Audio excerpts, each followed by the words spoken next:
soon to a theater near you.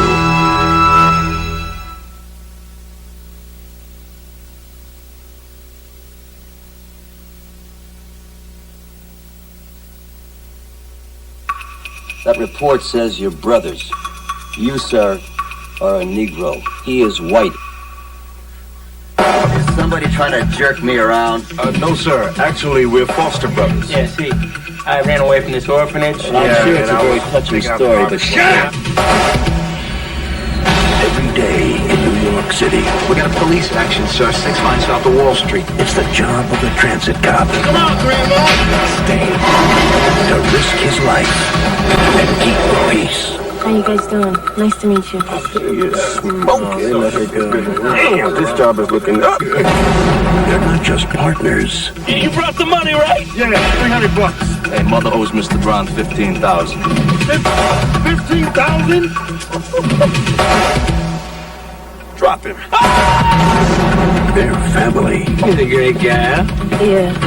Too bad he's got that problem with women.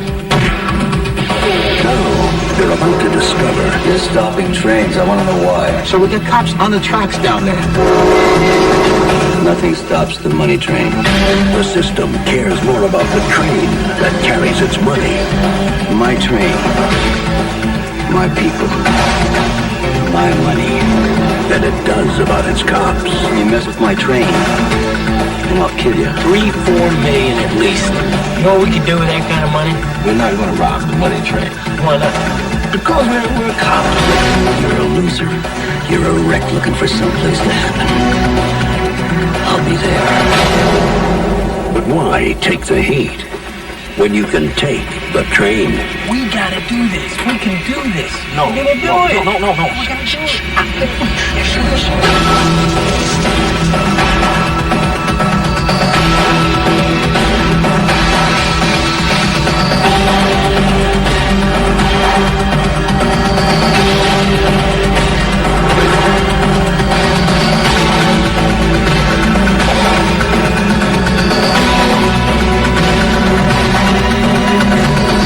Thanksgiving. The train, it's your station. Money Train. With you and me together, man, what could stop it?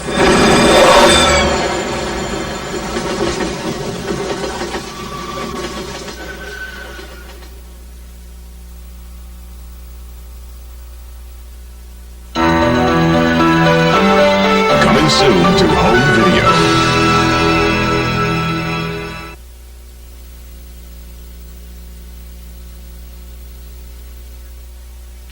Leon, look at their necks. Here we go again. Your necks are bigger than your heads. Ma, it's only because there are no muscles in our heads to exercise. The Barbarian Brothers. Yo, nice hair. Is that a supercut? They're big, Oh, indubitably. bold, Hey, Junior, maybe you should lay off the growth hormone. Why? and fast with their fists. You'll have to excuse my brother. He needs electrocution lessons. But when they come between the mob and the feds, Boy really did his job on those hoods. I want to offer you a job. I'd like you to stay here and look after my nephews. it's the start of a whole new career. Yo, we're the babysitters. Twin sitters. What are they anyway? They're like some kind of cloning experiment that went horribly wrong.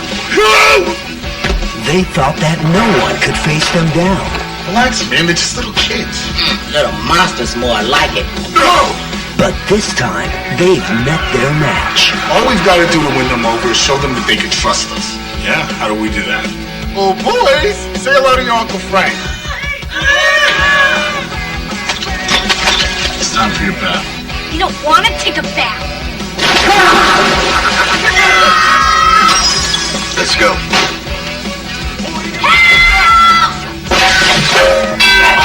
Oh! Shake up!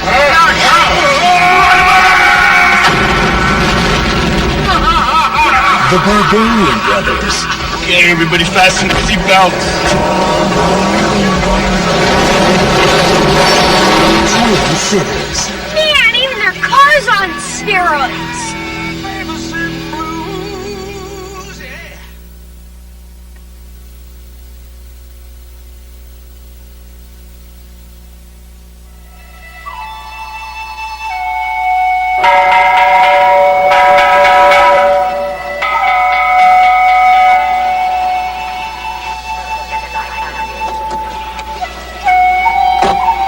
sorry, madam.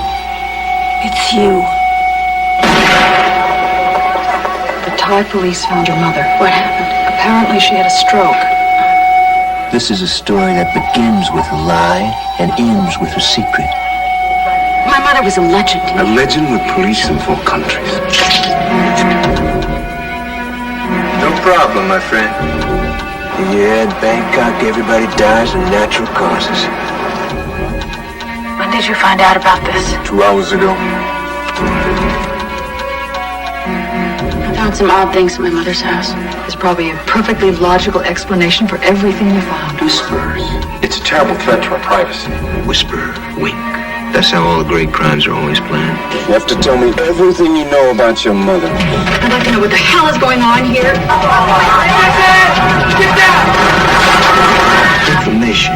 It's what I trade in here. I don't have any information. Sometimes you know things that you don't know you know. I warned you. They think that you know something, and that's why they have to kill you too. You need me for bait. None of this makes any sense. Who are you people? We're anybody we want to be. Do you think that people like this are actually going to forget about you? Do you think that you can just go back to Connecticut?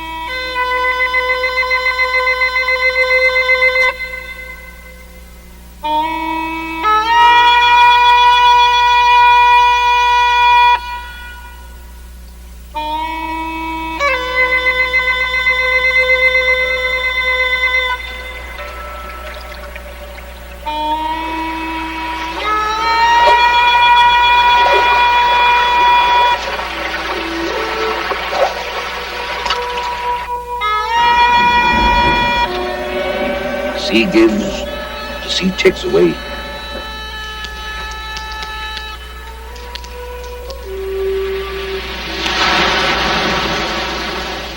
It was a strange day. The air was very still, like it is sometimes before a storm.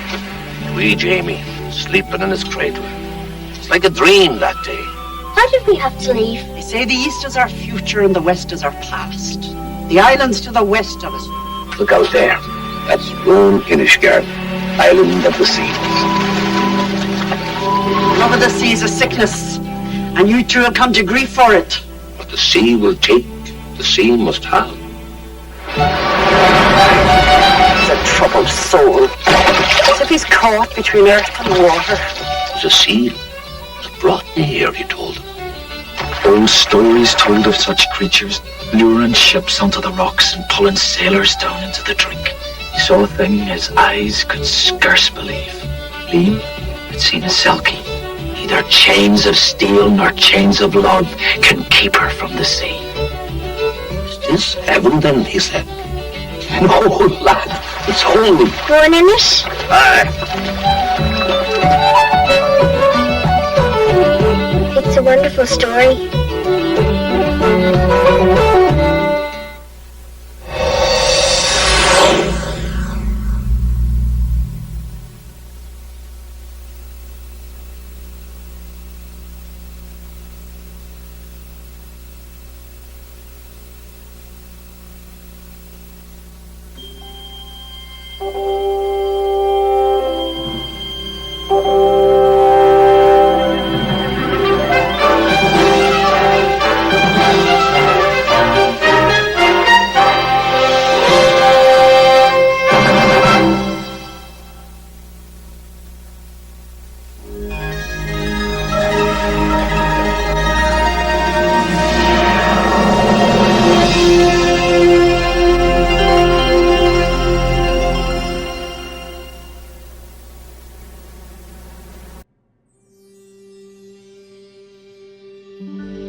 Session, please be seated.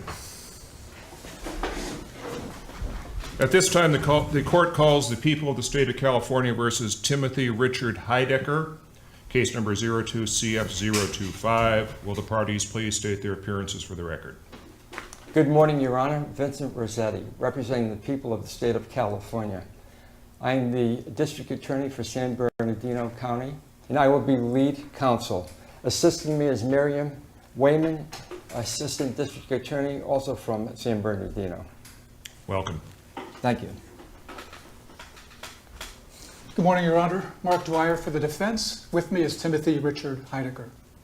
Hi, Judge. Welcome. Thank you, Judge, for doing this.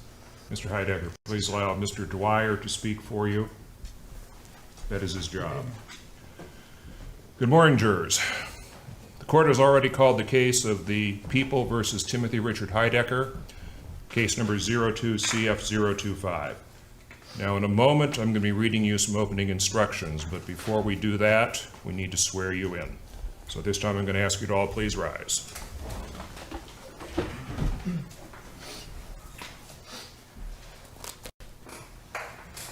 Thank you. It is the duty of the jury to scrutinize and weigh the testimony of witnesses and evidence as a whole. You will be the sole judges of the credibility of the witnesses. You will be the sole judges of the believability. It will be up to you to determine what weight to give to their testimony. Now, in determining the credibility of each witness, there are several factors I invite you to please take into consideration. First, whether the witness has an interest or lack of interest in the outcome of this trial. Secondly, the witness's conduct, appearance, and demeanor while on the stand. Thirdly, the clarity or lack of clarity in their recollections. Any bias or prejudice, if that has been demonstrated by either side, and possible motives for falsifying testimony. Now, to assist you in evaluating the evidence, I'm going to read to you portions of specific jury instructions, which you'll be following. These instructions will be read in full before you are sent out to deliberate. Defendant is charged with counts 1 through 20 of second-degree felony murder under Section 541B of the California Penal Code. Now, to prove the defendant is guilty of second-degree felony murder, the people must prove several facts here.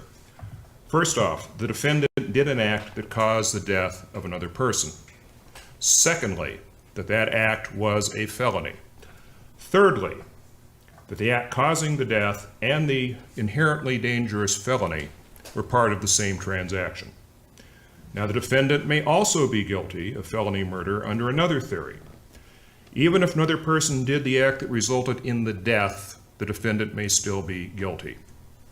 I'm going to refer to that other person as the perpetrator for the purpose of this portion of the jury instructions. The people must prove under this theory that 1, the defendant committed, aided and abetted, or was a member of a conspiracy to commit an inherently dangerous felony. Secondly, the perpetrator committed said inherently dangerous felony. Thirdly, the perpetrator did an act that caused the death of another person. And fourth, the act causing the death and the inherently dangerous felony were part of one continuous transaction. If you are satisfied beyond a reasonable doubt, at the conclusion of the trial, that the defendant directly committed all of these elements of second-degree murder, you must find him guilty. If you are not so satisfied, you must find the defendant not guilty. Members of the jury, at this time we are going to hear the opening statement from the state. Mr. Rossetti, are you prepared? Yes, Your Honor.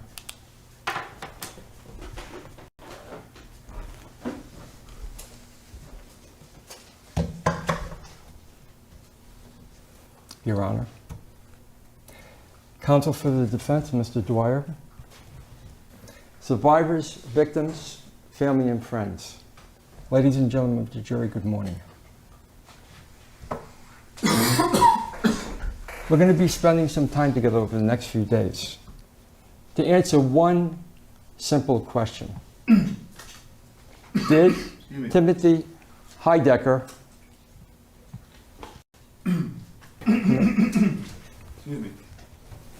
is Timothy Heidecker a killer? I will prove beyond a reasonable doubt, using physical evidence, expert and witness testimony, and Mr. Heidecker's own words, that the answer to that question is yes. Timothy Heidecker is a killer. You know, at first glance, one looks at Mr. Heidecker, and one doesn't see a killer. I certainly don't. I see an upstanding member of our community who's well-dressed, not a bad-looking guy. He's intelligent, educated. You'll see that when he gives his testimony. And he's obviously affluent, actually probably wealthy. I mean, he has to be. He's hired Mr. Dwyer, who is a colleague who has my utmost respect. He's a wonderful criminal defense attorney. And let's be honest, Mr. Heidecker didn't bludgeon someone with a baseball bat. He didn't slash someone with a knife. He didn't shoot someone with a pistol. But what Mr. Heidecker did is more diabolical. He filled the lungs of his innocent victims with a chemical cocktail which he knew to be toxic, that left the last few moments of their lives them in such agony and pain that we can't even begin to imagine.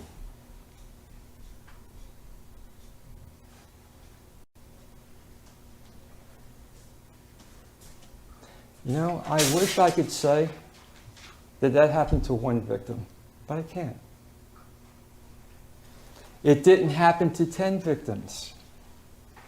It didn't happen to 50 victims. It didn't happen to 100 victims. It happened to 157 innocent victims, 20 of which are dead because of the actions of Mr. Heidecker.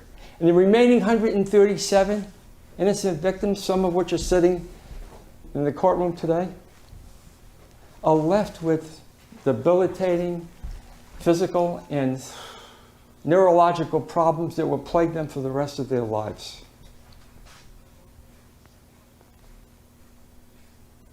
It gets worse. I wish Mr. Heidecker's heinous crimes ended there, but they don't.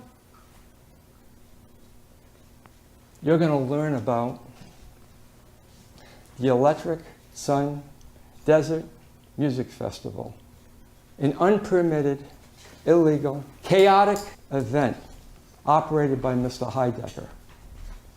An event that you will learn was a fraudulent commercial scheme. You hear what I'm saying? Scheme by Mr. Heidecker, which left a wake of unpaid vendors and artists, dozens of lawsuits, and injuries and fatalities on a scale our community has never seen.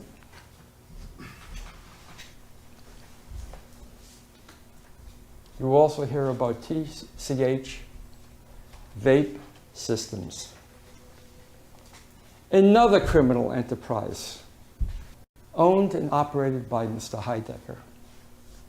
Witnesses will testify that TCH vape systems, through Mr. Heidecker, sold their portable vaporizers at the Electric Sun Desert Music Festival.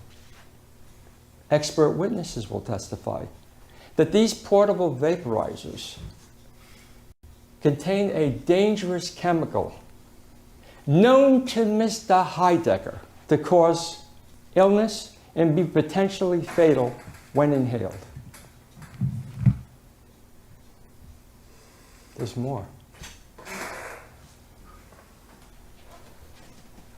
You will hear about Luther Sanchez.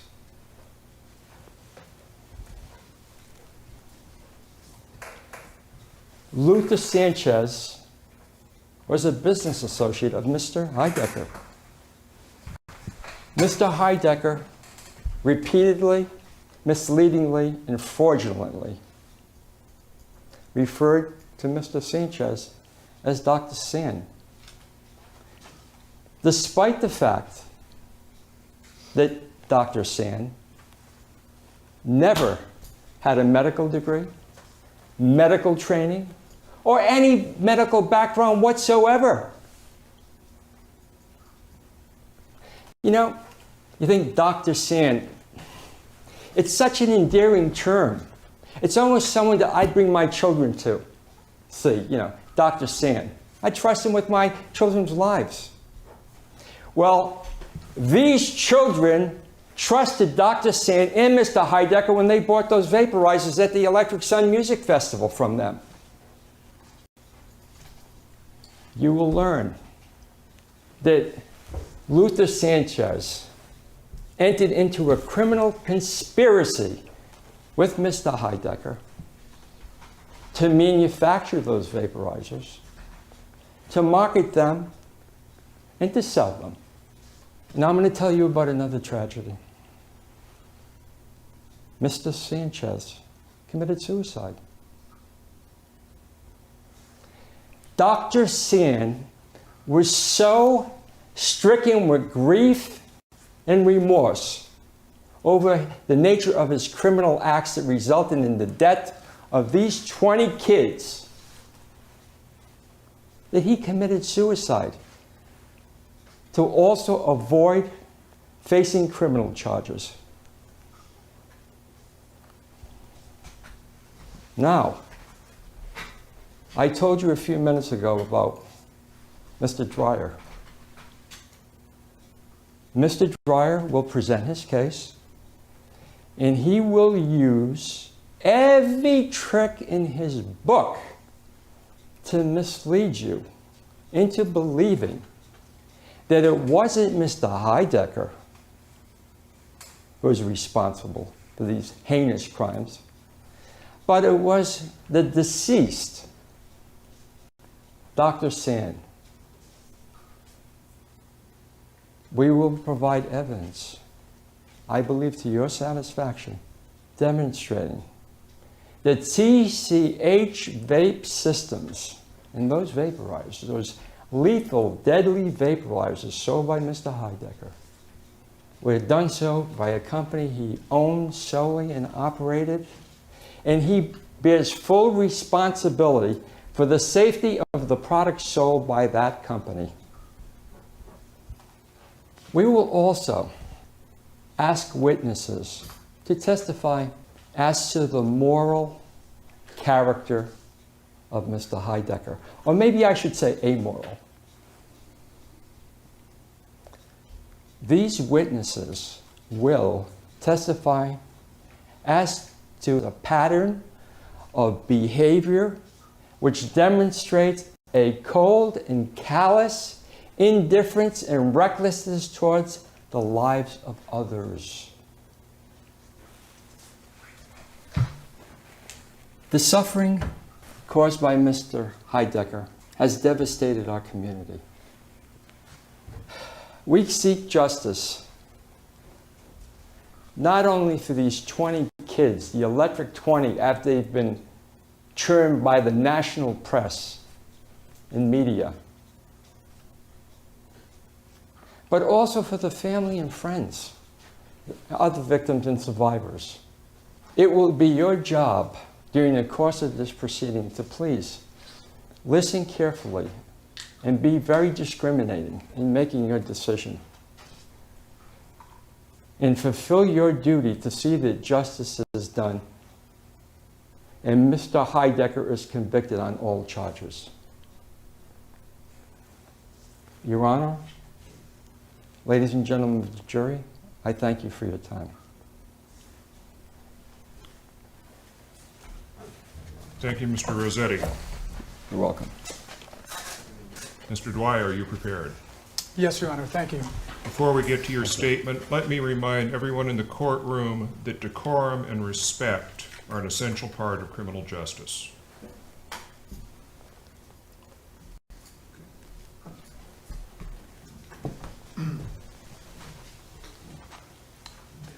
Ladies and gentlemen of the jury, what we have here is an unimaginable tragedy. Numerous lives ruined, a community shattered, 20 kids dead, all as a result of the misdeeds of a madman. He called himself Dr. Sand. He was not a doctor, far from it.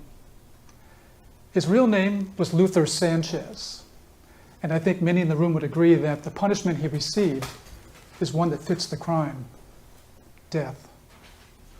Sanchez himself must have agreed in a sense, because he took his own life.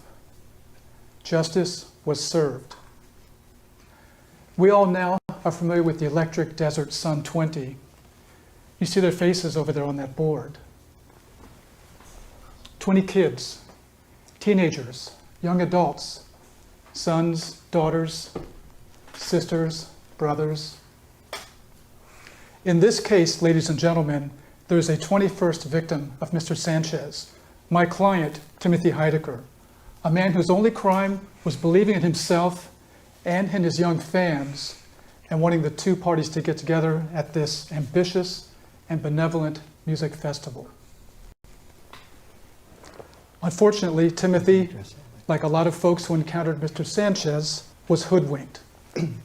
Tim was led astray by this purported doctor, a total fraud, a con man who was an expert at hiding his criminal past, whose major skill in life was not healing the sick, but pretending to be something he was not, and hurting a lot of people in the process.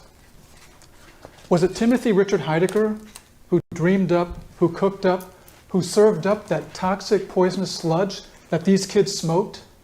No, the recipe came entirely from the twisted brain of the late Mr. Sanchez. Timothy had no input whatsoever. Timothy was focused solely on his music and on making the Desert Sun Music Festival the best that it could be, in boosting the economy here in the Victor Valley, as well as giving these kids a weekend of high-quality entertainment that this region sorely needs. The kids in this case were good kids.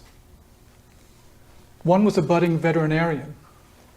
One was helping his dad with his roofing business.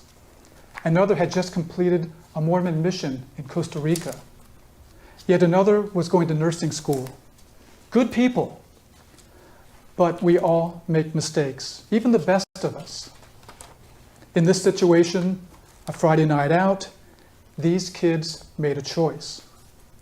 We will introduce toxicology reports to show that the deceased, in every case, misused these vape pens, inhaling much more than the recommended dosage, and in certain cases, and this is important, in conjunction with other substances which may indeed have been the true cause of death.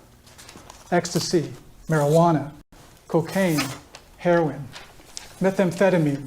Our toxicologists will show that some of these illegal substances were found in amongst the ingredients of Dr. Sand brand vape juice in the autopsy reports. And so, to blame Timothy Heidecker is to make a 21st victim out of an innocent man. Mr. Heidecker did not force these kids to make the choices that they made.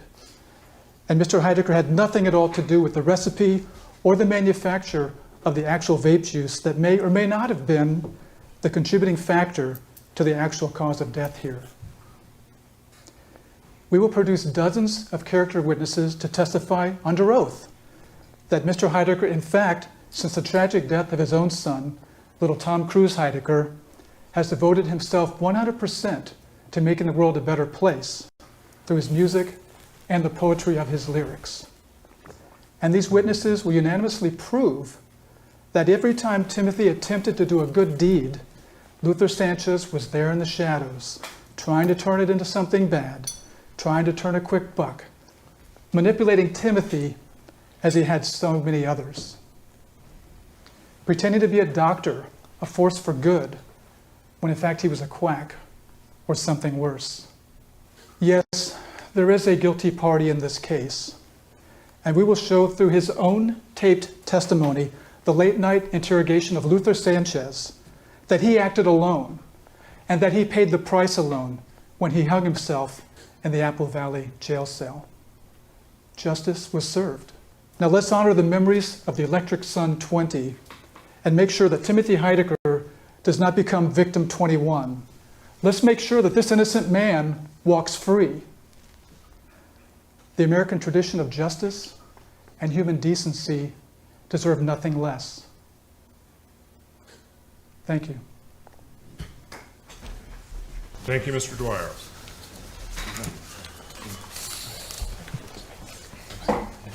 Are the people prepared to call their first witness? Yes, we are, Your Honor. The prosecution calls Emily Soroki to the stand.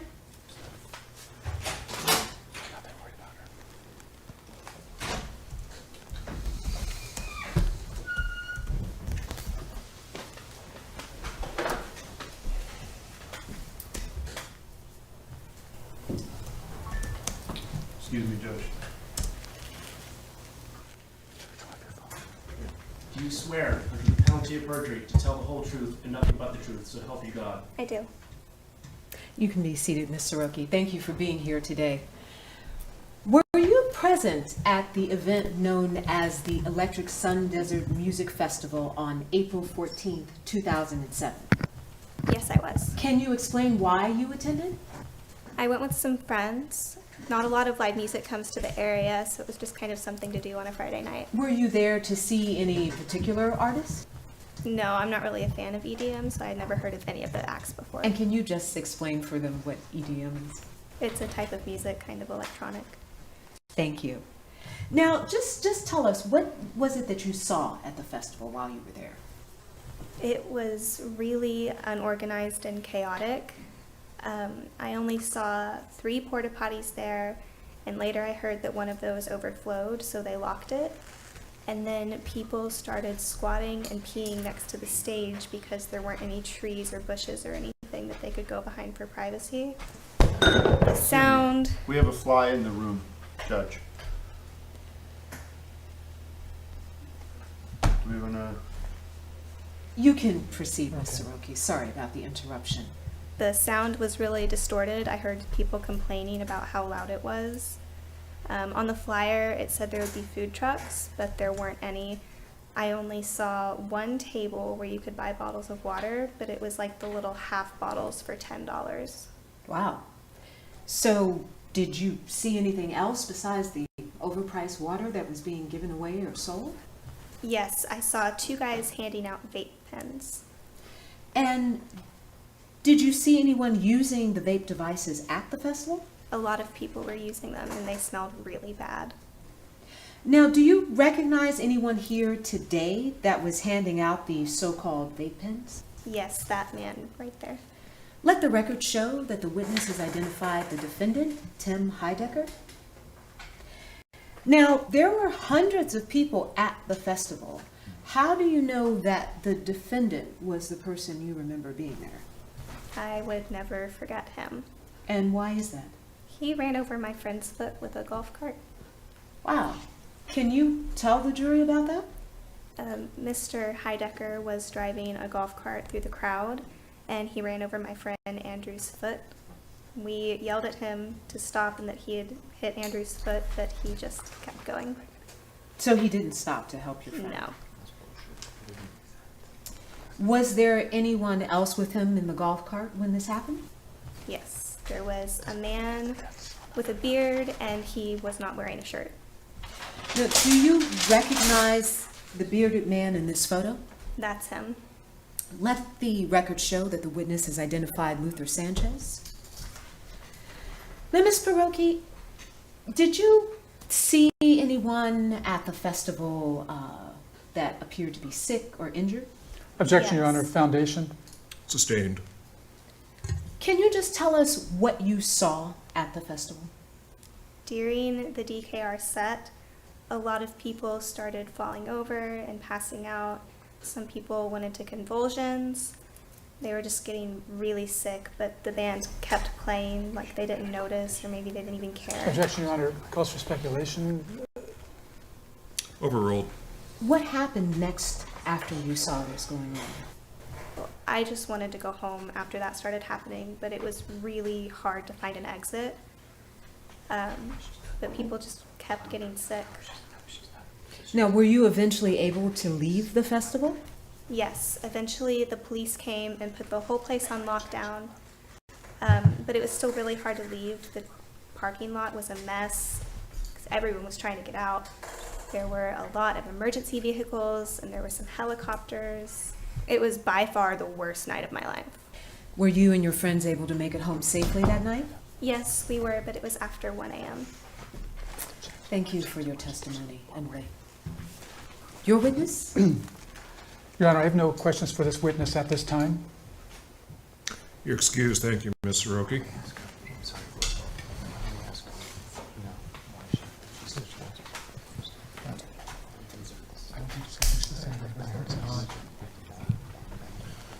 People prepared to call their next witness. Yes, we are, Your Honor. Judge, we got a fly. I don't know if there's Mr. a Dwyer? ruling on that. Yes, I'll speak to my client, Your Honor. Thank you. If the bailiff could see to the fly at the break, the court would appreciate it. The prosecution calls Lisa Benzos to the stand.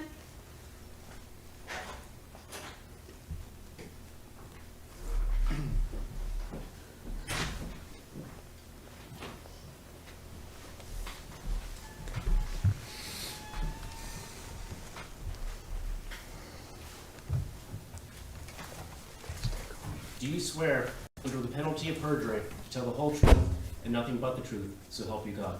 I do. Thank you for being here today, Ms. Bettencoats. Yes, ma'am. Can you tell us a little bit about your background? How long have you been an EMT? Yes, I started volunteering in college as a first responder, and then I decided to commit my life to it.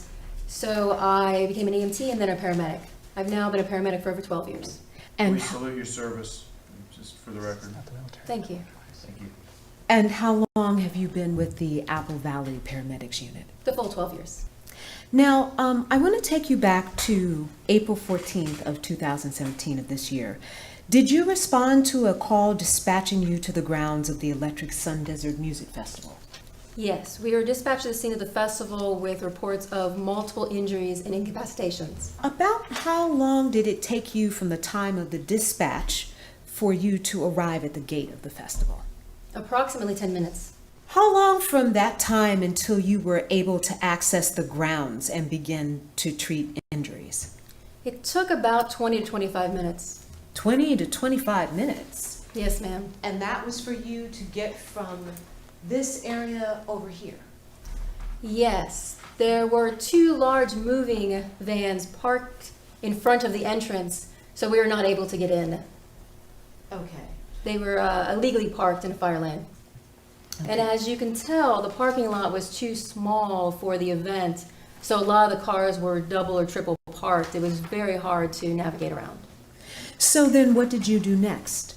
Well, we decided to get out of the ambulance and enter the festival on foot.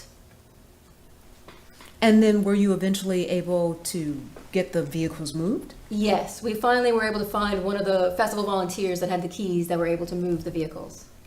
Now, is 25 minutes a normal amount of time to gain access to a location? No, it is not normal. And could you have saved more lives if you had access to the location and had not been blocked? Objection calls for speculation. Sustained. Just tell us what you saw when you did gain access to the location. When we first got to the scene, there were multiple casualties, at least a dozen at first. There were many people who had fallen to the ground and were scattered about. There were some people who were trying to give them water, but a lot of the injured were vomiting. When we got there, we started our emergency triage operation, but it was so much that we ended up having to call in paramedics from 3 different counties. Now, were there any medical personnel at the festival when you got there? No, not to my knowledge. We were referred to Dr. San, but he did not appear to have any medical capabilities, nor did he seem to be coherent. Now, when you say Dr. San, are you referring to this man in the photo here, Luther Sanchez? Yes, ma'am. Please let the record show that the witness has identified Luther Sanchez. Now, was Mr. Sanchez attempting to help the injured? That's not exactly what I would say.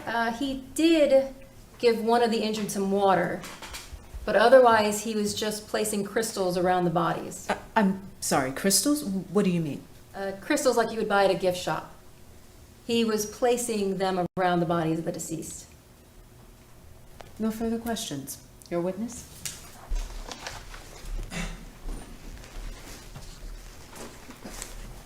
Ms. Beddos, I'm Mark Dwyer. I represent the defendant in this action.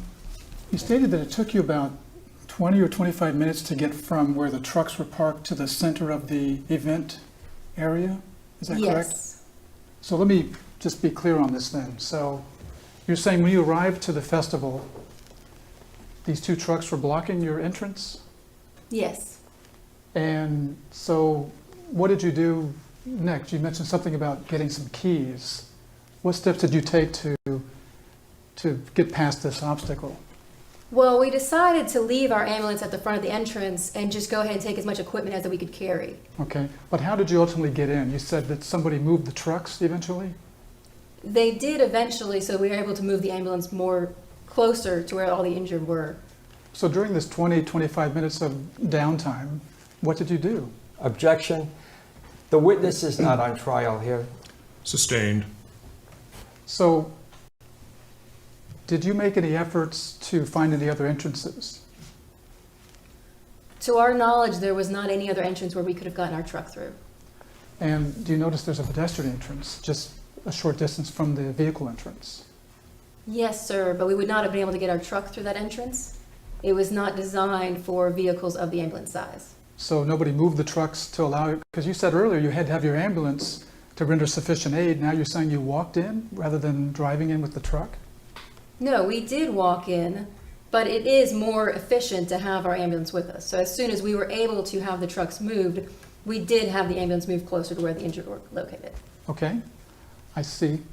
So then, if you had gone through the pedestrian entrance by foot, wouldn't that have allowed you to render immediate assistance instead of waiting almost a half hour to do so? No, sir. Like I was saying, it wouldn't have saved any time to go through the pedestrian entrance because we still would have had to grab all of our equipment. So if I had to speculate, it actually would have taken us 25 to 30 minutes then, sir. Well, we may have a witness that may contradict that. Mr. Dwyer? Were you by yourself that night, or did you have any assistance as far as other paramedic crew? No, there were 2 paramedics, which is standard on any ambulance. You plus 1? Yes, sir. And again, with the 20 to 25 minute delay, did your partner make any efforts to find another gate while you were waiting for 20 or 25 minutes at the main entrance? No, we were busy getting our equipment ready so we could walk into the festival. So you made no efforts, isn't that correct? Sir, we were going into the entrance that we were aware of. Exactly. Thank you, Your Honor. Witness is excused.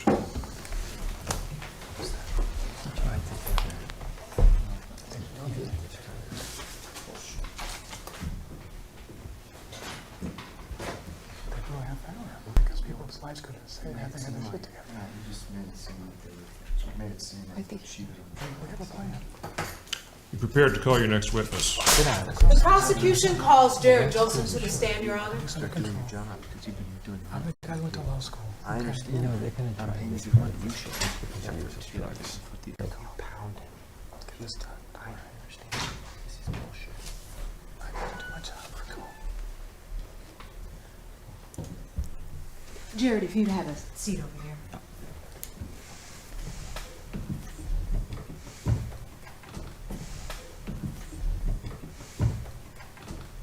Do you swear, under the penalty of perjury, to tell the whole truth and nothing but the truth, so help you God? I do. Thank you for being with us, Jared. Now, were you present at the Electric Sun Desert Music Festival? Yes, I was. And what time did you arrive at the festival? Me and my 2 buddies, Tyler and Brett, we arrived in the parking lot around 6 p.m. And why did you attend the festival? Well, we went to see Marcus Westfield play his set. Can you describe the conditions at the festival when you arrived? Yeah, so first thing we noticed is there wasn't really any staff. We had our VIP tickets, which we had pre-ordered, but we weren't asked for them. We kind of just walked right in, and we saw some other people just entering through some holes in the gate. So it really, above all else, was just disappointing. And how was it disappointing? Well, the VIP tickets, which we had ordered, they were supposed to come with front viewing. Objection, Your Honor, relevance?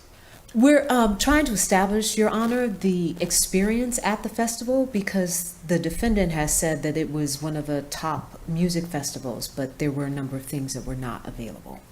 I'll allow the questioning, but let's make sure we wrap it up. Okay. Go ahead, Jerry. Well, the VIP tickets, they were supposed to come with free food and drinks in a special VIP area with bathrooms. And also, we were supposed to receive a T-shirt and a laminate from the festival. And we did not receive any of those things, even the bathrooms. There was no bathrooms. Now, was there any food or water available to you? Well, the water was being sold. It wasn't free, which wouldn't have been so bad if it wasn't so hot, but it was like 110 that day. And there was one table with some Austin peanut butter crackers laid out. but it was open to everyone, so So the only food you saw was water and peanut butter crackers. that's correct. Now, did you see the defendant at the festival? Yes, I did. Did you have any interaction with the defendant? He was the one who gave me the vape pen. And can you tell us about that interaction? Well, he was handing them out there was one other guy, kind of quiet guy with a beard. And do you recognize that gentleman in the photo as being the gentleman you saw? Yes, I believe that's him. Okay, let the record show that the witness identified Luther Sanchez. Now, when he gave you this vape pen, was it free? Yes, the initial vape pen was free, and it came with a little bit of vape juice inside of it. But then each refill cartridge was $40. Now, did you receive any training or information about how to use the vape pen? No, ma'am. I did just receive a flyer with the vape pen. Your Honor, may I approach the witness? Yes, you may. Jared, can you tell us, is this the flyer that you saw? Yes, that is. Let the record show that the witness has identified item number 203 as the flyer. So what? I mean, it doesn't matter. Now, did you use the vape pen that you were given? Yes, it was free, so I took one, and I only got like one puff of it before it started leaking on me, and it got all over my joggers and kind of ruined my pants. And when I was trying to fix it to see what was wrong with it, it kind of just broke apart, and there were no trash cans at the festival, so I put the pieces on the ground and covered them with dirt. Now, you said you did use the vape pen. Can you describe the experience of taking in the vape? Yeah, it was not pleasant. From just the one puff that I took, what I experienced was like burning in my lungs. I felt the juice go all the way down through my throat, and I started getting very sweaty after that. I started having trouble breathing and maintaining my ability to move properly. Now, were you worried about your health at this point? I was getting concerned about my health. Did you try to get another vape pen or get a replacement? No, ma'am. I was pretty dissatisfied with the first one, so. Did you see anyone else who appeared to be sick at the festival? Objection. Foundation. Sustained. Can you describe what you saw at the festival regarding other participants? I remember it was during DKR's set, I believe. I was right at the front of the stage, and the first thing I can remember is just screaming behind me, just loud screaming. So I turned around, and what I saw was someone who was falling down and twitching, and then I saw someone else try to run up and help them, but she was just falling over and having muscle spasms. And I saw this happening to multiple people. Some of them were foaming out of the mouth, and they had rashes all over their body. I tried to make a phone call to 911, but there was no connection. I just remember the sound of the music playing, DKR singing empty bottle, empty bottle, empty bottle, over and over again, and I'll never forget that sound.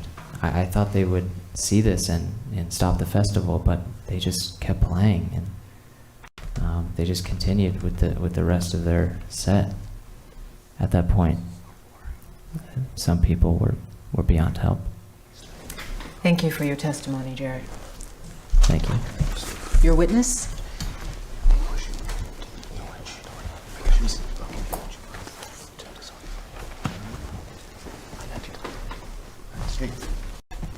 Don't worry.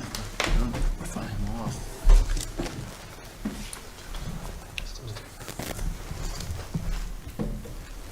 Mr. Jolson, my name is Mark Dwyer. I represent Timothy Heidecker. Mr. Jolson, how old are you? 19. Are you a regular concert goer?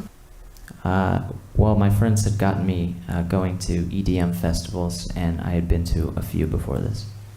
In the last year, how many EDM concerts have you been to? This was my third one. Was this event on April 14, 2017? Was that the first Apple Valley outdoor concert you've been to? Yes, sir. You know the band, the headlining band that was DKR. performing DKR? Do you know Mr. Heidecker is a member of that band? Yes, I do. So I have a question then. You had said that Mr. Heidecker was giving out the vape pens along with the bearded gentleman, Mr. Sanchez. That's correct. Would it surprise you to know that we have witnesses that will say that Mr. Heidecker was actually performing with his band at the time you said you were receiving a vape pen from him? Well, DKR had many sets throughout the festival, so I wouldn't be surprised that they were performing a lot that day. So is it possible that you got the vape pen from Luther Sanchez and not from my client, Timothy Heidecker? I believe he was the one who gave it to me. But you're not sure. You said you went with two friends, Tyler and Brett. That is correct. How old are they? They're also 19. And what did you do before the festival? Well, prior to the festival, I had picked up my friends from their houses, and in the parking lot, we did hotbox in my car prior to entering. Can you tell the jury what you mean by doing a hotbox? That's where you smoke a lot of weed, and the car is full of the fumes. This is... Okay. We need... Do we Your need to go Honor, further? could you direct the witness not to? I'm asking if we need to... I'm sorry. Mr. Heidecker, please allow your counsel to speak for you. That's what he's being paid for. Well, you're not doing your job. Mr. Heidecker. Okay. I can't talk to my attorney? Not while he is examining. We'll talk on a break, all right? We'll talk on a break. You need a recess, Mr. Dwyer? I just wanted for the record to know that he's Do you need not... He should be calling for a mistrial because at this point he's admitted Mr. that... Heidecker. Okay, all right. Mr. Heidecker. Just relax. I've got this. You...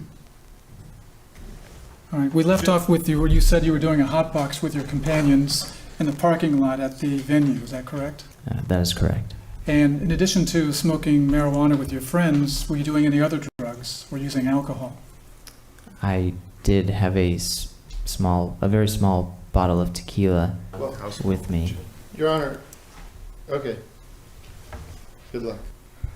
Okay, let's get back to your drinking and smoking weed. So you were smoking pot in the car, you were doing a hot box, as you described it, which is when the car is filled with the marijuana smoke, and it's like being inside of a bong. Would that be a fair depiction? Your Honor, defense is testifying again. Once again, Mr. Dwyer, questions, not statements. And also, why isn't he bringing up... I'm sorry. Mr. Heidecker, would you like us to add a contempt charge to what you're on trial here for today?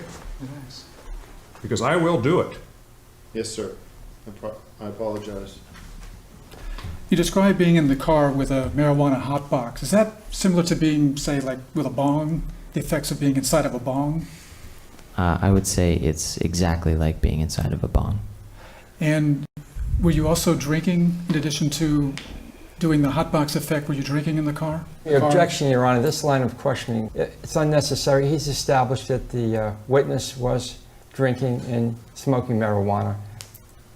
That's been established. Questioning does go to the credibility of the witness. I'm going to allow it just a little bit longer, Mr. Dwyer. Thank you, Your Honor. So aside from the hot box in the car and the drinking later in the festival, did you do any other drugs? No, sir. Those were all the substances. So after the hot box, when you entered the festival, would it be fair to say you and your friends were quite stoned? We were not totally stoned at that point, but we had a few hits. You were stoned? Yes, that's correct. And then you compounded that by drinking the tequila, is that correct? Yes, sir. All right. So when you said that you looked around and didn't see security, isn't it fair to say that your senses were impaired the moment you stepped on those grounds? I I would say that with my experience with marijuana, I was able to remember things accurately. You said you took one puff of the vape pen, is that correct? That is correct. Did you have any kind of intoxicating effect or not from the vape pen? No. What I got from the vape pen was mostly physical ailments. How do we know that the ailments you described earlier are not from your drinking and smoking? Objection, Your marijuana in Honor, the it's car? calling for speculation. Sustained. All right. You did say you were stoned when you entered the fairground, the festival grounds, isn't that correct? That is correct. Did you have any adverse reactions from drinking the tequila? Did you feel nauseated? I did not feel nauseated. In fact, it was the only thing that made the festival more fun. That's unbelievable. I mean, sorry. Did you see Mr. Sanchez at the festival at any place other than at the booth? No, he was at the booth throughout the whole day. All right. Nothing further, Your Honor. Thank you. What?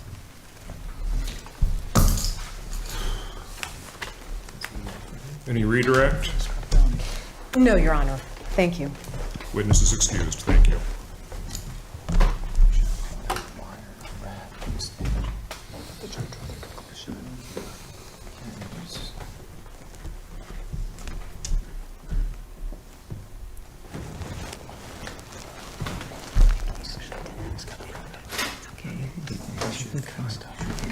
Fucking ground.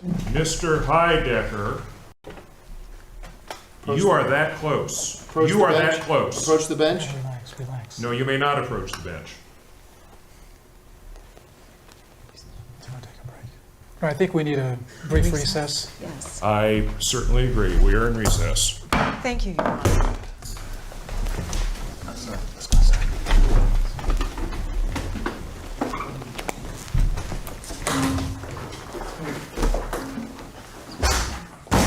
Ridiculous. What's the matter with you? What did I fucking tell you?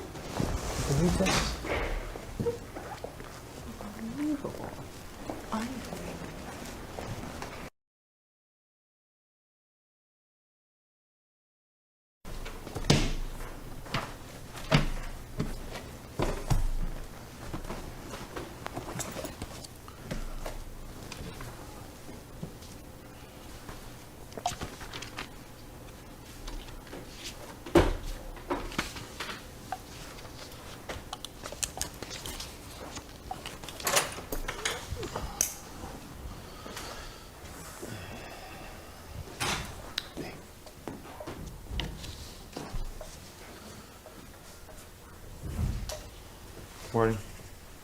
Good morning. Where's Dryer?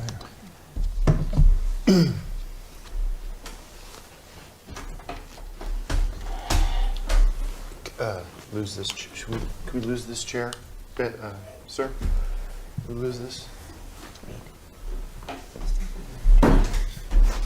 Is Mr. Dwyer coming? I'll discuss that with the judge.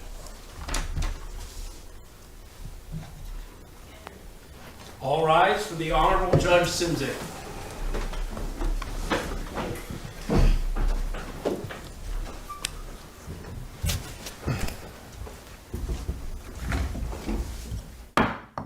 Court is now in session. Case the People State of California versus Timothy Richard Heidecker, case number 02CF025, continuing. Please be seated. Your Honor, may I approach the bench? Yes, Mr. Heidecker, you may.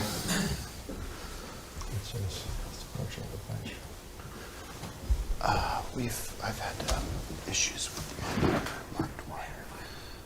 So I'm going to be, as we discussed, we're going to be representing myself. Excuse me, Your Honor, this is highly unusual. Mr. Rossetti, if you give us just a second here, please. I understand your objection. I feel like I'm the best person for this job. I can be able to represent myself. Mr. Heidecker, I must advise you. There are many risks involved. I understand. There was no way I was going to continue with Mark. And I think this is the best course of action. So unless I would like to proceed with my own defense. It's my right. Mr. Heidecker, understand something. I will allow you some latitude. Okay. But I expect the same level of decorum and courtesy that I'd expect from a member of the bar from you. Thank you, Mr. Judge. Mr. Cisnik. We good?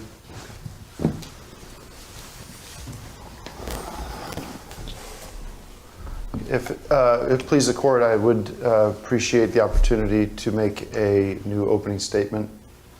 Yeah, Briefly. Briefly. Thank you. Mr. Heidecker has terminated his relationship with Mr. Dwyer, and he will be representing himself in this matter. The court has advised Mr. Heidecker that we expect the same level of decorum that we would expect of a member of the bar of California. Thank you, Your Honor. You may proceed. Thank you, Your Honor. Thank you, the prosecution, for all the work they do for the for the San Bernardino County. We appreciate it. Jury, ladies and gentlemen, the jury, thank you very much for your time on this important case. I first would just request that you disregard the statements of Mr. Dwyer from the past, from yesterday. He was not a good fit, and also, I believe, had other, I mean, I don't want to get into it, but there were... Excuse me, Your Honor, I have a problem with Mr. Heidecker representing himself. I'm concerned about a mistrial. He's obviously incompetent. I am competent, Your Honor. Incapable of representing himself. Please, if I may continue. Nonetheless, he has the right under the U.S. Constitution and the Constitution of the State of California to proceed as his own counsel. Thank you, Your Honor. Whatever reservations others may have. As you say. And let's just acknowledge and thank our judge here, Judge Cisnik. I was making a joke with my brothers over here that I feel like I'm on Wheel of Fortune, and we should say, can I buy a vowel, because of the last name, but we're just a joke. Nothing more than a joke, folks. Lighting the mood. Just again, I want to restate my innocence, that there's absolutely no evidence that will be presented in this case to indicate me as the guilty party. Let us just remember that I am a father. I'm actually a widower of I had a son who passed away, so I don't know if that's a widow, whatever that is, but he also went at the hand of this Dr. Sanchez. So we already have the murderer sort of in our midst, in our grasp. And let me just check my notes. Father, then there is some concern that perhaps the contents of the materials that we discuss, the vape technology, did have some issues. And I think you're going to see through my testimony, through my evidence that I'm going to present, is that there is good evidence that perhaps the Chinese, the chemicals that they sent us, unbeknownst to us, were part of the problem. But again, I didn't have access to the materials. So, what else?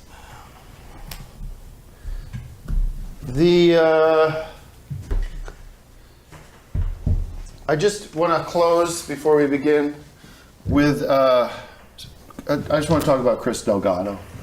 Now, there's some amazing kids up here, and we've gotten to know some of them, gotten to know some of their families.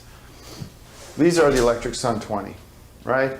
But Christopher Delgado is important to me. They're all important to me. Let me just set that back, strike that. We're all important. Especially these 20. But Chris haunts me, okay? Because before the festival sort of got underway, I think probably about 5 o'clock that day, I was setting up, I was getting my laptops all set up and sort of making sure everything was running smooth. And Chris Delgado comes up to me. And I only figured this out after, when the story comes out about who had perished and got put the names to the faces. I thought, oh, I remember him, that's Chris Delgado. I had met Chris before the show, and he had come up to me. And he said, listen, I'm really excited about the show, and I'm excited to be here, but, and this is going to haunt me probably till the day I die. He said, if anything should happen to me today, and, you know, I hope it doesn't, I want you to know, I want the world to know, I want San Bernardino, everybody to know that he said to me, you didn't do anything wrong today. You didn't cause any trouble. And that's, what a prophecy, right? Because how would he know that something bad would happen? Of course, Chris and the Delgado family have been wonderful. They've been very supportive. Objection, Your Honor, stating a conclusion. I can't object during an opening statement, but... Actually, he can. Okay. Please proceed. Under this circumstance? Okay. Well... We've gone beyond the scope of the opening statement, Mr. Heidecker. I understand. I'm wrapping it up. Can I have permission to wrap it up? Please confine it to the evidence. The point I want to make is that this trial is as a kangaroo court. I am being unjustly tried, and I'm being unjustly prosecuted for crimes of which I did not commit. Okay? In conclusion, I would just like to wrap things up. What we have now is the opportunity to put this all behind us. No one's coming back. These kids aren't coming back. I got news for you. I got news for the parents. Nobody's coming back. Okay? They're gone. What happened, happened. But now, I'm trying to get the Tom Cruise Memorial Foundation, Arts Foundation, funding the Electric Sun 20 Music Foundation, okay? And my funds are frozen because of the charges against me. So I'm in a position now where I can't even give back to this wonderful community. I can't get the partnership with Guitar Center going, where we're giving out gift certificates to underprivileged kids so that we can get them getting laptops and them making beats, and then they'd be up on that poster. Okay? This is...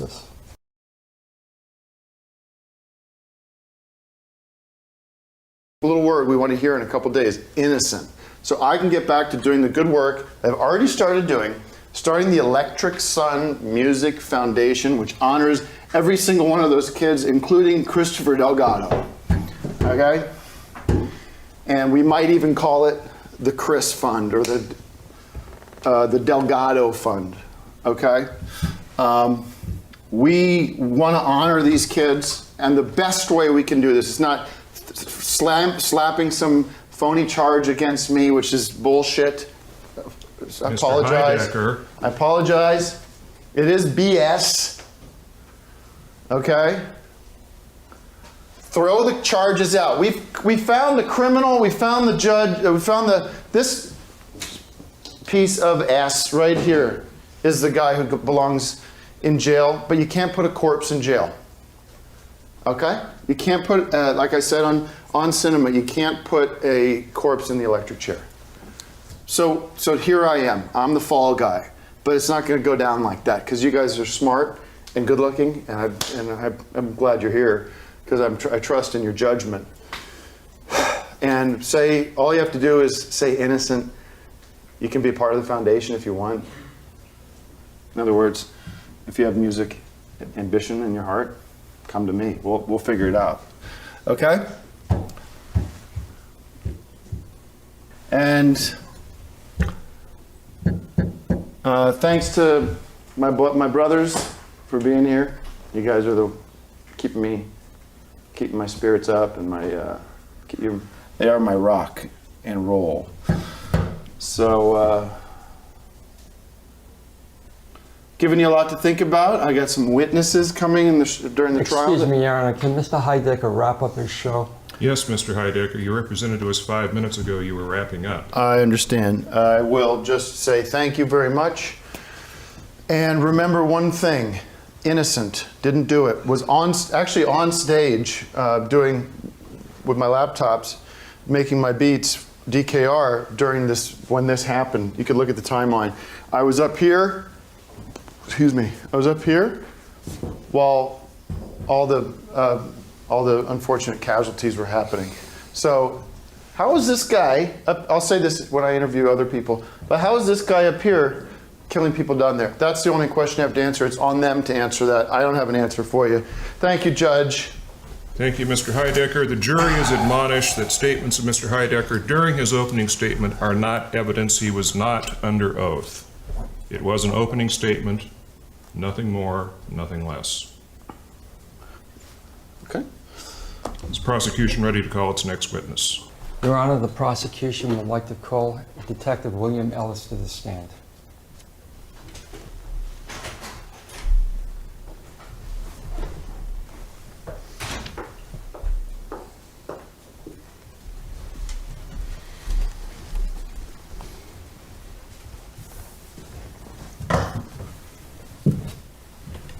Do you swear, under the penalty of perjury, to tell the whole truth, nothing but the truth, and so help you God? I do.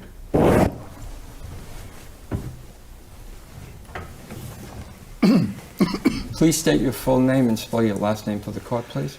Detective Bill Ellis, E-L-L-I-S.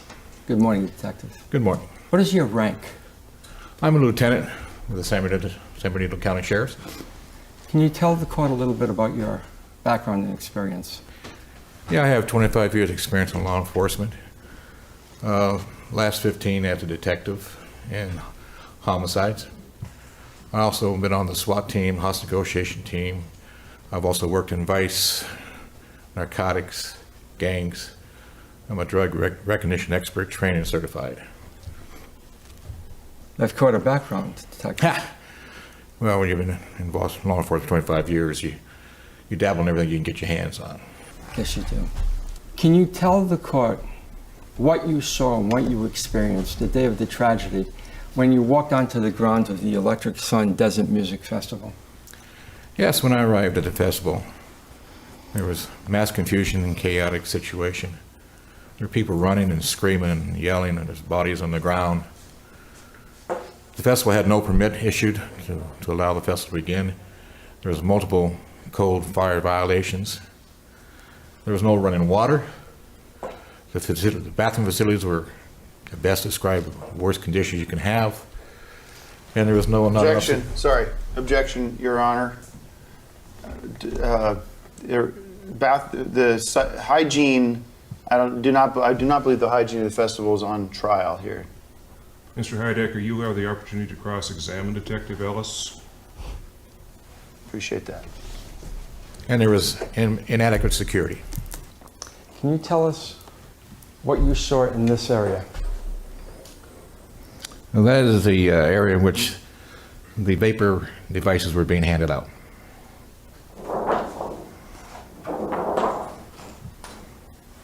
Did you find injured victims on the ground near the vape area tent? Yes, I did. In fact, we found approximately 75 vaporized devices scattered all over the ground in the hands of some injured victims. To the best of your recollection, Detective, do these red dots represent the bodies of the deceased on the grounds of the festival? Well, there's more than that, but yeah. Oh, objection. There are more. The prosecution is making assumptions at this point. We have demonstrated that by their dots that absolutely don't refer to anything, as far as I can tell. Overruled.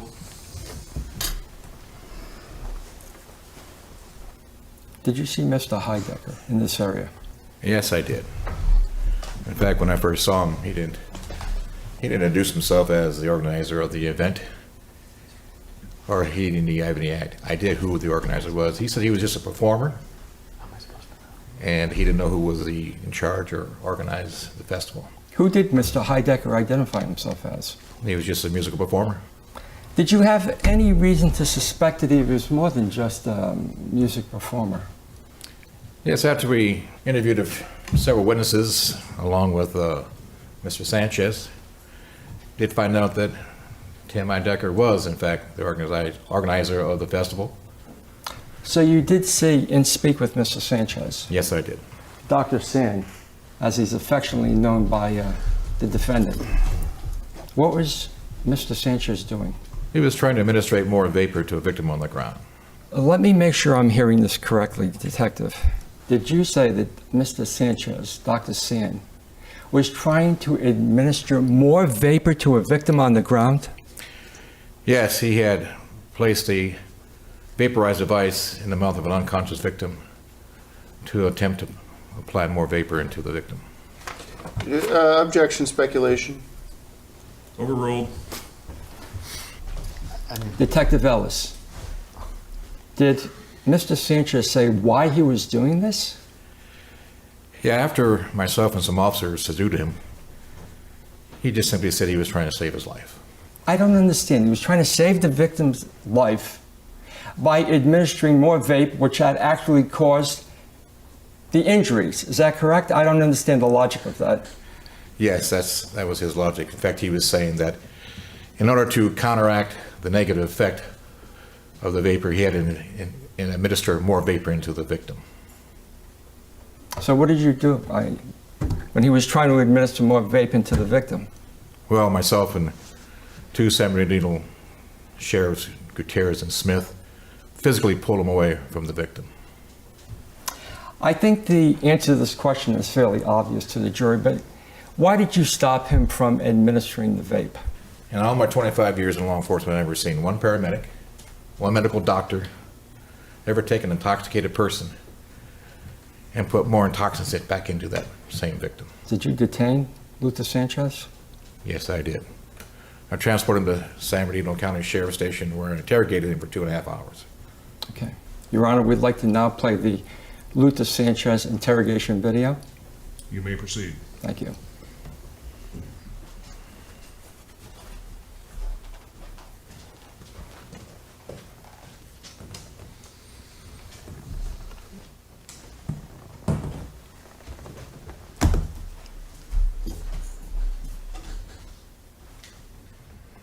Your full name is Luther Sanchez, S-A-N-C-H-E-Z, correct? Yeah. Okay. You understand you're not under arrest? You are free to go anytime you want. I just want to ask you a few questions concerning what happened at the festival earlier today. Okay. Can you tell me what was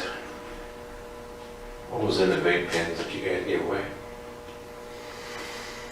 Just Chinese herbs that Tim and I pulled together a pretty powerful formula that used herbs that have been proven for thousands of years, and we got rid of some things that were trouble in the past, and we used some Cordyceps sinensis, which is a fungus that grows high in the mountains of Nepal.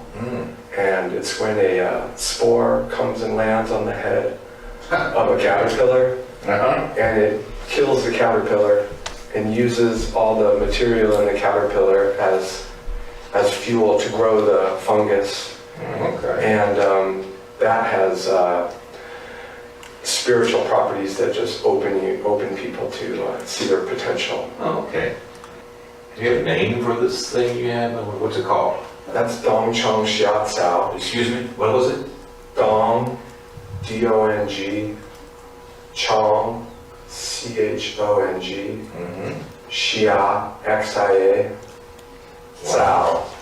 Wow. Was there anything else inside of the pens besides this thing you just mentioned? Yes, there was some venom from the toad, Bufo alvarius. That has chemicals that are in our bodies in high percentages when we're born and when we die. So it's kind of like a gateway chemical that enables us to pass from one life into another. Okay. Who else was involved besides just you? Involved in all this stuff you guys? Just Tim and I. We worked on this formula together. Are you referring to Tim Heidecker? Yeah. Is he business with you, or what do you two guys do together?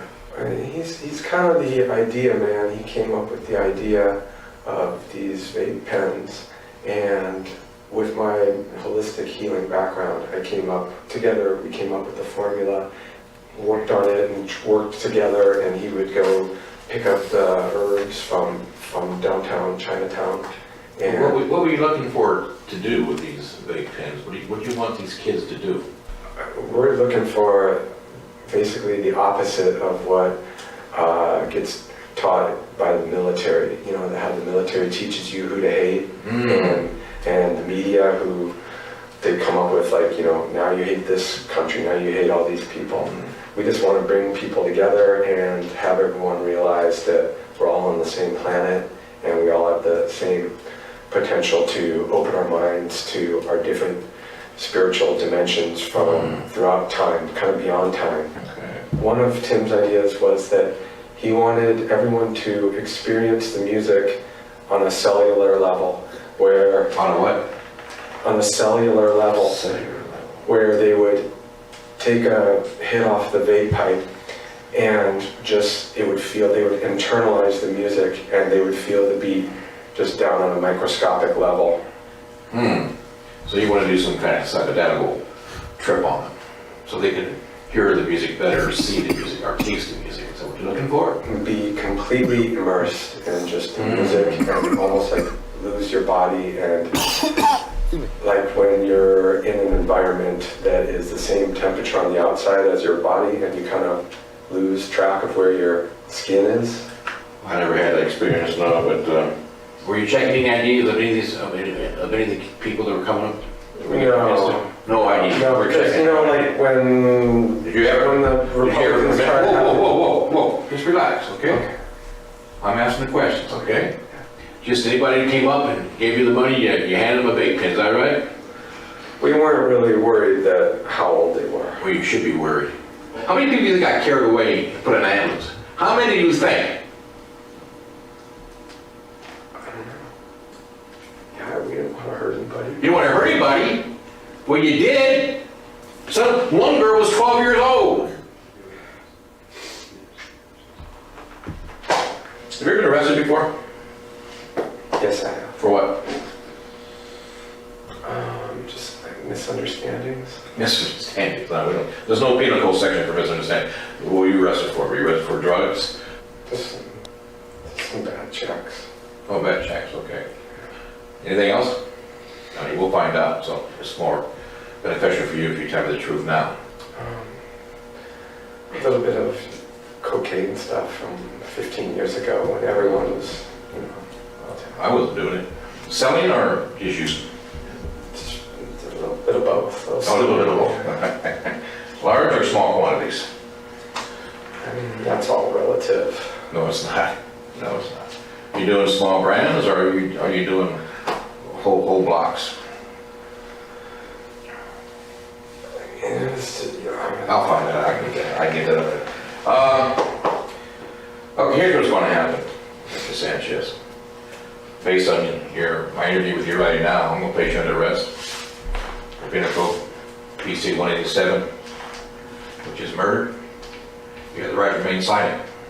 Anything you say can be used against you in a court of law. You have the right to have an attorney present before or during any question. If you cannot afford it, an attorney won't be appointed free of charge. You understand these rights I explained to you just now? Yes. Do you wish to further talk to me about what happened? No, I'll wait for an attorney. What about Tim? What about Tim? What do you want to know?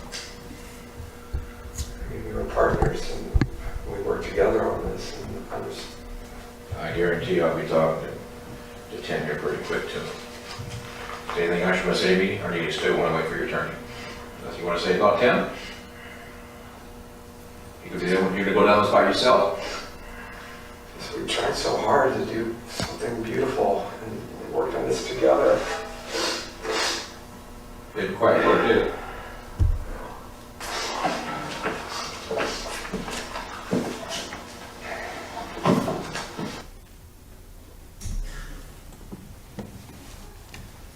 Detective Ellis, did you retrieve financial statement, invoices, and other files from the portable office of Mr. Heidecker on the festival grounds? Yes, he did. And during our investigation, we gathered over 100 pieces of evidence pertaining to the evacuation, planning of the festival, and also the giveaway of the vaporizers. Your Honor, may I approach the witness? Yes, you may. Thank you. Do you recognize this document? Yes, this is a invoice from a chemical company in Shanghai that was invoiced, sent to and signed by Tim Heidecker. Okay, and what was the name of that company in Shanghai? Can I get my report to refresh my memory? Yes, you may. May I approach, Your Honor?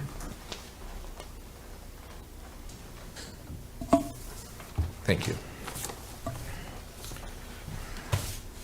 The name of the company is K2 Biochemical Ltd, based out of Shanghai.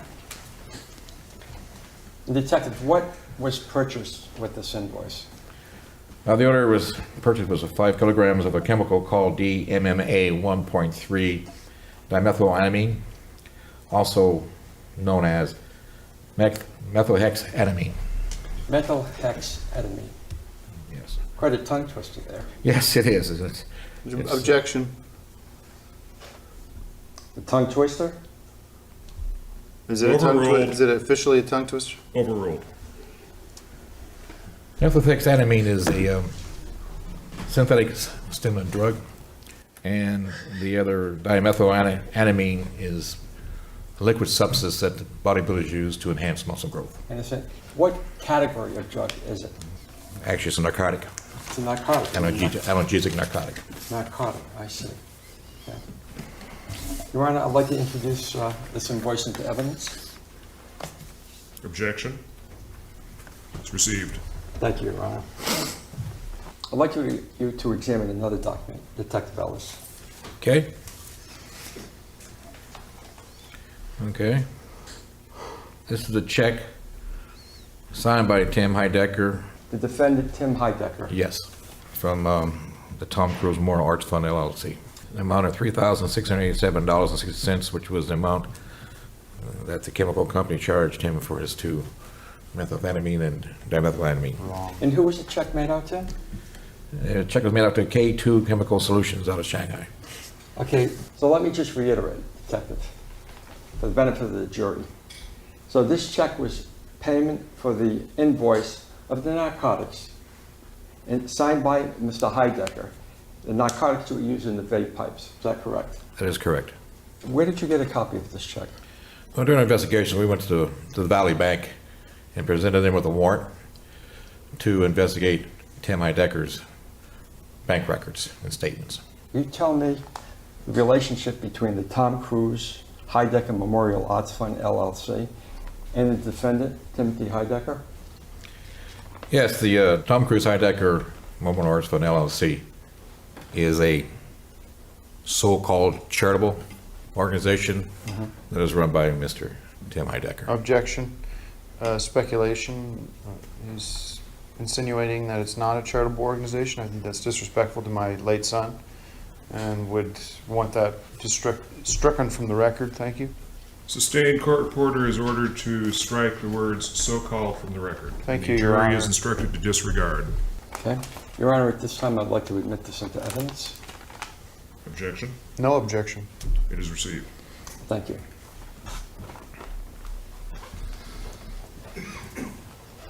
Detective Ellis, Dr. Sand talked about him being the idea man and Mr. Heidecker being the business person of the duo. I'd like you to examine this chart and tell me, based upon your research and investigation, the nature of the relationships between Mr. Heidecker and various business enterprises. Well, with him, he was kind of simple. We just followed. If we follow the flow chart. Follow the flow chart. Tell me if I'm correct. So we have Timothy Richard Heidecker, the defendant. Yes. Doing business as Tom Cruise Heidecker Memorial Arts Fund. There's no LLC, there's no S Corporation, C Corporation like that. They were all DBAs, is that correct? Yes, it's just simply DBAs. It's That's all they were. All they are just aliases all for Tim Heidecker. Even though he did use symbols of these entities never existed. Okay. And the DBA actually had ownership through Mr. Heidecker in DKR Development Brands, TCH Vape Systems. Is that correct? That's correct. TCH Films, and numerous other businesses, all owned by Mr. Heidecker. All legal, but just basically they're just aliases all for Tim Heidecker. So there were fraudulent enterprises. Objection. There's nothing fraudulent about many of those companies that are proud American companies. Sustained. Rephrase the question, please, Mr. Rossetti. I apologize, Your Honor. The way these companies were represented to the public, Inc., LLC, other formal business organizations that typically have to be registered with the state of California, were not registered. And in that sense, they were fraudulent, sir. Like I say, they're all legal. It's just that they're all just aliases for Tim Heidecker. Very simple and very easy to link all these companies with Mr. Tim Heidecker. It wasn't hard at all. All of these companies, they were associated with the Tom Cruise Heidecker Memorial Arts Fund. In other words, Mr. Heidecker. It takes a lot of money to operate these companies. How did Mr. Heidecker fund them? Well, during our investigation, we found out there was 2 separate life insurance payouts to Mr. Tim Heidecker. 2 separate life insurance payouts. Yes, sir. What were the amounts of those payouts? $1 million each. $1 million each. $1 million. It's a lot of money, Mr. Heidecker. Thank you. And who were the insured? To his son, Tom Cruise Heidecker, who died in November 2015. He died at 2 years old. Roughly, yes. And there were 2 policies. $1 million each made out. And the beneficiary was? Tim Heidecker. Tim Heidecker was the beneficiary of $2 million policies taken out on his 2-year-old son. Okay. Detective, would you say it's typical for someone to take out multiple $1 million life insurance policies on a newborn son? No. It's highly unusual. Thank you, Detective. I have no further questions, Your Honor. Mr. Heidecker, do you wish to cross-examine the witness? I certainly do. I remind you to keep the scope of your cross-examination to what was raised on direct only. I understand.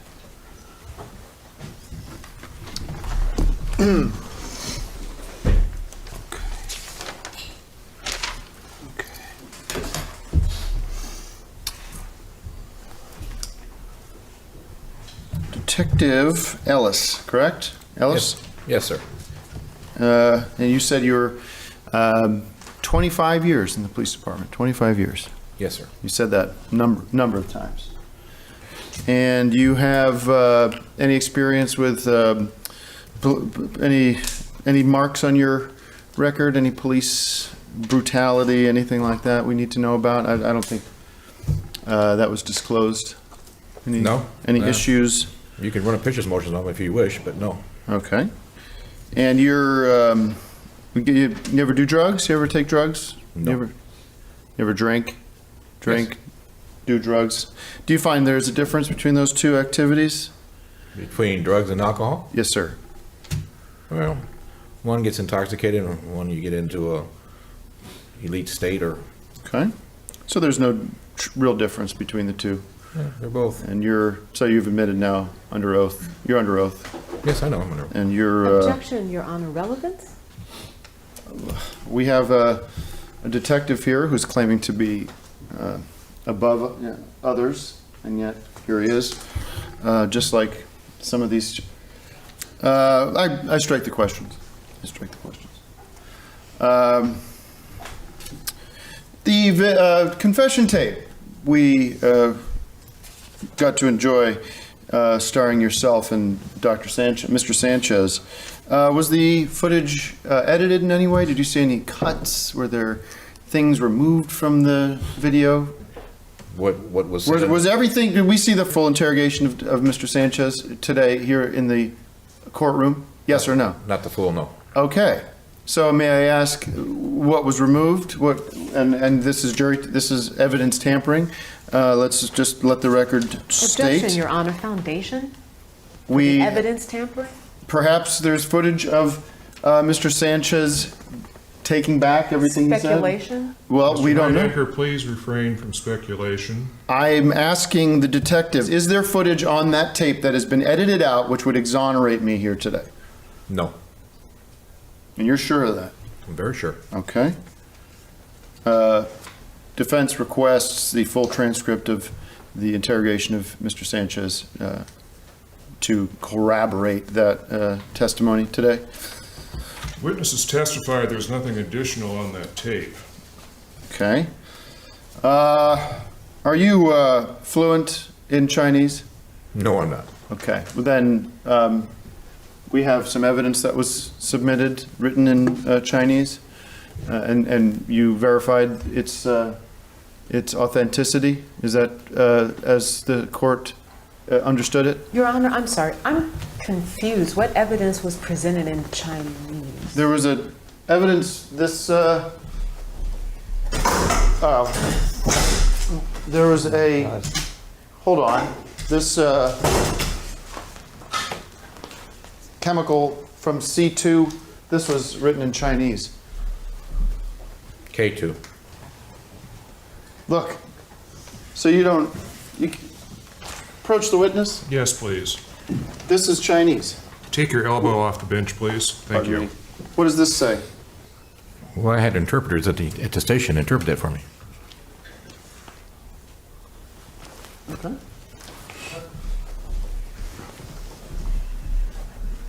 All right, we get bailiff, clean that up. Somebody?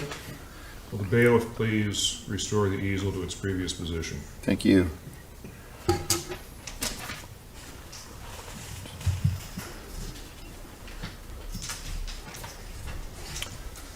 You're a good detective? Very good detective, yes. And can you explain the concept of choice to the audience? Choice? Objection, Your Honor. Relevance? Sustained. Let me phrase the question. These, correct or incorrect, true or false, the Electric Sun 20 as they've become known, Matthew Salinas, the rest, chose to be at they were not ordered by any kind of the state or the federal government to attend the music festival, as far as you know? No, they came on their own free will, yes. All right. And they ingested the vape juices on their own free will? Yeah, but not know what was inside of it, no. Thank you. And final question at this point. How extensively has the San Bernardino Police Department, county that you work for, investigated the Chinese role in this this scandal? In other words, have you traveled to Shanghai? Have you investigated the corporation that supplied the chemicals? Have you spoken with their chemists? Have you spoken with their CEOs and the executives at the chemical company? No. And you don't find that to be unusual? We no need to. Okay. We know where the chemicals came from. We know what the chemicals are. But you can't say for certain that they were, if I had, which I dispute that evidence for the record, I believe the evidence was manufactured, concocted by the prosecutor. But that's another, hold on, that's another issue. The evidence was admitted. You were given the chance to object. Well, and you did not make any objection at that time. My point is, if you allow me to finish, that we believe that there was fraud on the part of the Chinese, which no one wants to talk about for PC reasons. Okay, I'm asking if you have explored that side of it. No need to.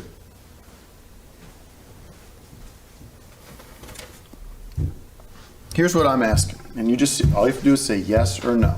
Okay. Is there a possibility that the county here and the DA has hidden evidence to suggest? Objection, Your Honor, mischaracterization. Sustained. Is there, let me ask you this, let me rephrase the question. Is there the possibility, yes or no, that the Chinese are responsible for duping me and Mr. Sanchez? Objection, foundation. Sustained. Is there, did the Chinese dupe me and sell me a bill of goods? Objection, And asked and answered. Sustained. is the county concerned? Is the county not investigating the Chinese link here for reasons of PC, political correctness? Do we believe that there is what I'm calling the Chinese connection as a part of it? Because somebody sold me a bill of goods, if that's the case, which it's not. Mr. Sanchez is the sole proprietor of the vape tent. I think that's been established. Can you confirm that?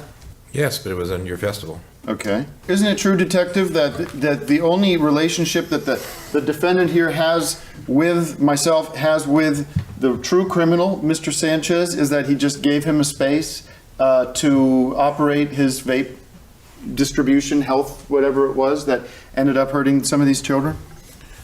You don't understand, but you were the organizer of the festival. It was your name and your signature on the checks. It was a check from your son's charity that you got from your son's payout from a life insurance policy.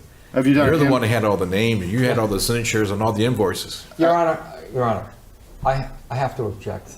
Mr. Heidecker is again badgering the witness. These facts have already been established. Documents have been admitted into evidence. We're wasting the time of the court, and this is... Mr. Heidecker, the purpose of cross-examination is to elicit new information from the witness, not to engage in a debate. I understand that, Your Honor. One more question, and I will allow the good detective to be on his way. Have you requested a handwriting analysis from the defendant? No. Further questions? Redirect? No, Your Honor. You're excused.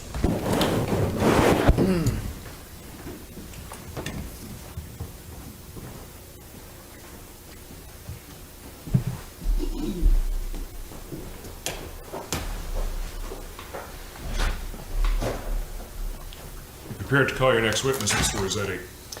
Yes, Your Honor. The prosecution would like to call Dr. Gerard Kearney.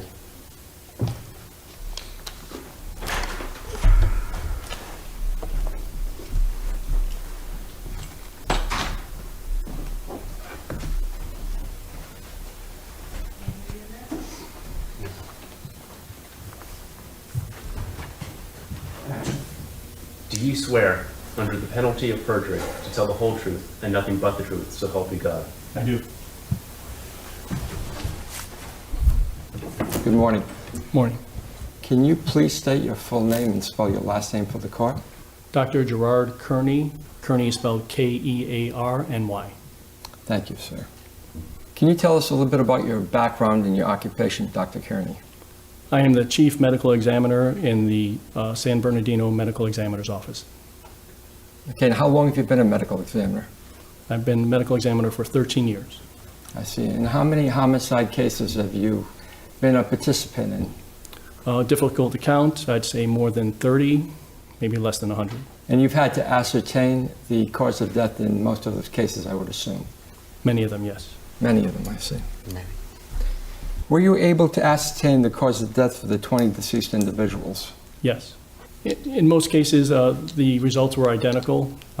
We experienced that there was a nervous system shutdown, asphyxiation. Victims' hearts had enlarged to 1.5 times the size of normal, but ultimately the result of death was due to cardiac arrest. Your Honor, may I approach the witness? Yes, you may. I'd like to lay the foundation for this evidence. Can you tell me, Dr. Kearney, is this the toxology report that you compiled? Yes, it is. And in compiling the report, you examined the victims? Excuse me? In compiling the report, you examined the bodies of the victims? That's correct. I understand, okay. And the reports reflect your findings of those victims? Yes. Okay, Your Honor, I would like to admit this into evidence. Objection? Excuse me? Do you have an objection to this being admitted into evidence? No. It's Okay. received. Exhibit 22. Thank you, Your Honor. I'll leave this here so you can refer to it. Thank you. Does someone who suffers from these symptoms feel pain as a result? Yes. Can you describe that to the court? It is extreme pain. There's a sudden rush of inflammation, followed by a propensity to vomit, sometimes vomiting blood, and that's due to internal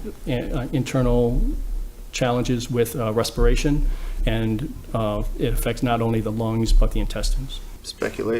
Objection, speculation? Overruled.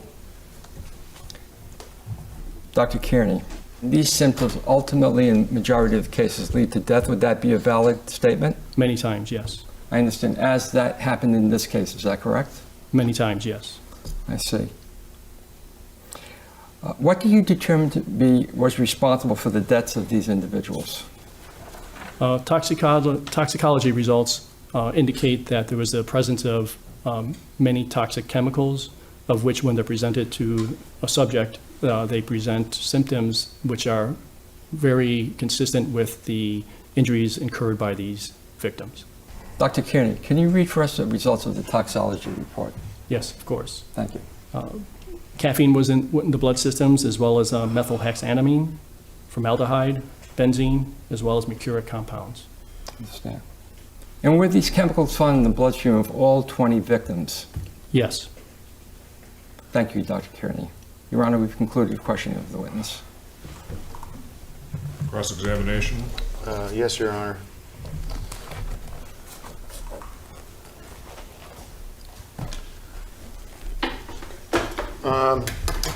Thank you, Doctor, for coming down here, giving us some of your time. How do you determine the toxicality of a patient or a deceased patient? Results are sent to a state crime lab where a myriad of studies are conducted in order to determine the possible presence of particular chemicals which we track. Okay.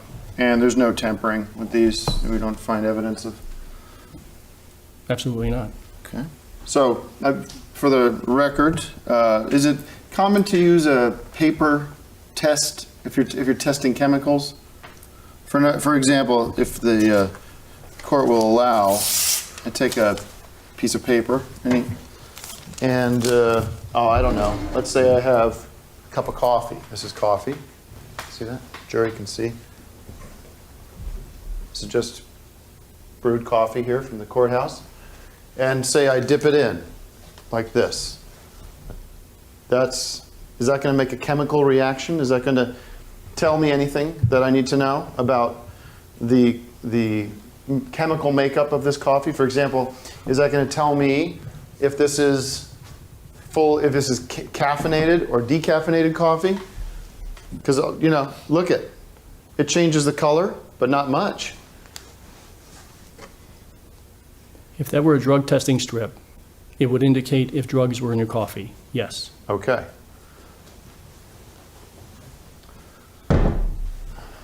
You mentioned that all 20 of the Electric Sun 20 Music Festival attendees here on the board contained these so-called drugs that you had discovered. Is that testimony that you stand by, Your Honor? Or, sorry, defendant?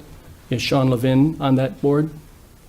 Sean Levin is on that board. I'm glad you brought Sean Levin up. I want to talk about Sean Levin. Sean Levin is on the board, and right now, I'm being accused of his death, correct? I'm not accusing anyone. I'm giving the results of the tests. Isn't it true that Mr. Levin did not have these chemicals in his system at the time of death? That is true. So what is he doing on this board? Sean Levin was known to have passed away due to a heroin overdose, and it was observed that he had not participated in the vape product. I So- cannot speak to why he's on the board. Let me just make sure that the jury understands this. This Sean Levin right here had taken, you said it yourself, what was it? He passed away due to a heroin overdose. Passed away due to a heroin overdose. So is it fair to get this off? So is it fair to now state that no one is responsible for Mr. Levin's death except his own choices and whoever sold him the heroin that he ingested before coming to my festival? Sir, I'm just here to give you the toxicology report. Can you just answer my question? I just did. Objection, badgering the witness. Sustained. Well, we can all agree that Sean Levin does not belong on the board. Who else doesn't belong? Excuse me, Your Honor, I have to object. Mr. Heidecker is not abiding by the decorum of this court, and I feel that this behavior should not be tolerated. Your Honor, I'm being falsely accused. We've just had testimony here from the witness that this man did not even use the vape system. Who else didn't use the vape system? Who else didn't use the vape system? Your doctor? Dr. Kearney? I cannot speak to who else is on the board that did not use it. Is that your question? It is. What I can tell you is that the chemicals that were present are consistent with what was in the device, the vape pen, and the chemicals that were loaded into the vape pen. And your qualifications that Objection allow... asked and answered. Sustained. Your Honor, Judge Slislik, we have already established one doctor who turned out to be a quack, Dr. Sand. So now we're being asked to believe that now they're bringing this doctor in. It begs the question, do you have your diploma? Where did you go to school? Mr. Heidecker, it is a thin line between attacking a witness's credibility and character assassination. You are dangerously close to that line right now. Okay, I'll rephrase the question. Your jury, we've already established that one doctor in this case, Dr. Sand, is not a doctor. And yet the prosecution brings Dr. Kiernan. Dr. Kearney. Kearney, okay. Objection, Your Honor, Dr. Sand was introduced by the defense as was- part of their defense. So the prosecution did not introduce Dr. Sand as a doctor. Mr. Heidecker, do you have reason to question this witness's credentials? I accept his credentials, Your Honor. But I ask that the jury consider that we all may not keep an open mind when considering who any of us are, who any of our credentials are. May I approach the witness? Yes, you may. Who else belongs to be taken off that board? Do you have an answer? I have an answer. My answer is that the toxicology report showed that everyone on that board had chemicals in their body consistent with what was in the vape device and the vape chemicals.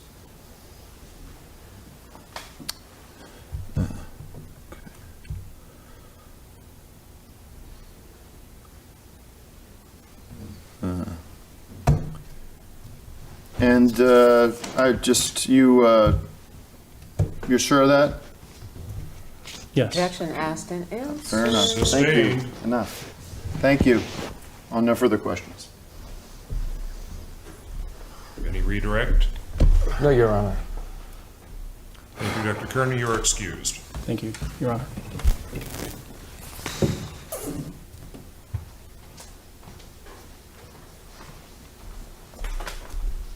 Mr. Rossetti, you prepared to call your next witness? Your Honor, the prosecution would like to call Greg Turkington to the stand.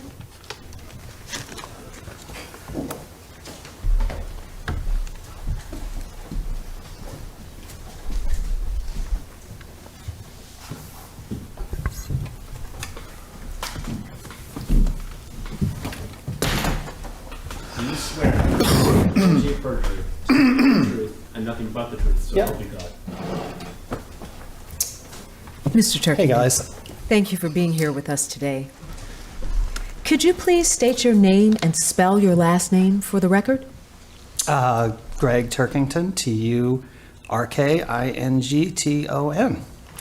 And Mr. Turkington, can you just tell us a little bit about your background? Yeah, I co-host and I'm sort of the resident expert on a show called On Cinema at the Cinema. Objection. He is not a host. He's a guest. On the Well, show. co-host and resident expert. On And then, the world, you will have the opportunity to cross-examine Mr. Heidecker. Fair enough. He's committing perjury. Is my only.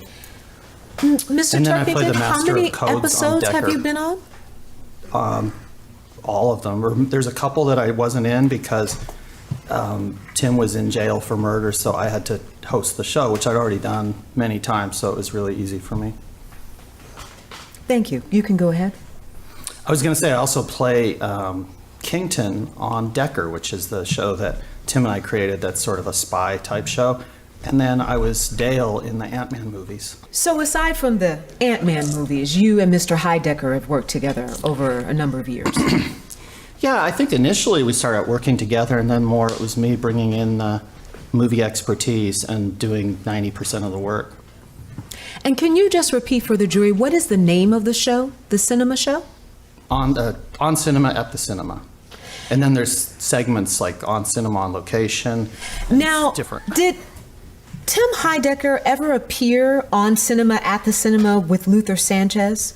A lot. And those were the worst rated episodes because he started taking a show where people would tune in to get movie information and putting Dr. San on to give medical information, which is not what the viewers wanted. And also, that would cut out segments that I was producing that people were actually interested in. And you would see the ratings just plummet because we got away from the movies. So you're saying because it was on Cinema at the Cinema and they weren't talking about the cinema? No, he changed it to On Cinema on herbal medicine or on acupuncture or these sorts of things that no one was interested in. Now, do you remember whether or not on April 10th, Mr. Heidecker and Mr. Sanchez were on the show? Probably. Did they ever come on the show to promote the Electric Sun Desert Music Festival? Yeah, they did. And it ruined the show because I had 2 popcorn classics lined up for that day. And I'd done the research and brought in the information. And then I see Dr. San is there, who had been estranged from Tim for a long time because they had a falling out. And then suddenly he got back into Tim's world and was completely, Tim was completely under his thumb. Now, when Mr. Heidecker was on the show with Mr. Sanchez, did they present the TCH vape system as a product they were working on together? It was one of a lot of products of stuff that Tim was advertising instead of talking about movies because he didn't watch the movies in the later days of the show. Objection. And so he would fill the time up with Speculation. this sort of stuff. Hello. Objection. Speculation. Well, Let I would me I would rephrase- get the tickets for the screenings and go, and he wouldn't be there. Objection. And these were sneak previews. Objection. Relevance. I will rephrase the question, Your Honor. Thank you. Now, Judge, are you going to put this court in order or not? Mr. Heidecker, are you going to conduct yourself like a decent human being or He's not? throwing my name under the bus, and you're not doing anything to stop it. Mr. Heidecker, you will have the opportunity to cross-examine and clear yourself. Please confine your objections to evidentiary objections under the California Evidence Code. Yes, sir. Yes, Your Honor. Let me restate the question. Did Mr. Heidecker ever promote the TCH vape system on the show with Yes, Mr. Sanchez? constantly. And he would work the vapes Objection. into Constantly? Overruled. He would also work the vapes into episodes of Decker, which was an action show that we did together, and he would work the plot so that he had the vape at all times and other characters even had the vape to advertise it, I think. Okay, so let me just keep you on camera, or excuse me, on Cinema at the Cinema. Now, did he ever promote the vape system while you were hosting the show? While I was co-hosting it, yeah. Okay. Your Honor, at this time, we'd like to show a clip to the jury of a promotion that took place on the show. Objections? No objections. Please proceed.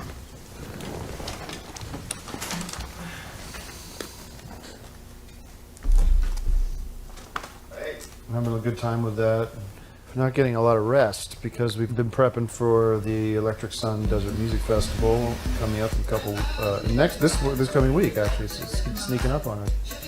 And I got an awesome plan, and I've got just an awesome opportunity for everybody that's coming because basically, me and the good doctor San and I have developed this very special blend of what I'm calling the TCH vape system in honor of my dearly departed. And we're going to be giving away as much as we can this weekend. So if you come to the music festival, you'll be getting a free TCH vape system kit. Sets you up with the beautiful machine here and the preloaded and USB cable.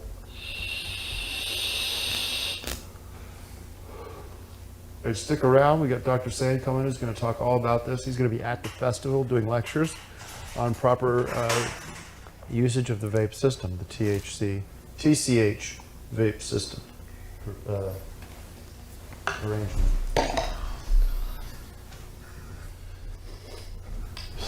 And all right, cool.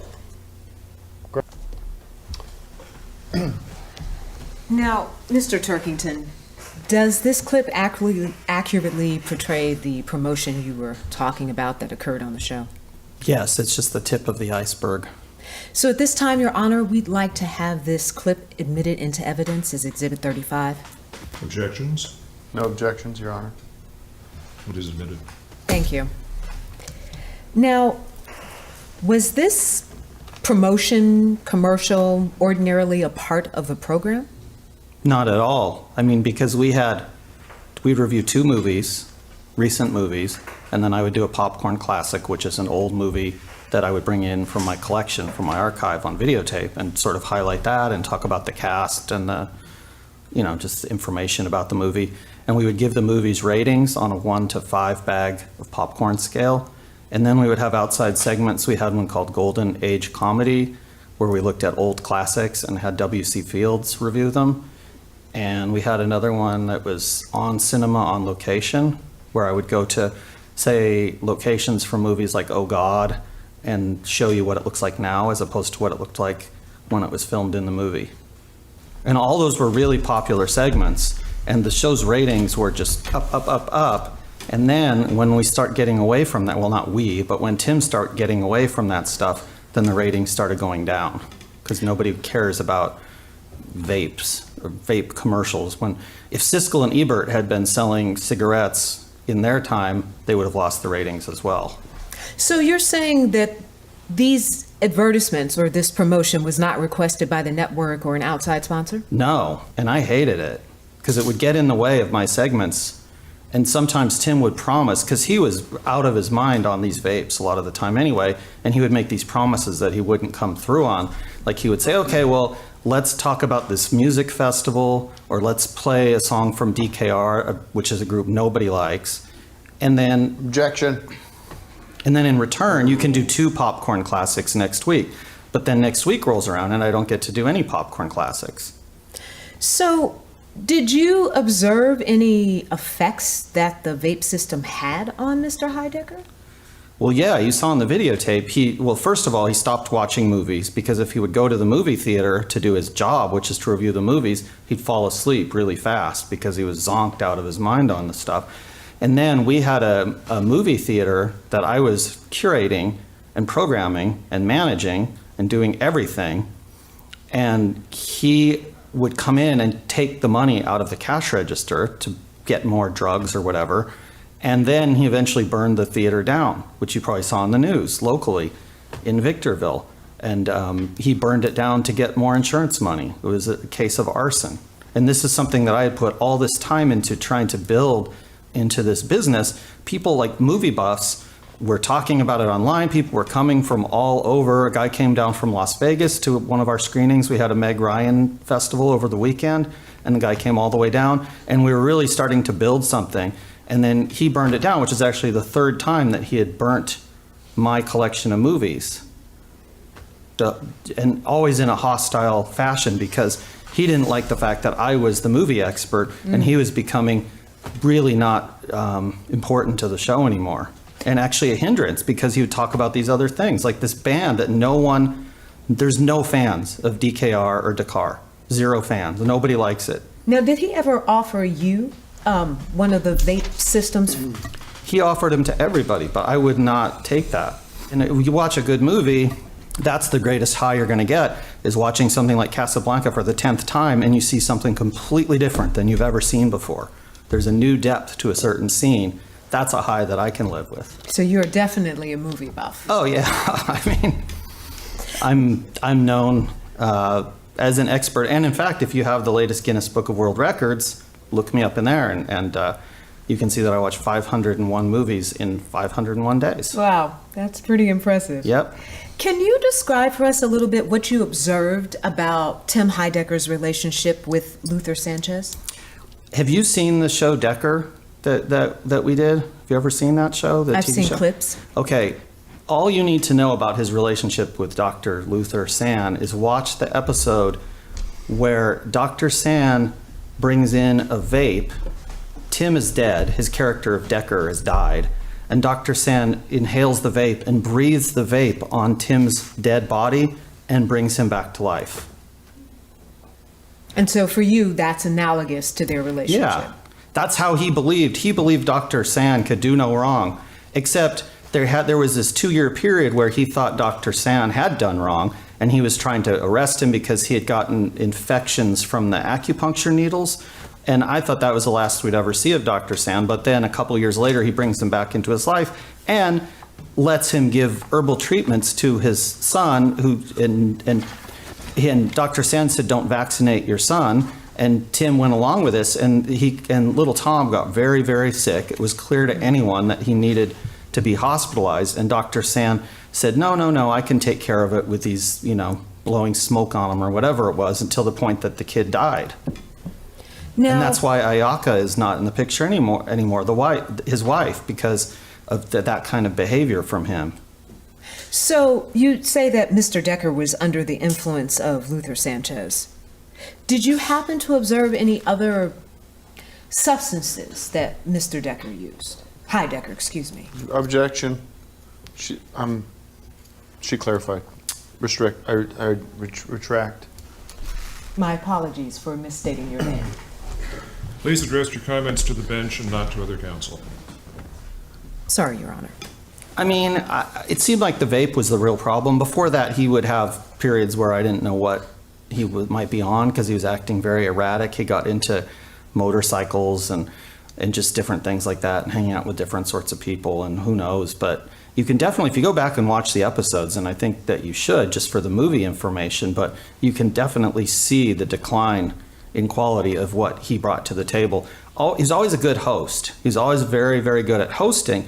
But initially, he was a good host, but he was also a good, knowledgeable critic. And we would have really informed discussions about whether or not you should go see the latest movie. But then a few seasons in, it's clear he's not even watching the movie, and he's getting the names, he's garbling the names of the actors, and just, and then the reason that I would be suspicious of anyone that he puts on the stand, because he's willing to tell people to lie under oath, because he told me to lie on the show and say that I'd never seen the movie Sully. Objection, and he made Your me Honor. say that, but I had seen the movie several times, and so I wouldn't trust any witnesses that he brings up. Objection, Your Honor. Is my role as a host of a TV show on trial? I am going to direct the jury to disregard comments about Mr. Heidecker inciting people to be dishonest. Thank you. I'm going to let the rest of the answer stand. Thank you, Your Honor. Mr. Turkington, in your opinion, do you think Tim Heidecker was aware of the toxic substances in the TCH vape system? I mean, I think if he thought it would kill people, he wouldn't have given it to them. But I just don't think he did the tests that he should have, from what I'm seeing, from what I'm hearing, I mean, they kept changing the formulation because he would get sick and he would be out of it, and then they would change the formulation. And Dr. San was always talking about all these herbs and things, but I mean, a lot of those herbs, they're things that you would find in Celestial Seasonings tea, and clearly that's not what these kids were on. So there was something else in the pens. And you could smell it too, because when he would vape, it didn't smell like, mint tea. It smelled like tires burning, or like brake pads when you go down like the Grapevine or something, and the truck's brake pads are burning up. That was what it would smell like. And his breath would, if you were around him, there'd be like a metallic quality to just his breath, or this rubber quality burning. And did Mr. Heidecker ever speak about the contents of the vape fluid on the show, on cinema? Specifically August 17th? I mean, he would just always talk about everything he was involved in like it was great, like the band has the #1 download. Well, that's not verifiable. And then this restaurant that he turned the movie show, he turned it into a cooking show, and then he's saying the food is so great when it was just all frozen stuff that they were getting from the supermarket. Objection. So I don't think he relevance. was detail oriented. I doubt that he knew what was in the vape. He probably was just smoking it, and if he got high, then he's like, I love this stuff, let's make more of it, because he's very from the hip. Just to narrow it so that we don't raise any objections. So do you remember whether or not he talked about the contents of the vape fluid? He probably did. Your Honor, we'd like to show a clip regarding the show where Mr. Heidecker did speak about the contents in the vape system. Objections? No. Proceed. I told you I'm going to have this opportunity to explain myself. I went to after last week's taping, I went to the clinic and had my blood tested. And the doctor came in with his mouth wide open. He said he couldn't believe the substances that were in my body and the levels by which they were at in my body. There were high levels of speed, synthetic marijuana, synthetic cocaine, PCH, some PCH 911 or something like that. He said I would have been dead if I had not come in. Now let that sink in. And do you, now that you've seen the clip, do you remember? Yeah, I remember the that. show? Yeah. So, Your Honor, we'd also like to admit this into evidence. Objections? None. It is so admitted. Mr. Turkington, we really thank you for coming in and talking to us today. Yeah, I wanted to also mention that he had borrowed money from me to pay for plane tickets to shoot Decker, Hawaii, and never paid back any of the money. This was like $10,000 worth of money. And then he goes and gets all this $1 million from the insurance, and I kept asking for the money, and I would never get any of it back. So there's a pattern of that kind of deceit and fraud and lying and taking advantage and all that sort of stuff. The court will been admonish established. the witness to restrict his comments to direct responses to questions. Okay. Thank you for your testimony, Mr. Turkington. Yeah, Your it's fine. witness? Thank you, Your Honor. Mr. Turkington. You say you have expertise in movies? Yeah. I run the Victorville Film Archive, which is the largest collection of movies in North America currently. And that's verified how? How From are we movie buffs. Okay, and you don't have any formal degrees from I think film. Excuse me. in the Guinness Excuse Book me. of World Records is pretty formal. Objection, Your Honor. He asked the witness a question the witness is trying to answer. He's interrupting me, Your Please- Honor. Please allow the witness to answer the question. I am trying. Mr. Heidecker. Mr. Sisnick, I'm trying to ask him a question. He interrupted me. That's on the record. I was answering. Well, can I Mr. restate the Heidecker, question? you asked one question. He was in the process of responding to that question, and you asked another question. Okay, I retract. Remember my comments about decorum? Yes, sir. Yes, sir. You do not have a degree in film studies from any major university, Well, the correct? people that do generally don't even like movies. That's like a world that I would not like. That guy. We had a guy. Can I get a yes or you no put on in the this? show, Can I get a Larry yes Truman, or who was the no worst in this guest room? we ever had on the show, and he's got a film degree and teaches film studies, but he couldn't tell any of the viewers anything about the movies we were reviewing. He was the worst guest we ever had. Mr. Turkington, please answer only the question that is asked. All right. Do you have a degree from a major film university? No, that would be a hindrance. All right. we've established that. Mr. Turkington, would you state for the record, you have or have not seen me, the defendant, ingest the THC vape system in your presence? You have? Lots of times. Okay. And would you, yes or no question again, please, I ask, would you consider me alive as we are in the courtroom right now, breathing, a living being, alive, human being? Today, yeah. Other days I wasn't so sure. That's why we had an intervention for you. Well, I'm either alive or I'm not. Well, yeah, you're alive. There you go. Thank you. That's the only question I have there.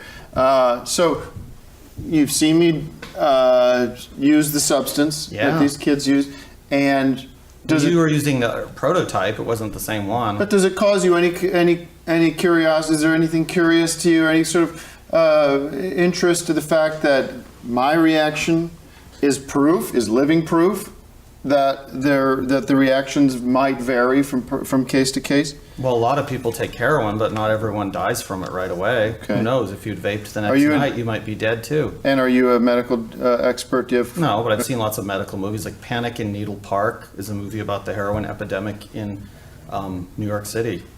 Would you agree that the film clip we saw where I listed the dangerous chemicals in the THC vape system was the precursor, they edited it by the way, that is a precursor to me and Dr. Sand, excuse me. Mischaracterization of the evidence? Sustained. Jury will disregard. That Dr. Sand and I adjusted the formula to be safer, took out the dangerous chemicals? It looks like you adjusted to be less safe because all these kids died. Oh, I don't think this is very funny, Mr. Turkington. I do not think this is very funny. Neither does the court, by the way. No, thank you, Your Honor. Your Honor, I have to object. There's obviously animosity between the witness and the defendant, and I think this line of questioning is unproductive. Going to allow the line of questioning, but once again admonish Mr. Heidecker to please stick to the case. I'm also going to admonish the witness once again to please answer the question that is asked. Do not volunteer any information. One final question I want to raise with you, Mr. Turkington. You're familiar with the substance commonly known as black mold? Yeah. It's in a lot of homes. It gets in carpeting. And is it true that your apartment was discovered to contain large amounts of black mold prior to the defendant, myself, and my family, my wife Ayaka, and my newborn son Tom Cruise Jr. Moved into the apartment? Objection. Relevance? Sustained. Let me work on that, Judge. Black mold, we'd all agree, is a dangerous, potentially toxic substance. Well, I mean, we live here in California. We have an ocean bordering on the side, so you have moisture in the air, so you get mold and all kinds of things. I've seen newspapers get moldy, archivists that I know that collect clippings about movies. Sometimes they've had their collections that were in storage get ruined through mold or leaking rainwater. I'm just asking if you believe that, I'll rephrase the question to please the court. Do you believe that the death of my son, the defendant's son, Tom Cruise Jr. Heidecker, was a result of your black mold in the apartment and your miscarriage because I wasn't living there at that time. I was gone. Excuse me. If you're sustained. Well, I have given you plenty of latitude on this line of questioning, Mr. Heidecker, and you've not taken us anywhere with it other than further animosity between you and the witness. I ask your in your infinite wisdom, Judge, that you offer me this opportunity to connect dots, because we have. Yes or no, do you believe that the black mold in your apartment was responsible for the death of my son, Tom Cruise Heidecker? Yes or no, Mr. Turkington? No, and if there was mold that you thought was a problem, you should have cleaned it out because you were in the apartment for several months before he died. Shutting it down. Okay. Well, I will be calling Mr. Turkington during my time to present evidence because I have more stories to tell. As is your privilege. there's some stuff you need to know about him that will, believe me. And thank you, everybody. Any redirect? No, Your Honor. Mr. Trickington, you are dismissed. Thank you. All right, thank you.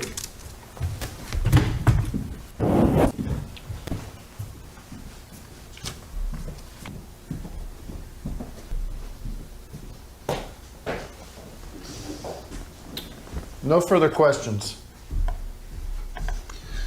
Seeing the hour, the court will now declare that we are adjourned. Thank you all.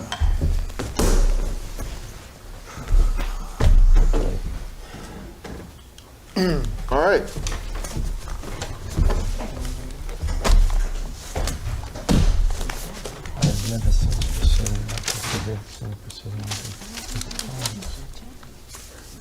Okay.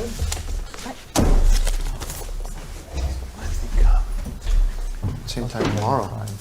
We're kind of just chipping away, you know, because at this rate, they're kind of they don't have a lot of angles that you can take from. You guys want to get some lunch? We can go jam.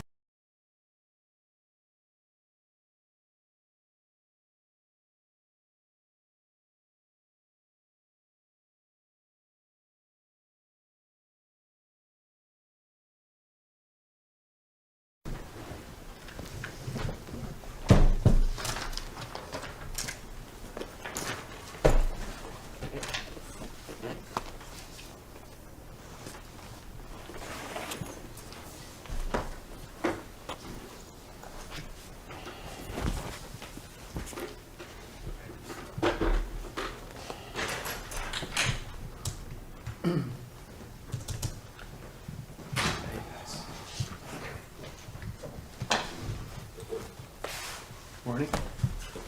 Good morning. Morning.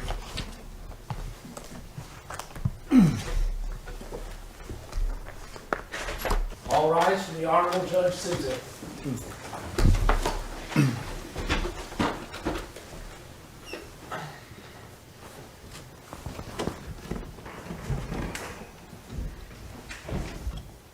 Court is in session. Please be seated. It's a continuation of the people of the state of California versus Timothy Richard Heidecker, case number 02-CF025. Are the people prepared to call their next witness? Yes, Your Honor. The prosecution would like to call Mrs. Amanda Davis to the stand. Amanda Davis.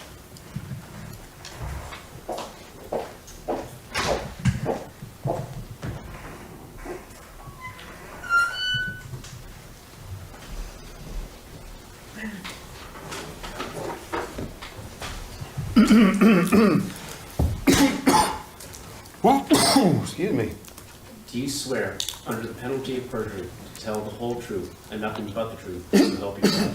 Yes, I do. Excuse me. Thank you for being here with us today. Could you state your name for the record, please? Amanda Davis. Miss Davis, or Mrs. Davis, what is your relationship to Valerie Davis? I'm her mother. Can you tell the jury a little bit about Valerie, what type of person she was? Valerie was the type of person that when she walked in the room, the room lit up. She was loved by so many people. She made friends with everybody. She was so well liked, and she wanted to be a nurse. She loved helping people. If you remember, can you tell us a little bit about your last conversation with her? What did she say to you? She had asked if she could borrow the car to go to a music festival in Apple Valley. I asked her to be home by midnight, and she was always on time, so she said, of course, Mom, I'll be home on time. You know, I won't do that. And she said she wasn't sure how long she'd stay anyway because she wasn't familiar with any of these musicians, and that it could end up just being a flop. So that was it. Now, did you know your daughter to be someone who ever used the so-called vape pens before? No, not that I'm aware of. No, I don't think so. No, I mean, she was 17 years old, and why were these people selling these things to 17-year-old children? Objection, there's nobody's, I'm sorry, continue. Your daughter was 17 when she left you. Yes, she was 17. If there was anything that you could say to her, what would that be? Objection, speculative. Overruled. I would tell her how much I love her, and she was a wonderful person. I would do anything to have her back. I wish I would not have let her go. I'm devastated without her. And that man over there is responsible. He is responsible for me losing her. We know this was difficult, Mrs. Davis. Thank you for coming in today. Thank you. Your witness? Judge, Your Honor, what's going on? Ms. Davis, would you please take the stand again? Just a few questions. Thank you, Miss Davis, Mrs. Davis? Mrs. Davis? Mrs. Thank you. Pardon me. I had some corn tortilla chips this morning, and it's lodged in my throat. It doesn't seem to be able to. I'm drinking water. Court is not interested in your dietary habits, Mr. Heidecker. Thank you. Mrs. Davis, I just, first of all, want to offer my condolences. I'm not sure if you're aware of this. I am also the parent of a deceased child, my son, Tom Cruise Jr. Heidecker, who's sort of familiar with the THC. From one grieving parent to another, I'm with you here. And we're in sort of this special club, I guess you could say, which, you know, is what it is. And so I'm feeling I'm not here to, I honestly don't want to challenge your testimony here. I don't have any reason to disbelieve it. At this time, I do think though it would be appropriate, maybe a little unorthodox, but this has been an unorthodox trial to be sure. I believe it would be appropriate and would, I think, be warranted to have a moment of silence for your family and for your daughter, Valerie. And I would ask the court allow it, and I would ask that we maybe even dim the lights here and just take a few moments and just reflect. Does the prosecution object? We don't object, Your Honor. Okay. I will allow the moment of silence, but dimming the lights is a bit much, Mr. Heidecker. Fair enough. Thank you, Judge. Moment of silence can begin at this time. Take a moment to remember Valerie and the rest of the Electric Sun, 19, I should say, 19, not 20. I believe it was a moment of silence. Yes, Mr. Heidecker. yes, I apologize, Judge Sistak.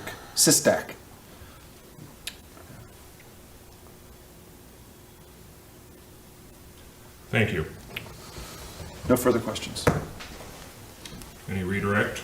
No, Your Honor. Thank you guys for doing that. Mrs. Davis, thank you very much for your testimony. You are excused. Thank you.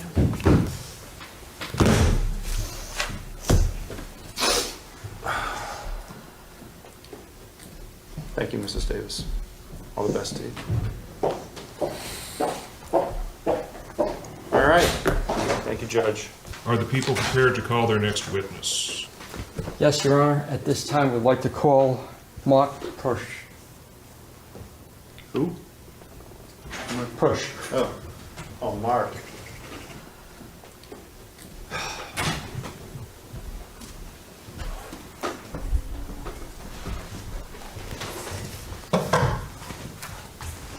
Do you swear, under the penalty of perjury, to tell the whole truth and nothing but the truth, so help you God?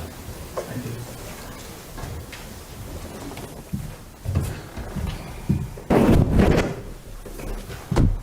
Hello, Mr. Pershk.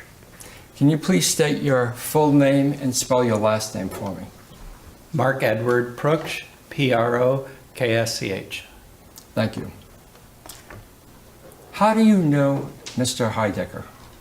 I am a comedy celebrity impersonator, and I worked for him on cinema and W.C. Fields, Groucho Marx, Indiana Jones. I also was a waiter for him and a usher at the theater for him. I understand. How long have you worked for him?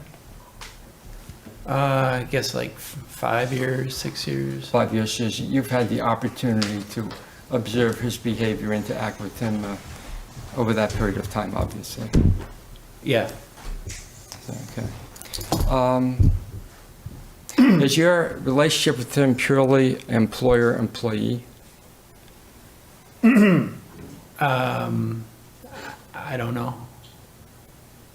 You don't know. Okay. I mean, I am friends with Greg, and that's how I know Tim. And then Tim has let me do my comedy celebrity impersonations, Three Stooges. Sounds like you have quite a repertoire there. Okay, so you're an employee, but you're also somewhat of a friend of Mr. Heidecker. Yeah. So I'm going to ask you a question, and this may be a little difficult for you to answer, but I would appreciate your truthful answer to the best of your ability. Were you ever physically abused by Mr. Heidecker? Objection. Overruled. Watch it, Mark. Your Honor? Yep. Can you speak up? You were physically abused by Mr. Heidecker, is that correct? That's correct. Did Mr. Heidecker... Objection, there's no evidence. Overruled. Good luck looking for evidence. You will have the opportunity to cross-examine Mr. Heidecker. Thank you, Your Honor. And I will, Mark. Mr. Heidecker, do not address the witness unless you are directly... I have the right to address him as I wish. You have the right to address the witness when I tell you have the right to address the witness, Mr. Heidecker. Approach the bench? No. May I approach the bench? No. Why not?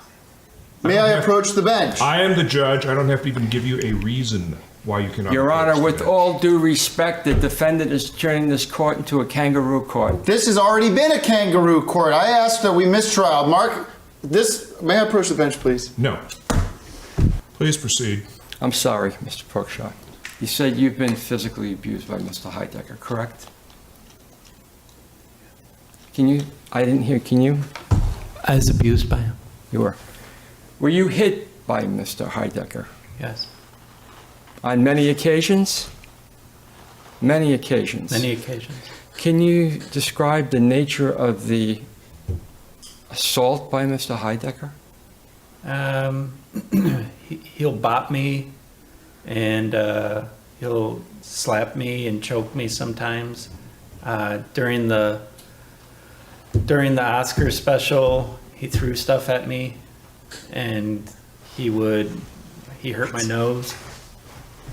And I did actually do Groucho Marx then with a broken nose, which I don't know if he ever had one.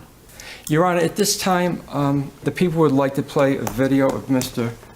Proksch, which I think will shed some light on the nature of the abuse and violent nature of Mr. Heidecker. Objections? No. Proceed. Thank you, Your Honor.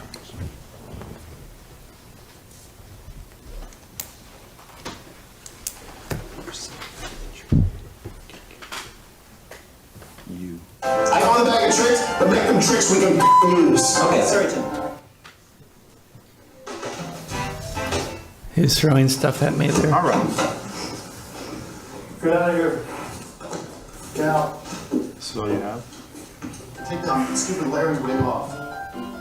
And do Charlie Chaplin. Asshole. Here you go. All right, now do Charlie Chaplin, you dummy. I want to poke him in the eye. That's it. Oh. No, I haven't. Oh. doing. Ant-Man, Mark and I are in a good place. Well, there's some visual evidence that that's not true. That's hearsay, and that's very irresponsible. You're getting close to being in big trouble with me. I saw that fucking tape of you, Mark. You fucking asshole. You tried to make yourself look like Decker, and you're gonna pay for it. You already paid for it in spades. There are actually 5 Marx Brothers. That's a culmination of your... All right, thank you very much. Thank you for your participation. Hey, Tim, come on. Hey, I think He's trying to steal my way. I'm not trying to steal He's his trying to steal my way. Oh, 4 heads, I'm sorry. 4 heads. Hey, guys, come on. Come on. Where you going? Where you going, Mark? He told me. That's all right. Stay out of here, guys. Stay out of here. You're not going anywhere. I know I'm not going anywhere. The court apologizes for any inappropriate language that may have been used in that tape. I'll ask the jury to disregard that portion of the tape. Your Honor, we have no more questions of the witness. Any cross-examination? Oh, absolutely. Sit down. Sit down. Excuse me, sir. Mr. Heidecker, I'll take care of this. Please return to the stand. He's entitled to cross-examination.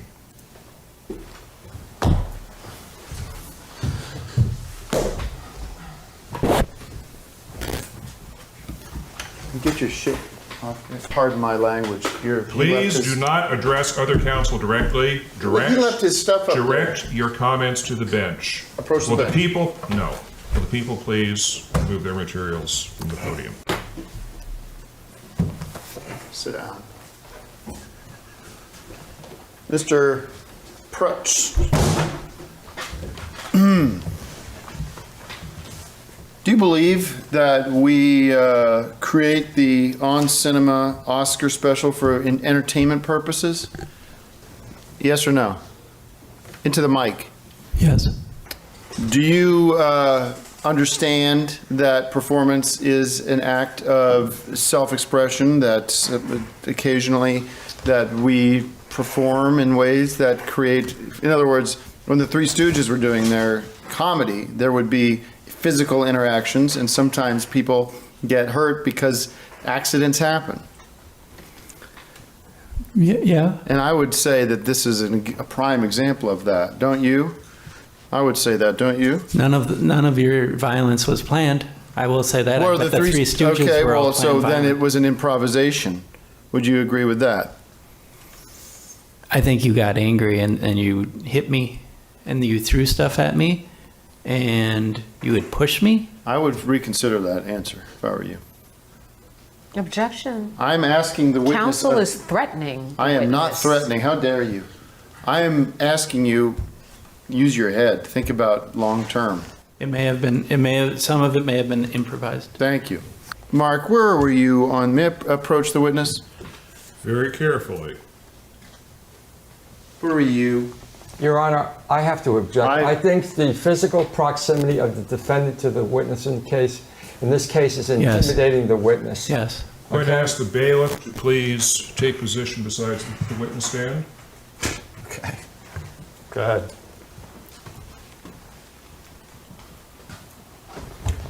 Thank you, Deputy. Where were you on the night of April 14th, the night of the Desert Sun Music Festival? I don't know. You don't know. Wasn't it true that as you are an employee of me for the Six Bag Cinema, that you were instructed by me that day to secure a on-cinema food truck to deliver food to the festival that night? Is that true or false? It's true. That is true. And Mr. Prutch, why was there no on cinema, strike that from the record, why was there no Six Bag Cinemas food truck at the music festival? You just told me to get a truck. I mean, a food truck. And you disobeyed me. No, you didn't give me any money. You didn't tell me where I can find one. And I told you I don't have my license because it got expired. Am I supposed to tell you how to put one foot in front of the other? Objection, argumentative. I'm Sustained. asking, how much of your job am I supposed to do for you? I didn't know how to do it. You told me to get a food truck. I don't know where to You're go an get adult. food trucks. Are you an adult?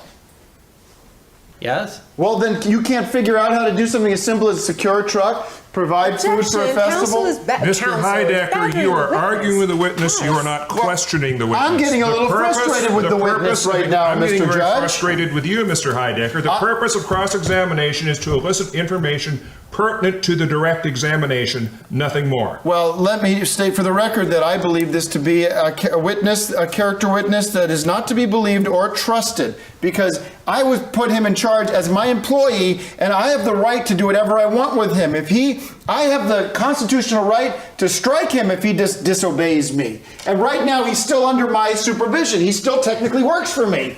Your Honor, this defendant is intimidating this I am witness. not intimidated. I'll intimidate you, believe me. Mr. Heidecker! Mr. Heidecker! I'm warning you that this I is move my... to hold the defendant in contempt. Fine, hold me in contempt.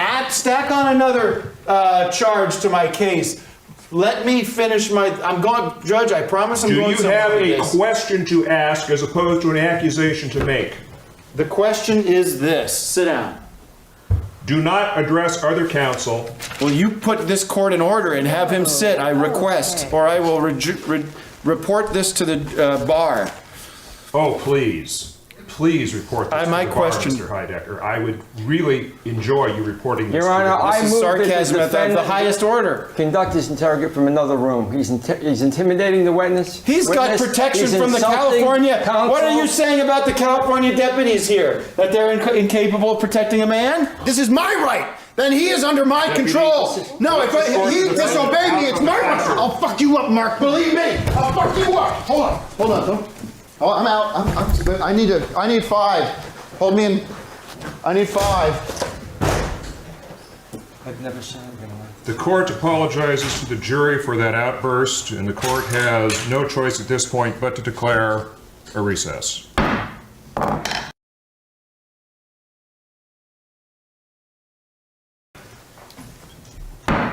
We are back in session.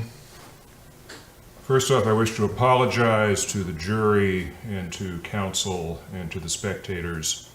That is the first time in 20 years on the bench that I've ever raised my voice during a court proceeding. My apologies. Let me assure you this is not normally how I conduct my courtroom. Mr. Heidecker, I'm entering a citation of contempt for you. That will be heard in Department 107, Judge Wilder, on December the 4th. Thank you. And I will remind the members of the jury that we are here to judge the merits of this case. Mr. Heidecker's actions earlier today will be dealt with in a separate proceeding, and they should not affect in the least your judgment on the merits of the case. Thank you for this. Thank you for your judicial experience here. So we may now proceed with this trial. It would be my honor. With an understanding of how we will be conducting ourselves. Yes, and I just want to extend apologies to the counselors to my left and to Bailiff Sanchez. Thank you. And to the rest of the court, especially the jury, who I love. I'm a babe in the woods when it comes to being a lawyer, and let's move forward and apologize. I apologize for my reckless behavior. The court accepts your apology, and it is the court's earnest hope that we will continue this proceeding with decorum, with dignity and respect. It is my pledge to you, Judge, that I will continue to be, I will, from this point on, use the utmost respect that this court deserves. Are the people prepared to call their next witness? Yes, Your Honor, the prosecution would like to call Alessandro Saradamini as our next witness.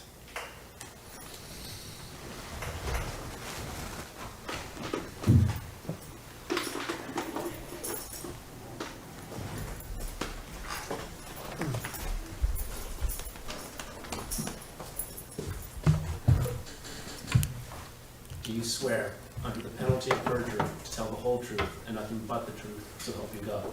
I do.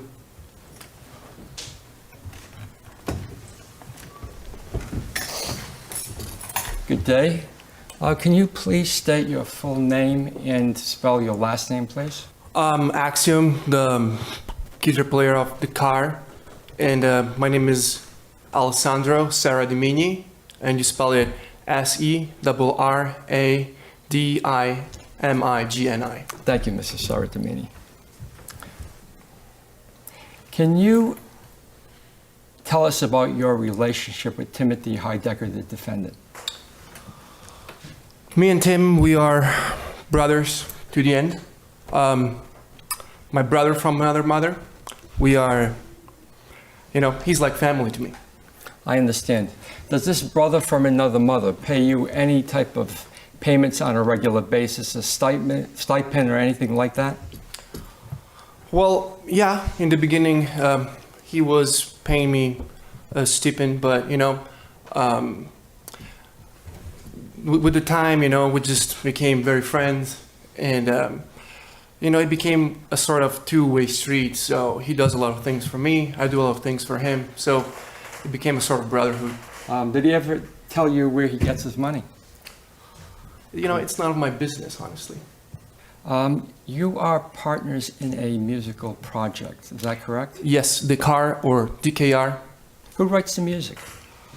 Well, Tim does. He's the boss. He's, the one who writes the music.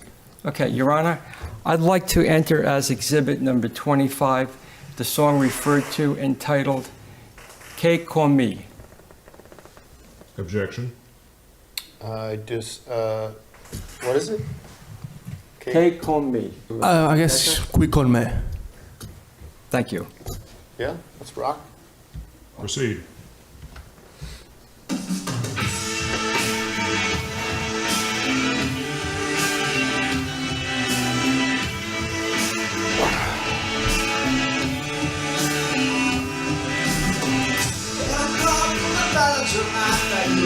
Sulla spiaggia e il tempo che volava, un gruppo di amici con una chitarra.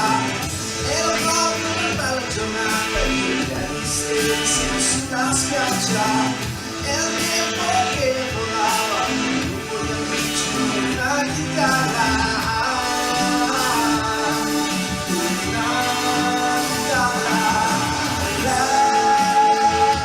Resta qui.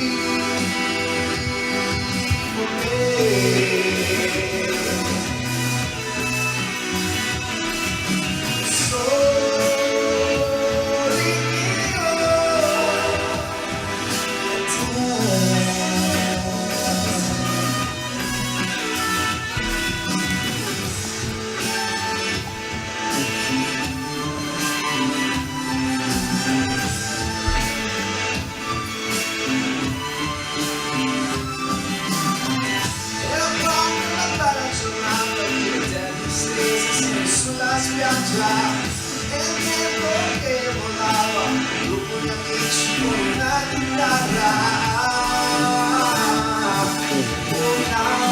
Una chitarra. Resta qui con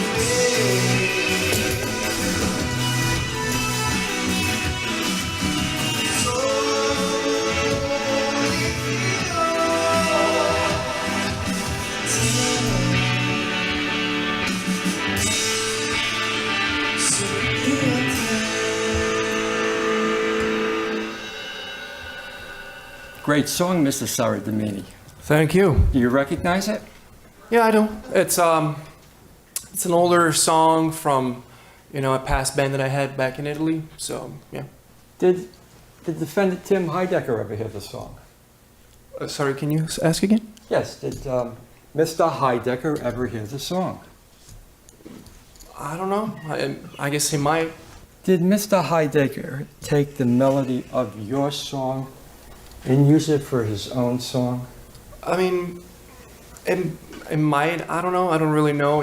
I can't really tell. Excuse me, so you're saying for his song, Empty Bottle, he didn't reuse your song. Is that what you're telling the court today? He might not. I don't know. It's not really relevant to me, Okay. He's my brother. Why don't we just let the court play Mr. Heidecker's Empty Bottle and let the jury decide? Your Honor? Objection? No, I think it would be, kind of a nice tone shift in the courtroom to hear it. Okay, Your Honor, I'd like to enter empty bottle as exhibit number 26, and I would appreciate if you could play it now. Thank you. Please proceed.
Is there a reason why Tim Heidecker took sole writing credit for the song when you obviously were the composer? Your Honor, may I approach the witness? Yes, you may. May I look at your hand? What happened? I donated it to Tim. He needed it more than me, so. You're saying you donated your right hand to Yes. Timothy Heidecker? Yes, he needed it more than me. He's my brother. Do you have a brother? Would you do it for your brother? I did. Well, I have to say, I don't believe my brother would ask me to donate my right hand. Well, we are in a band. We need to keep writing music, and I just thought that, for the quality, of the band. And You would do anything for Mr. Heidecker, is that correct? Yes, that's correct. Including lie? I wouldn't say so, because I didn't lie today, so. Okay. Your Honor, I have no more questions for the witness. Your witness, sir. Thank you. Cross-examination? Yes, Your Honor, absolutely. Axiom, my brother. How you doing, man? I'm hanging in. I'm hanging in. This has been tough, and you've been by my side this whole time, right there, with Manuel. We're missing you, man. Hey, I'm not missing you because you're here. I don't really have any questions. Listen, I think maybe I can ask you this. You're what was the Italian song that we played? Qui con me? Yeah. Lyrics. In English, to the best of, what is the general, can you give us some samples of the lyrics there? It talks about having a good time, just, Pretty catching up with friends and, spending time together at the beach. And the lyrics to Empty Bottle? I would say it's completely the opposite. The opposite, okay. I think apples and oranges, would you describe the two? Yeah, absolutely different. Totally different? Yeah. I have no further questions. Thank you, Axe, for being here for me.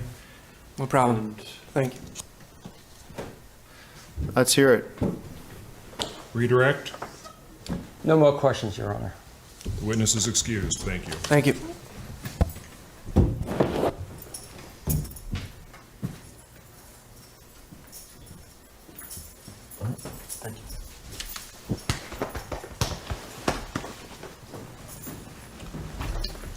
Are the people prepared to present their next witness? We are, Your Honor. The prosecution calls Ayaka Otani to the stand. Who?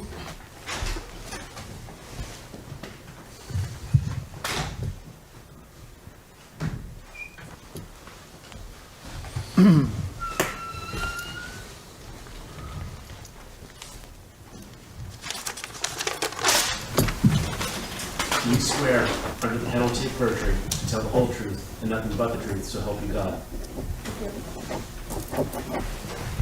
Thank you for being here today, Ms. Otani. Could you state your name and spell your last name for the record? My name is Ayaka Otani. My last name spells O-H-T-A-N-I. Thank you. Now, could you describe for the jury your history or relationship with Mr. Heidecker? I came to this country as a foreign exchange student from Japan. Tim and his wife let me stay at their place, and after Tim's first divorce with his wife, we fell in love, and soon I became pregnant with his son. Tim wanted me to get an abortion, but I chose to keep the baby. His name was Tom Cruise Heidecker. I was a very young mother, and Tim was busy with work. So when Tom Jr.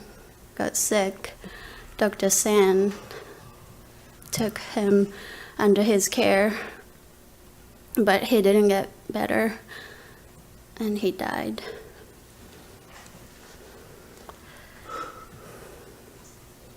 What kind of man would you say Tim Heidecker is? Tim is a very confused and angry man. He sometimes has a violent temper, and he was very upset with Tom Jr. all the time. And did you witness his violent temper on occasion? Yes.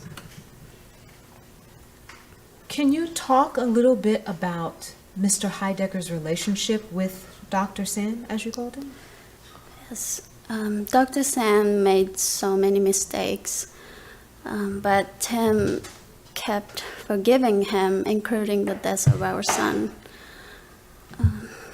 I don't understand why Tim keep dealing with Dr. San. He must have known Dr. San was a bad doctor. Do you need a moment, ma'am? Okay. How is life treating you now that you are no longer here? I moved back to Japan. I've remarried, and I have a daughter now named Sakura. She's beautiful. We thank you for coming in today. Your witness, Mr. Heidecker. Cross-examination? Yes. Just one moment, please. I need to get excuse me, water.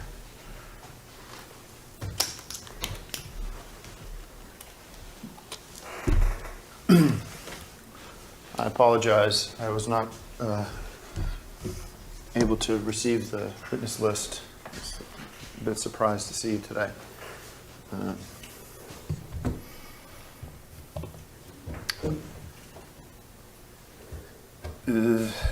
Good to see you. And last encounter was under difficult circumstances for me. I appreciate that. You said you're remarried? Yes. And his name? Satoshi Otani. S-A-T. O. O. S-H-I. Okay, he's Japanese? Yes. Okay.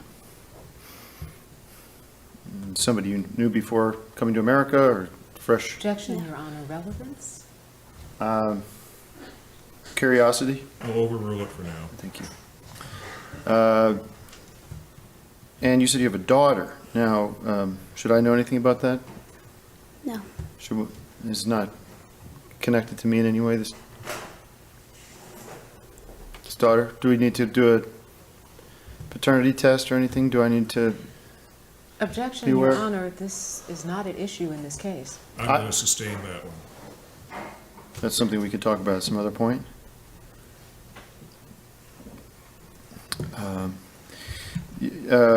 You're under oath? Understand that? Yes. Okay, then I'll ask you a simple question, just for the record. Are you still in love with me? No. All right.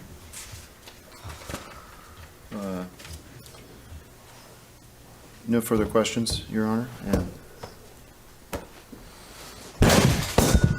okay, I'll just do, let me do 5.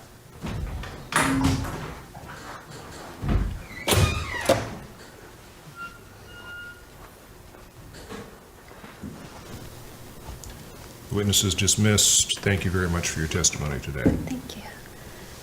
Is he still there? Bailiff, would you please escort the witness out? Thank you.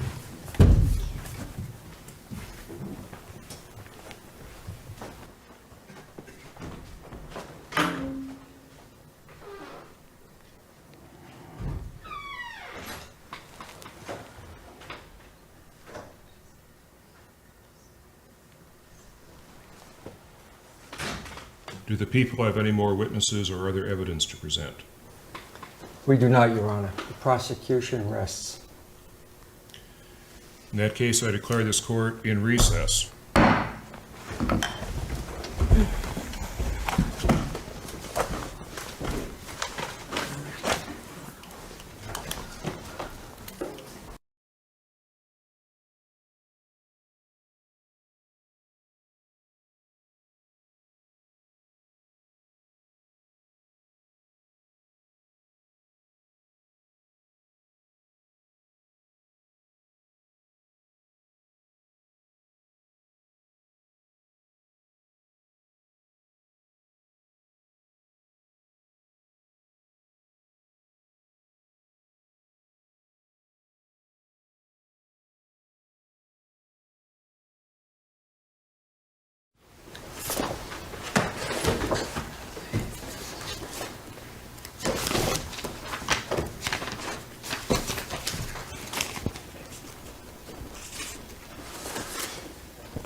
I hope you had a good breakfast today. I did.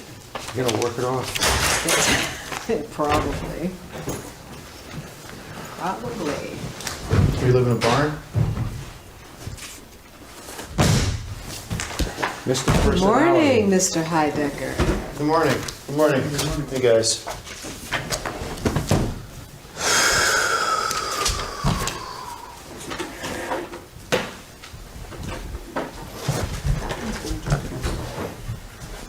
Anyway, that's okay with you. Is that okay?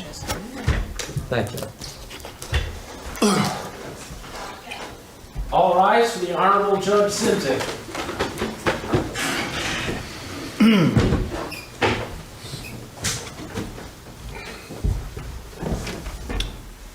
Court is in session. Please be seated. This is, I believe, day 4 of the people of the state of California versus Timothy Richard Heidecker, case number 02CF025. Before we begin, I have some good news to you, Mr. Heidecker. I've been able to schedule the hearing on that second contempt citation for this December 4th as well. However, I must advise you, the court clerk has told me that if it's necessary to enter a third contempt citation, you will need to come back at a different time to appear for that one. So I highly advise you, since I know of your very, very busy schedule, to conduct yourself as we agreed, with decorum, respect, and dignity. I apologize again. There are no excuses for destruction of property. I will just want to, for the record, state that I was not aware of the prosecution's witness of Ayaka, and that came as a surprise for me. Obviously, there's a lot of emotion there, and I have no excuse for it, but that's the root of it. So. Okay, thank you. And I will again admonish the jury that Mr. Heidecker's conduct should not be any part of your deliberations on the merits of this matter. Mr. Heidecker, the prosecution has arrested. Do you have any evidence, witnesses to present? Yes, Your Honor. I would love to call my first witness. He is a well-renowned musician, a respected DJ in the EDM community. He is here on his own volition and out of his own busy schedule. Let's please welcome to the stage Orion Jacks. And Orion, there he is.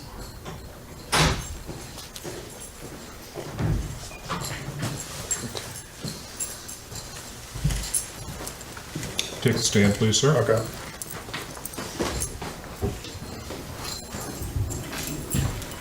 Do you swear, under the penalty of perjury, to tell the whole truth and nothing but the truth?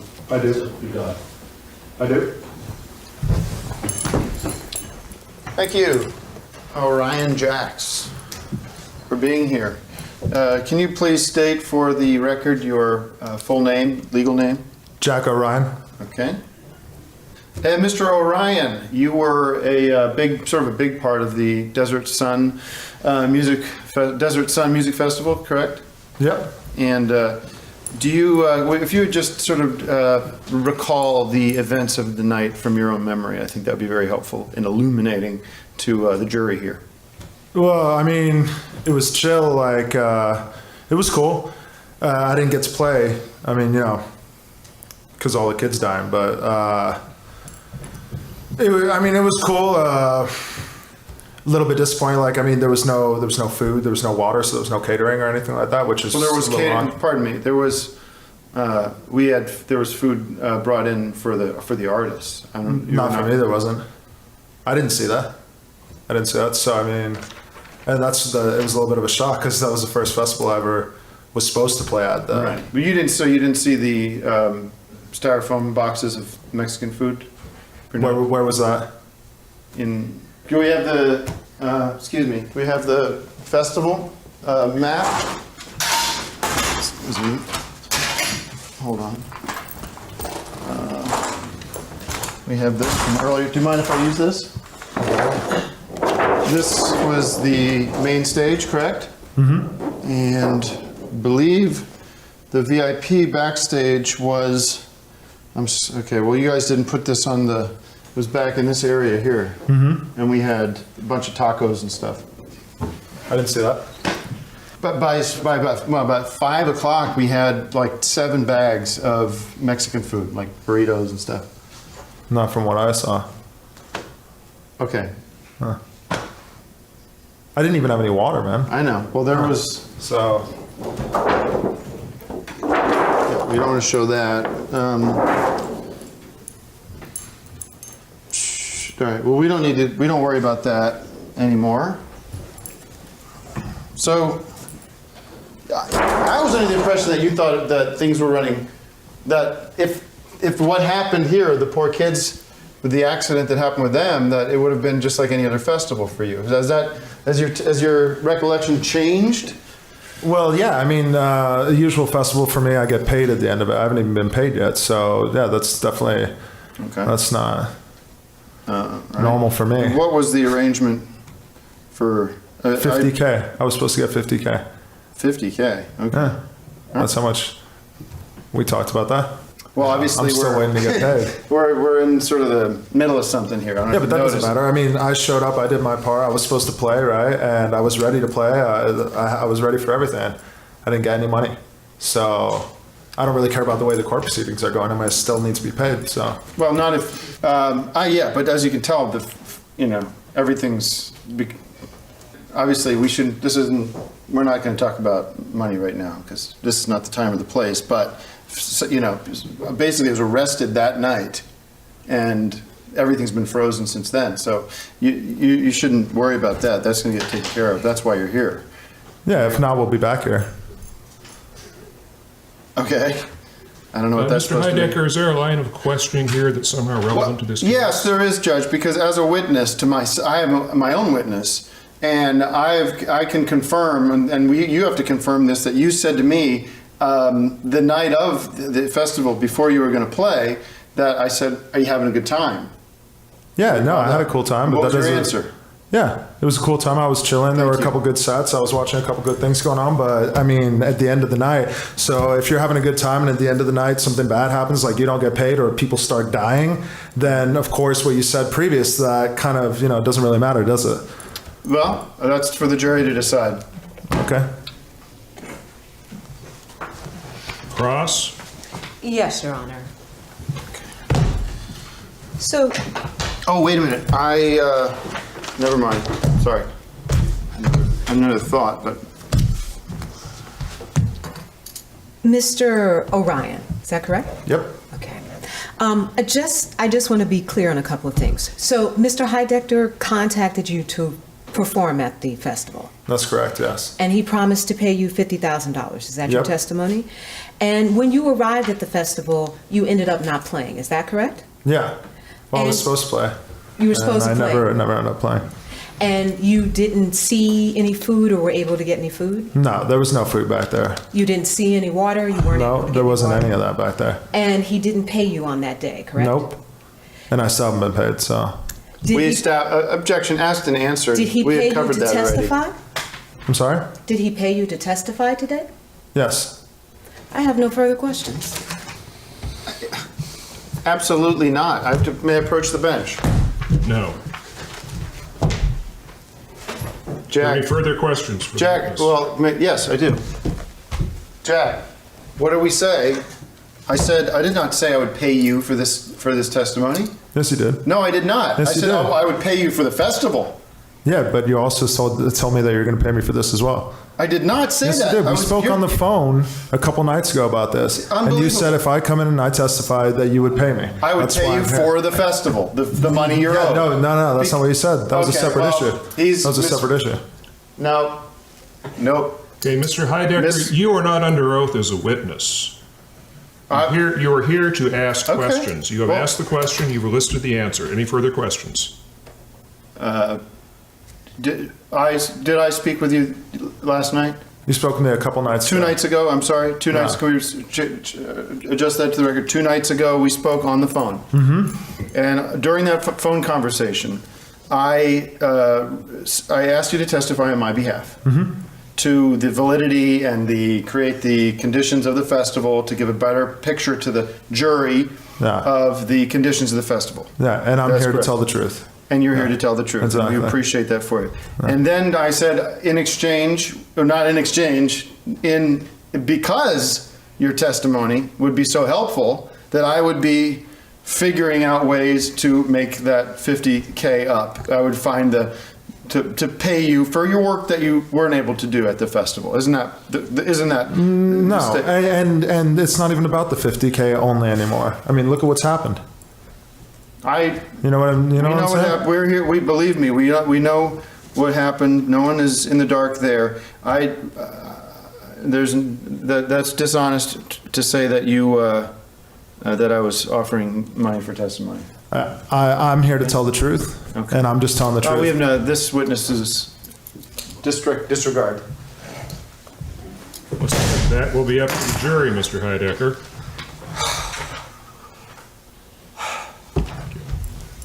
Thank you, sir. You're excused. Thank you. That's a bad guy. That's a bad guy. Yeah, definitely. All right, yeah, well, good luck working on, good luck doing with your music, it sucks. Mr. Heidecker. That's why I get paid $50,000 a show, right? Yeah, well, it wouldn't be worth it. Something that you couldn't afford. Fuck off. Something that you couldn't afford, right? Yeah. Mr. Heidecker, that third contempt citation would be about 2 weeks after the first two. I understand that, Judge, but that lawyer, or that DJ, Jack Orion, is a rat, and he lied to me. That's the truth. Well, as you noted earlier, that will be up to the jury to decide, won't it? They know what's right. They're smarter than all of us in this room Do you combined. have a witness, perhaps? Yes, I'd like to call to the stand the one of the concert goers is Jesse Pop. We'll bring Jesse Pop out.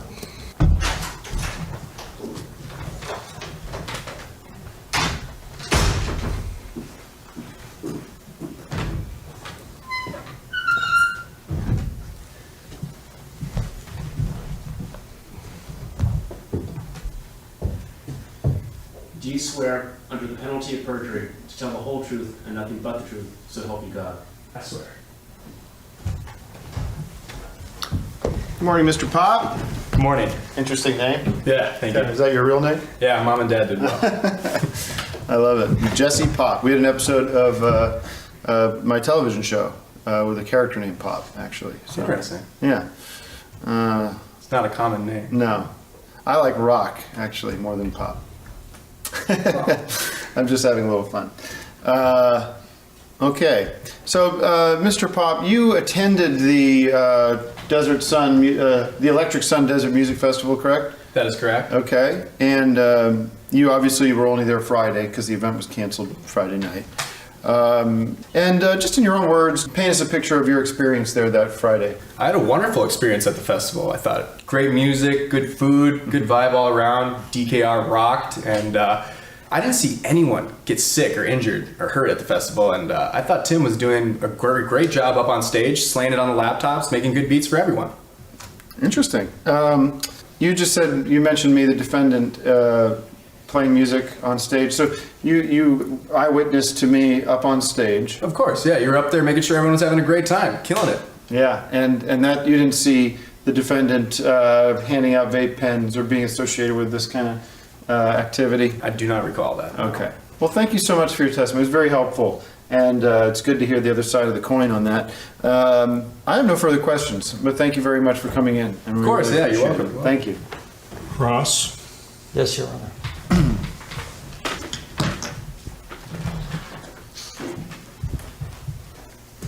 Hello, Mr. Pop.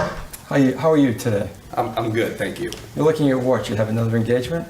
Oh, no, I'm just, checking the time. I understand. What do you do for a living? I do a lot of things.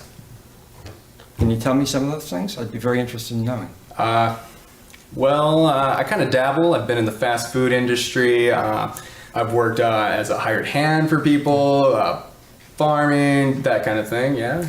Are you an actor? No.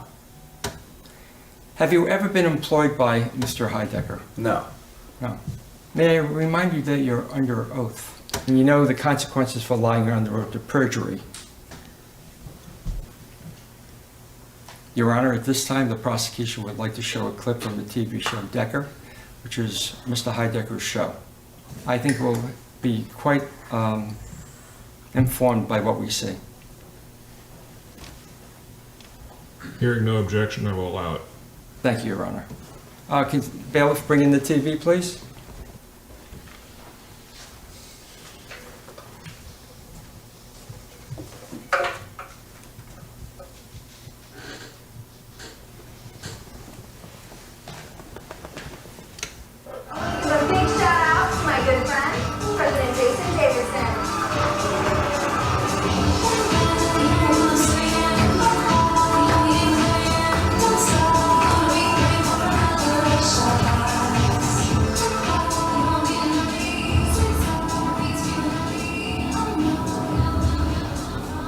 Something about this just doesn't feel right.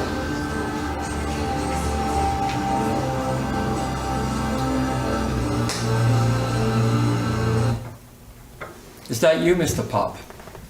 Yes.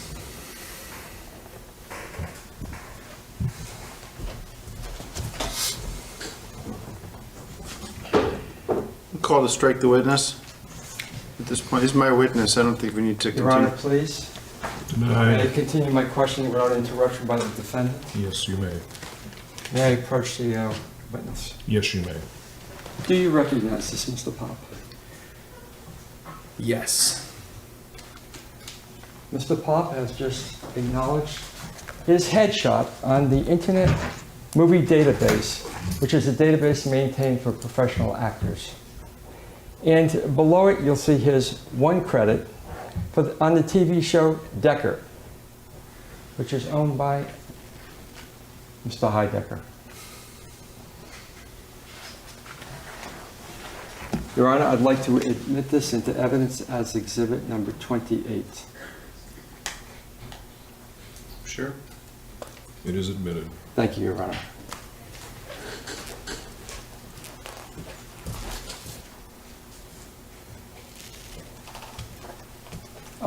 One more question, Mr. Pop.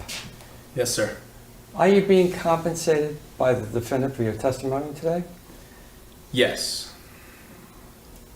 I have no further questions, Your Honor.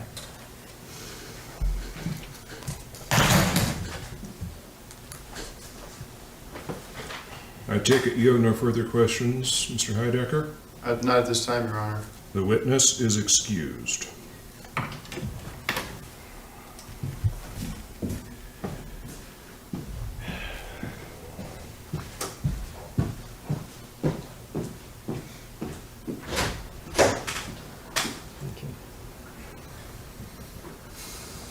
Do you have any actual witnesses to call here today? Yes, I do, Your Honor. I would like to call to the court acclaimed actor and, hold on, Joe. I'd like to call to the stand acclaimed actor, played the president, Jason Davidson, and Jason Davidson Jr. on the Decker TV show. A very good friend of the defendant. Let's welcome Joe Estevez. Hey, Joe. Hey, Tim. Get in here.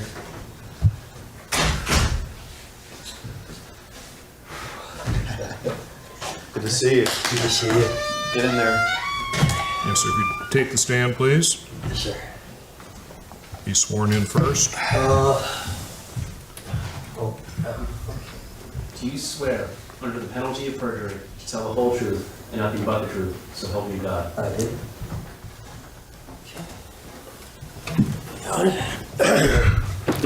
This is pretty cool to have you here. Well, you know, anything I can do. Yeah. We're thrilled. I think the whole court's thrilled to have you here. Well, I'm on it. A little starstruck, I bet some of them are. I doubt that, but... I just would state your name. Joe Estevez. Okay. And your profession? I'm a professional actor. Terrific. We know you from a number of, obviously, you played Jason Davidson on Decker. Decker, absolutely. Very proud of it. And sort of the president. You play the president. I play the president of the United States. Yes, sir. We don't need to school the court on that, do we? And you play my hero. I appreciate that. Excuse me.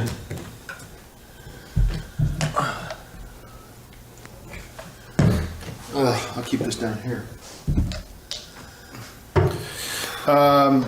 Joe, you've known, I will say the defendant, but we're talking about me here. Mm-hmm. You've known the defendant for? Oh, gosh, I guess 5-6 years now at least. Yeah, and a pretty, what are your general thoughts, impressions of the defendant and as a guy? Meaning, Tim, I always thought you were terrific, and you and I always got along together, and you know, it cast me as the president on me. Mm-hmm. You know, that's a terrific compliment to me, and I think we got a great relationship. Would you do the expression, he'd never hurt a fly?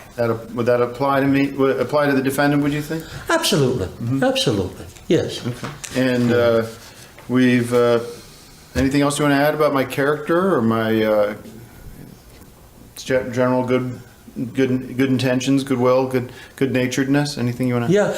Well, you know, Tim and I are obviously different generations. You know, we don't hang out together. It's you know, we talk off the set, et cetera, et cetera. But I always thought of Tim as a hail fellow, and always there, hail fellow. Hail fellow. Hail fellow. It's an old term, but just an all around good guy that you could count on. You could count on Tim. So that's you can count. I'm sorry. You can count on Tim. Count on Tim. Yes, sir. That's coming from Joe Estevez. Yes, sir. Yeah.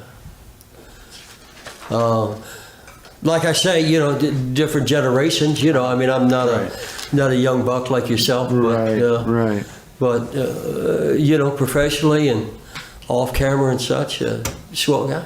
Swell guy. All right. Well, I what are your opinions on? Excuse me. What happened here?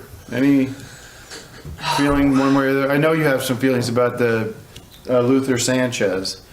You know, I frankly I didn't know Luther that well, and of course I think this is. But you formed an opinion on him. Well,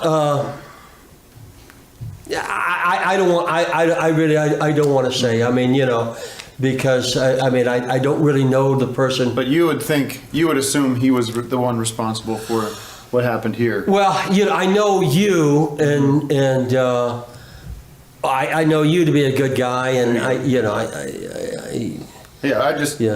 gonna ask the question again. Okay. Do you think that the defendant could be complicit, could be involved in this kind of activity? Much more so than say you. You say, okay, Joe, you're confusing the audience. Okay, I know you, and I know you to be a straight shooter and a good guy. May the record show Mr. Estevez is talking about the defendant. Yeah, I know the defendant be a straight shooter and a good guy. I don't know this other fellow. Mm-hmm. Thank you. Yeah. You know. But I'm going to ask you again, and I'm going to ask you to be honest here, and to be straight. Okay. And not do circles around the truth. Okay. These kids here who are dead now. Yeah. They're blaming it on me. Is it something that you believe I could ever do? Oh, no. Of course not. No. I think it was, of course, it was a tragedy, an incredibly unfortunate incident. And, you know, you hate to say, well, things like this happen, but things like this happen. And it's a shame. You know, we wish we could turn the clock back. That we do. But, you know, for no, you're not responsible for that. Thank you for that. I have no further questions, and thank you very much. And this is one of the great men out there, so let's remember that. No further questions, Your Honor. Do the people wish to engage in cross-examination? Yes, Your Honor. Thank you, Joe. Hi, Mr. Estevez. Hi. You stated that you've known the defendant for about 5 or 6 years, is that correct? Yes, ma'am. And that you've talked offset, off camera, I think is what you said? Yes, ma'am. Yes, ma'am. Have you ever been to Tim's home? To his, like I said, it's a different generation, so we run in, you know, different circles. So no. So the answer would be no. Have you spent any time with him outside of working on the Decker TV series? Well, we do have done other TV things together, yes. So besides Decker, yes. We've So you've done other TV things, but have you spent any personal time with him? Well, we've done lunch together. Okay. Yeah. Have you ever been to a DKR or Decker performance? No, ma'am, no. Did you ever have a chance to observe the interaction between Tim Heidecker and Dr. Sand? Not really. No, maybe, you know, not really. So nothing struck you as alarming or out of the usual? No. I mean, like I said, I don't even know this Dr. Sand, really. In your opinion, did Tim ever seem to be off, like possibly he was on drugs while working? I mean, that's just an opinion thing. I mean, maybe sometime, maybe. I don't know. Did Tim have a drug problem? Well, we thought so. We had a stage an intervention for him. After. I'm sorry, who's we? Well, me and some of the fellow actors and his friends. John Napier. Objection. There's relevance to defendant's Overruled. history. Thank you. I'm sorry, you can go ahead with your answer. No, she said. Oh, I'm sorry. You said overruled. Said your objection is overruled. I thought you meant her question. No. Continue. I'm sorry, you were saying that you and some of the actors and the crew and various other people decided to throw an intervention? Well, Tim's friends. We thought he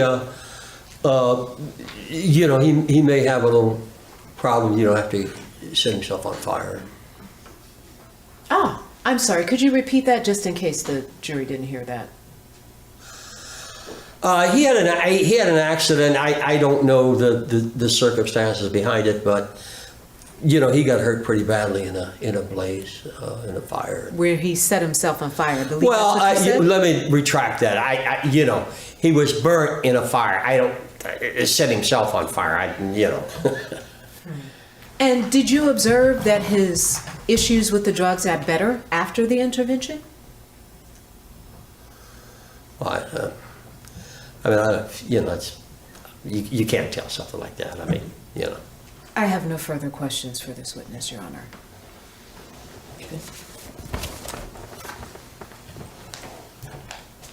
Redirect, Mr. Heidecker. For the jury. Keep that. Mr. Heidecker. Sorry. Do you have any further questions for your witness? No. Thank you, Joe. You're excused. We'll talk later. Okay. I excuse the witness. Mr. Estevez, thank you for your testimony. You are excused. Thank you. Thank you, sir. And, Your Honor, I'd like to request that the jury be reminded that signs written by the defendant held up in their direction are not admissible as evidence. Thank you. The actions of Mr. Heidecker while sitting at counsel table are not evidence. They are not testimony. They have no bearing whatever on the merits of this case. That's not a problem, Your Honor. This will be used in my closing statement. And it will go back on the table right now. Thank you. Are there any further witnesses to call? Yes, Your Honor, I have another witness that I would like to call who is in the courtroom at this hour. And his name, we've seen him before. I'd like to bring him back to the witness stand, is Greg Turkington. We call Greg Turkington to the stage.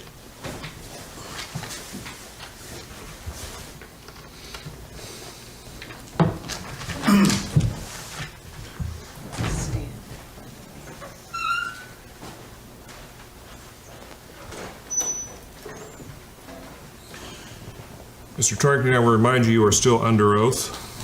So, do it again then.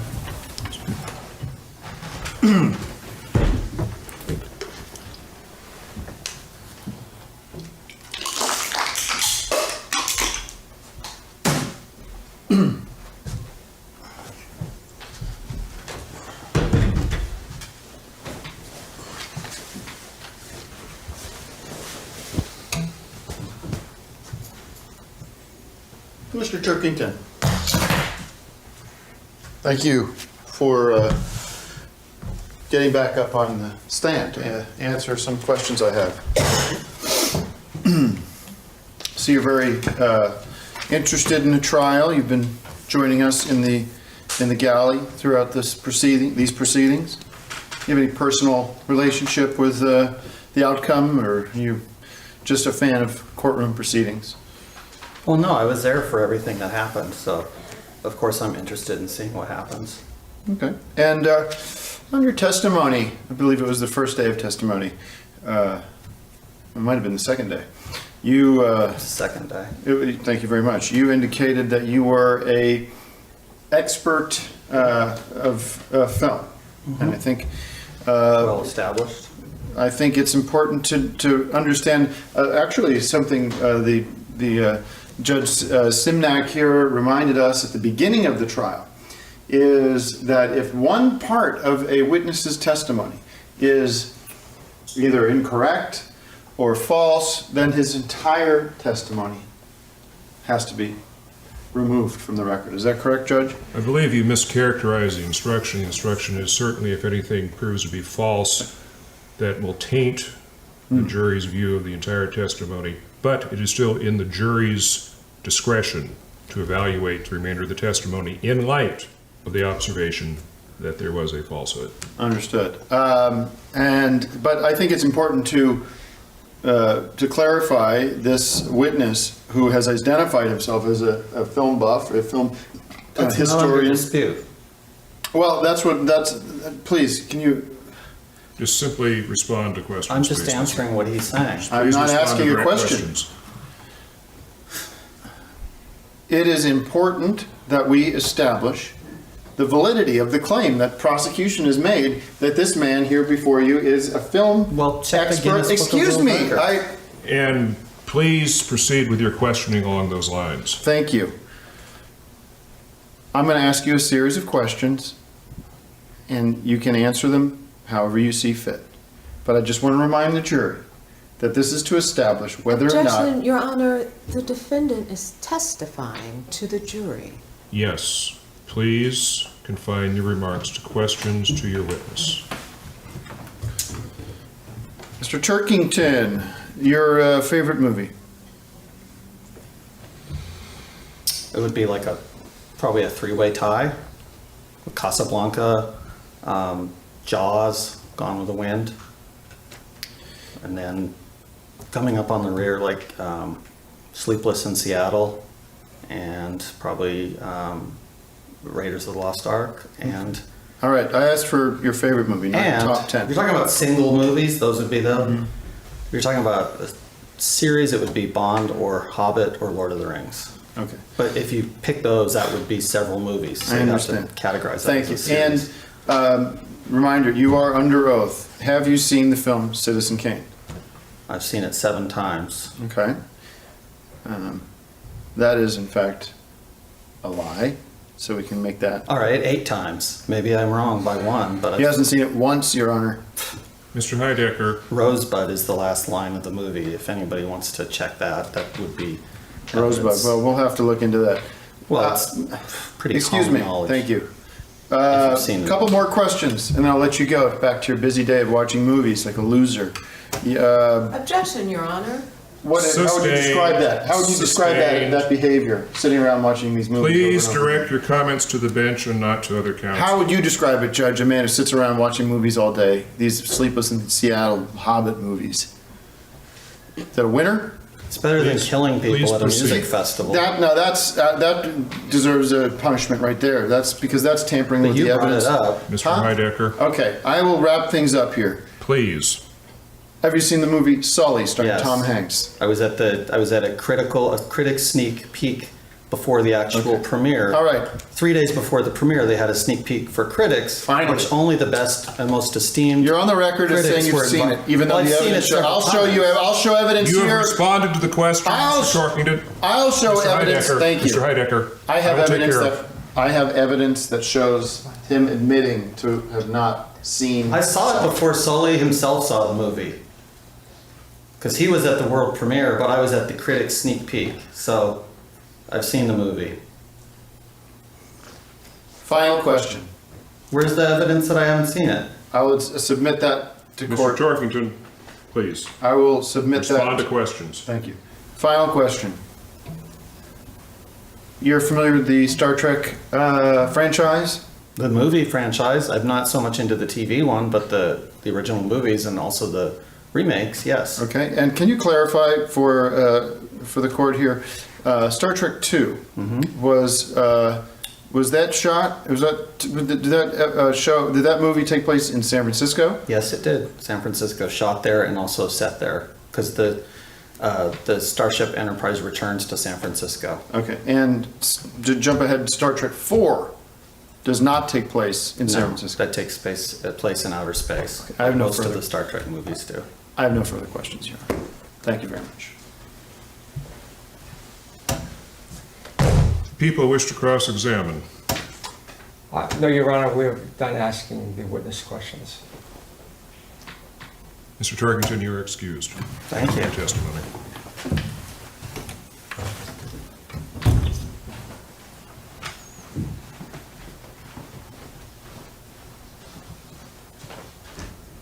If I could just make one quick statement to the court. Please make it brief. We have been through a lot, everybody, and I just want to just remind everybody that we just heard from Mr. Turkington that some so-called film expert who also had quite a bit to say about my character and quite a bit to say about the events as they took place, as we discuss, has said a number of untruths today in his testimony, and that will be proven without a shadow of a doubt tomorrow in court. So stay tuned for that.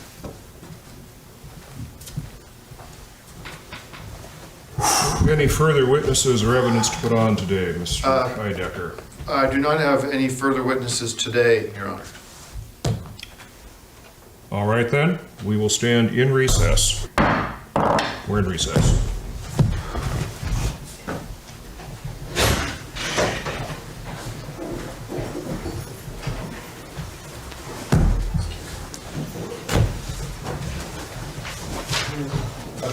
Later.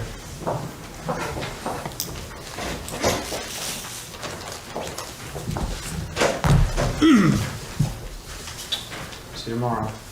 Good night.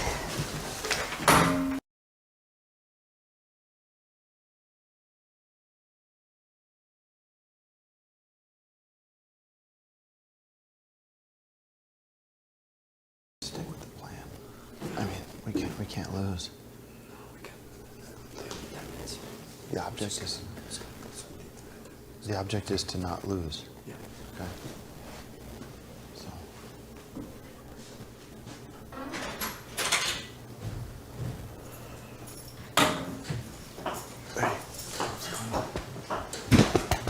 Thanks for being here for this. Okay.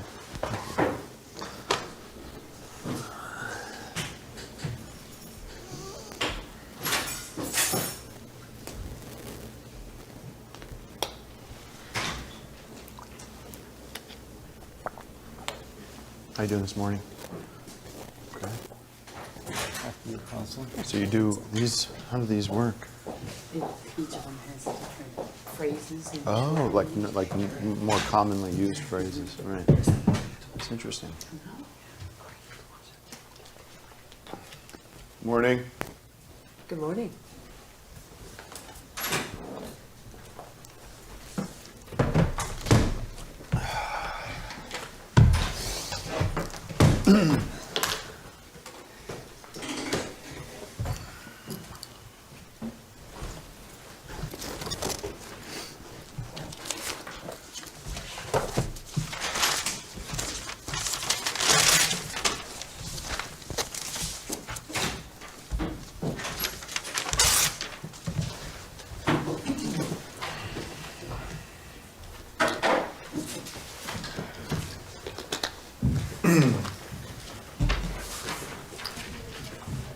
I only have a couple All more. rise for the Honorable Judge Sensing.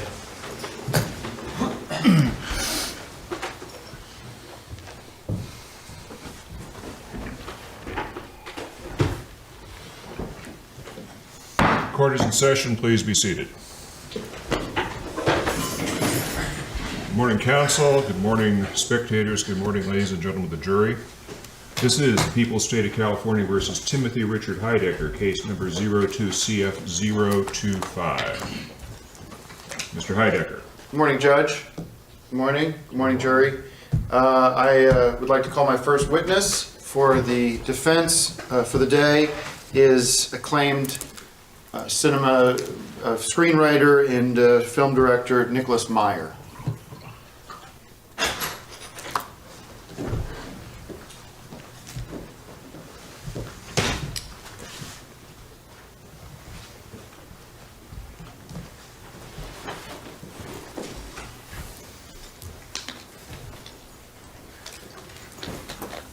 Sir, would you please be sworn in? Do you swear under the penalty of perjury to tell the whole truth and nothing but the truth, so help you God? I do. Thank you. Please be seated. Good morning, Mr. Meyer. Good morning. How are you today? I'm fine so far. Any relation to Oscar? I was once nominated for an Oscar There for you the go. screenplay I wrote for the 7% Solution. Okay, well, there we go. We have, let's sort of a celebrity-filled occasion today. It's very exciting. Congratulations to you on the nomination. Just for the record, may you state your full name and spell your last name, please. Nicholas Meyer, M-E-Y-E-R. Thank you, Mr. Meyer.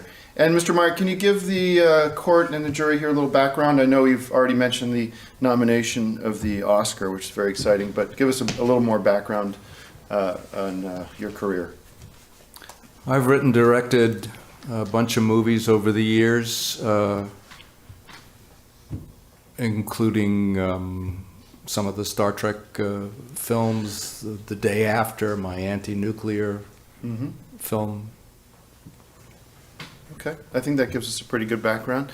You mentioned Star Trek, the television show or the movies, or? I co-wrote and directed Star Trek II, The Wrath of Khan. I co-wrote and directed Star Trek VI, The Undiscovered Country. And I co-wrote but did not direct Star Trek IV, The Voyage Home, which was directed by Leonard Nimoy. Okay, I would like to speak briefly about Star Trek IV, the subtitle of which you just said was... I didn't. I'm sorry, the title of Star Trek IV, the full Voyage title, Home. The Voyage Home. Mm-hmm. Okay, and as a screenwriter, you're pretty familiar with the story of that Yes, movie? I'm pretty familiar with the story. Yeah, I would hope so. When you say home in that title, what does home refer to? Earth. Okay, Earth.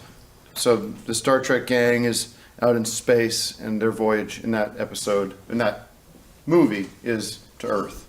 Yes. Okay, and specifically though, is there a location in that film where San Francisco. They go to San Francisco.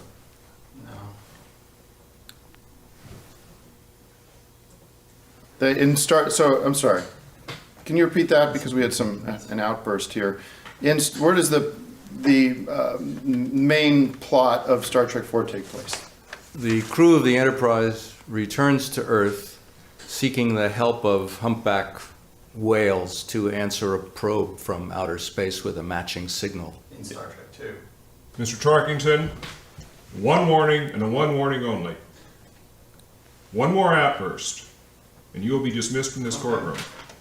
Just trying to be accurate. Excuse me, Your Honor, I don't see the relevance of Mr. Meyer's testimony as to the Star Trek movies. The relevance is you brought this fraud here, Greg Turkington, as an expert witness, Yes. when his basic understanding of movies is there is none. He doesn't seem to understand very fundamental aspects of film. May I ask you again, Mr. Meyer, where does the plot of Star Trek IV take place? What city?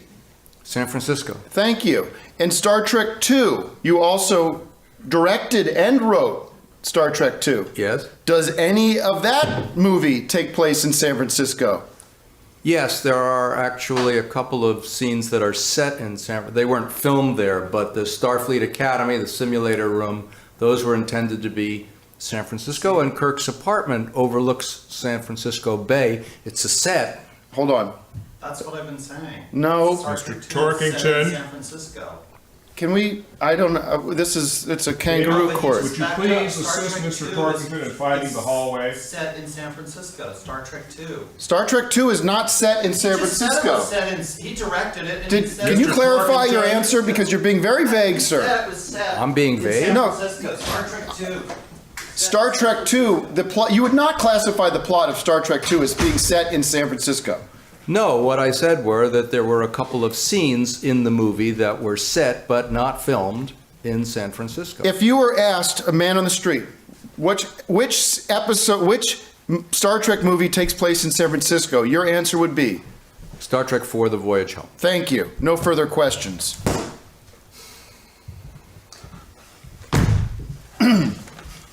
Cross. Yes, Your Honor. Mr. Meyer, when did you first meet the defendant, Tim Heidecker? I met him this morning, but I got a call from him around 10:30 last night. So you just met him today? Correct. And what did he say when he called you last night? He asked me to appear here today as an expert witness. And did he offer to pay you? He did. What did he offer to pay you? $10,000. I have no further questions. I have a right to call expert witnesses and pay them whatever I want. Thank you very much, Mr. Meyer. This is unbelievably generous of you to come down here. We appreciate it. Thank you, Mr. Meyer. You are dismissed. Okay. That was pretty cool. Your Honor, I move that the entire testimony of Mr. Myers be stricken by the record was totally irrelevant. Recall Mr. Turkington to the stand for purposes other than his views on the Star Trek movies. Well, I request that the jury throw out all the testimony of Greg Turkington because obviously he's a liar and a rat and completely unqualified to discuss anything, especially movies. Motion is overruled. The testimony will stand. No further argument is necessary on this point. Yes, Your Honor. Thank you. So, Mr. Heidecker, any further witnesses? Yes, Your Honor, I have one final witness, and I'll be resting my case. Just one? Yes, sir. I would Very like good. to call to the stand my brother from another mother, as we said earlier, the second half of the dynamic DKR duo, the one and only Manuel. Manuel? Sissy. What is it? How do you say your last name again? Sissy? Chusi, yeah. My brother. You'll be all right. All right, get up there.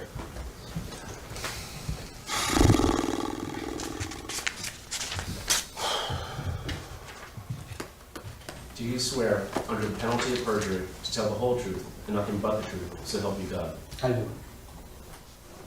Please be seated.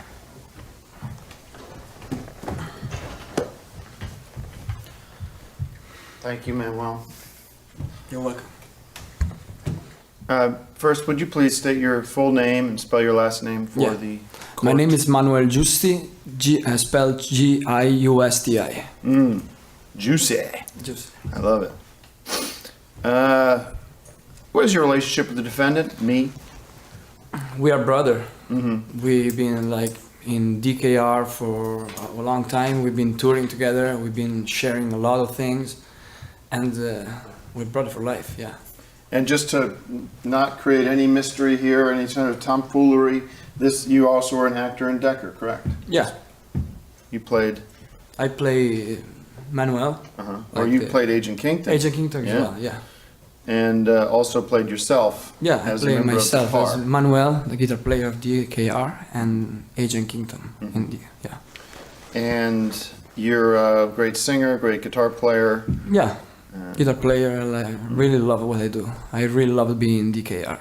And how would you describe Mr. Heidecker? As a brother, as a friend, as a good guy?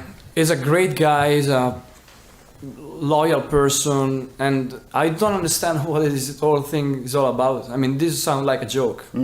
I mean, there is one thing that I know for sure that Tim could never do, and it's like do something bad to his fan. I mean, they mean the world to him. So I don't know what this thing is all about. Really, this sounds like a joke to me. Well, unfortunately, Mr. Giusti, it is not a joke. This is very serious. Yeah, I know it's not. Now, you told me something very shocking, I'll say. May I approach the witness? Yes, you may approach the witness. This came as a big shock and a surprise to me because we've known each other a long time. Yeah. And we are brothers. Yeah. And we tell each other almost everything. Yeah. And this morning, you confided something in me, some secret that you've been holding in? Yes. I met Dr. San the night he hanged himself. Okay. And sorry, just because the accent, we love the accent. Oh, yeah. But if I can just translate a bit. Yeah. And you can confirm. You'd met him before. Yeah. But you met with Mr. Sanchez, as you knew him to be Dr. San, the night he hanged himself. Your Honor, Yes. objection. The defendant's leading the witness. I'm clarifying Yes, I his did. answer because we have a hard time hearing him because he didn't grow up here. Sir, leave it Mr. up to the Heidecker, I judge. didn't hear any of this in his answer the first time through. Okay, I will ask you then to restate, and if you could speak as clear as possible. Thank you. I met Dr. San the night he killed himself. Is that clear for everybody? Does everyone unclear about what they just heard? Okay, thank you. You met with him. You went to the prison? Yeah. What happened? You wanted to see how he was doing? Yeah, I wanted to check on him, how he's doing. I knew he was in prison, so... And what happened when you met with him? Well, we talked for a little bit and then he handed me a letter. He handed you a letter? Yes, he did. And let me just state this. This is news to me. I think it's news to everybody here. Because you told me this when? No. This morning, yeah. This morning. This morning. And Mr. Juicy, do you have this letter with you?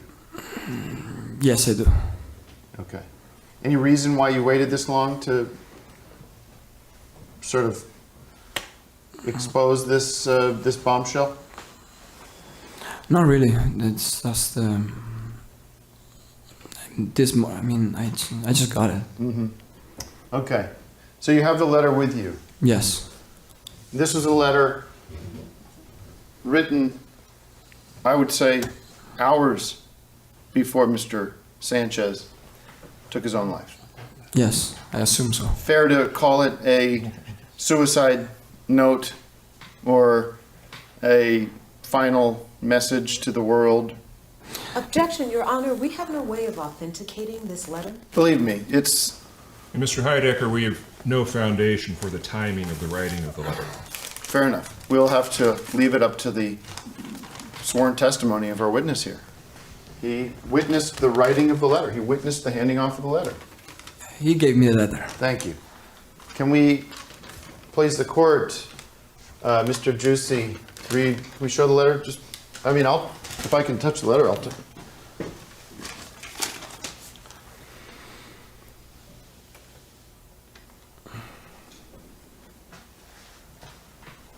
Your Honor, Okay. he's showing off. Am I not allowed to show off evidence? Would you mind, since you're the one that received the letter, I think it should be you who reads it. Yeah. I, Dr. San, am only one responsible for all the death from the Electric Sun 20. It is all my fault. Team Heidecker is innocent and is too busy writing and producing its song with the Decker and DKR, as well as its show Decker. Signed, Dr. San. Signed, Dr. San. Thank you. And I'd like to place this in evidence. Objections? Yes, Your Honor, we'd like to object to this. We want everything stricken from the record. There's been no foundation, no authentication. We haven't been presented the evidence prior to this proceeding this morning. There's ample ground to deny admitting the letter into evidence. I think before I rule on that motion, I would like to hear some cross-examination of the witness. That's fine, Your Honor. Okay. Do you want to? Should we? You want to hold it? Okay. It was written by him. In that case, I think the letter speaks for itself. I think your testimony speaks for itself. I thank you for your courage.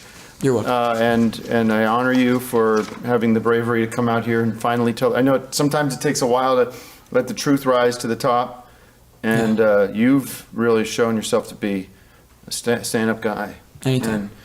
And I understand why Mr. Sanchez confided in you with this secret, and I'm glad the truth has finally come out. Okay, Mr. Heidecker, Okay, I've thank given you I have no wide further- latitude on the editorializing.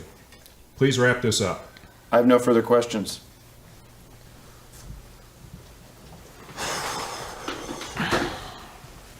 Good morning. Good morning. Good morning, Mr. Juice. Good morning. Thank you for joining us today. You're welcome. Your accent, I assume you're Italian? Yes. And I also assume you're Roman Catholic?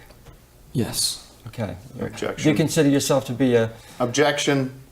Witness's religion has nothing to do with this testimony. Overruled. Thank you. Do you consider yourself to be a devout Roman Catholic? Yes. I have one question for you.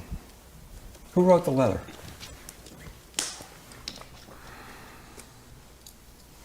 I want to remind you that a few minutes ago, you took an oath and you swore before God that you would tell the truth. I'm going to ask you now one more time. Who wrote the letter? Please answer the question, sir. Tim gave it to me this morning. Okay. I have no further questions, Your Honor. Needless to say, the motion to exclude is granted. The jury will disregard this letter. They will disregard this witness's testimony in its entirety. Sir, you're excused.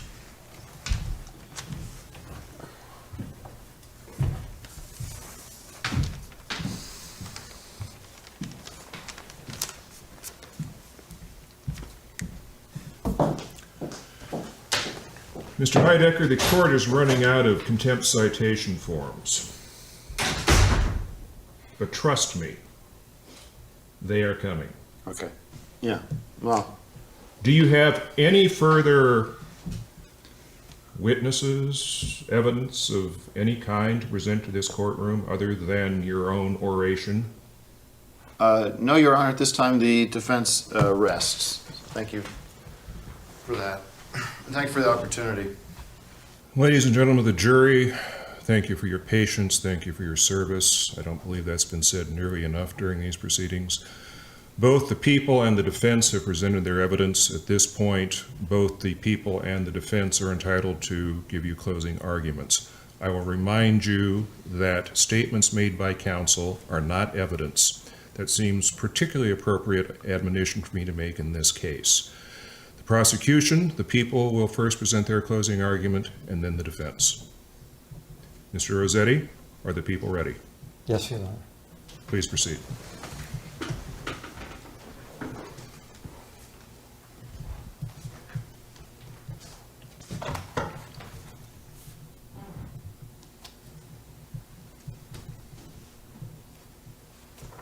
The Electric 20.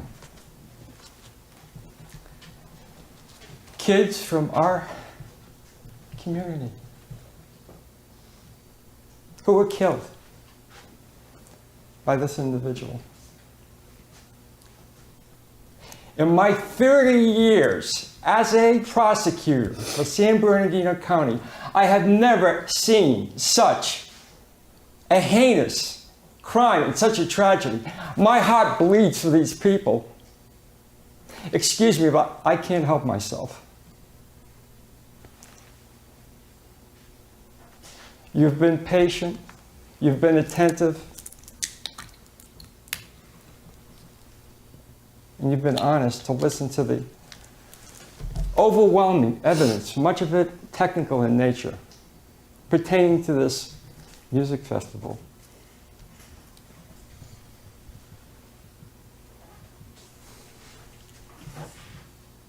Now, you have to do your job. I told you at the beginning of this trial that I would prove beyond a reasonable doubt that this man is a killer, and he is. But now you have to decide. Justice is in your hands. You have to decide if this tragedy, which not only affected our community, but affected communities nationwide, should receive retribution.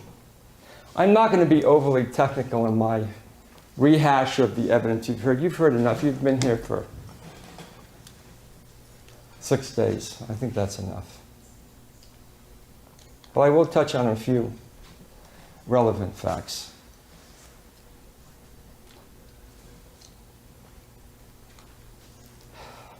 Mr. Heidecker,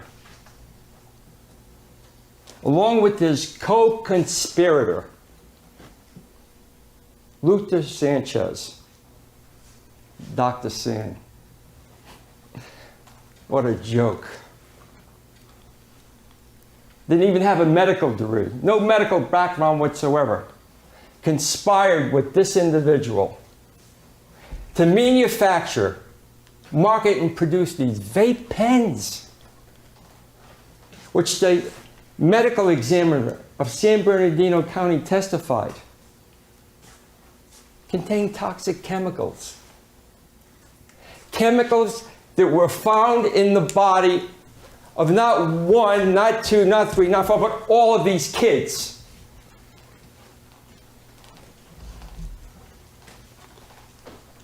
So what are we going to do about it?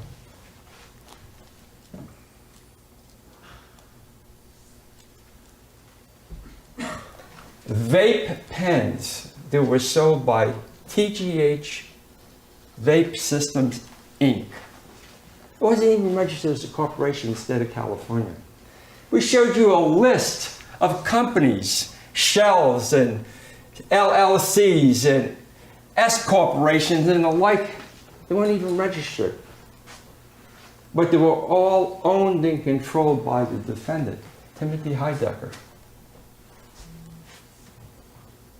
As fraudulent as this music festival, where various individuals testified that they had attended and they didn't receive the goods or the services that they were promised when they made their purchases.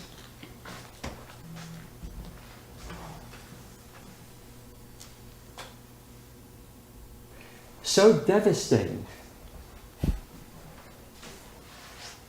was this tragedy that someone of questionable moral character, Dr. San, committed suicide. He hung himself. Unwilling to face criminal charges himself. Tragedy after tragedy after tragedy. It's heartbreaking, really.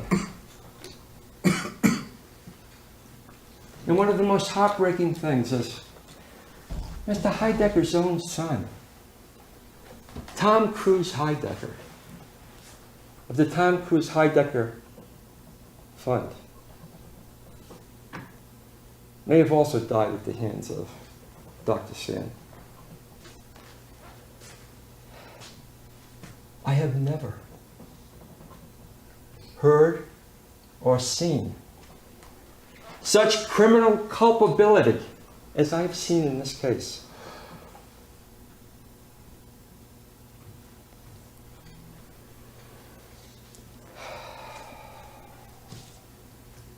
So what do we do? It's going to take each and every one of you to decide in good conscience if this man is guilty. Because if he is found guilty, he will go to prison for a long time.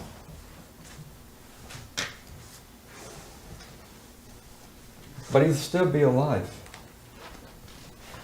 Those kids, they're not alive. Their mothers and fathers and loved ones, they will never get these children back. And the victims, the other 137 people who attended the festival, they'll never have normal lives.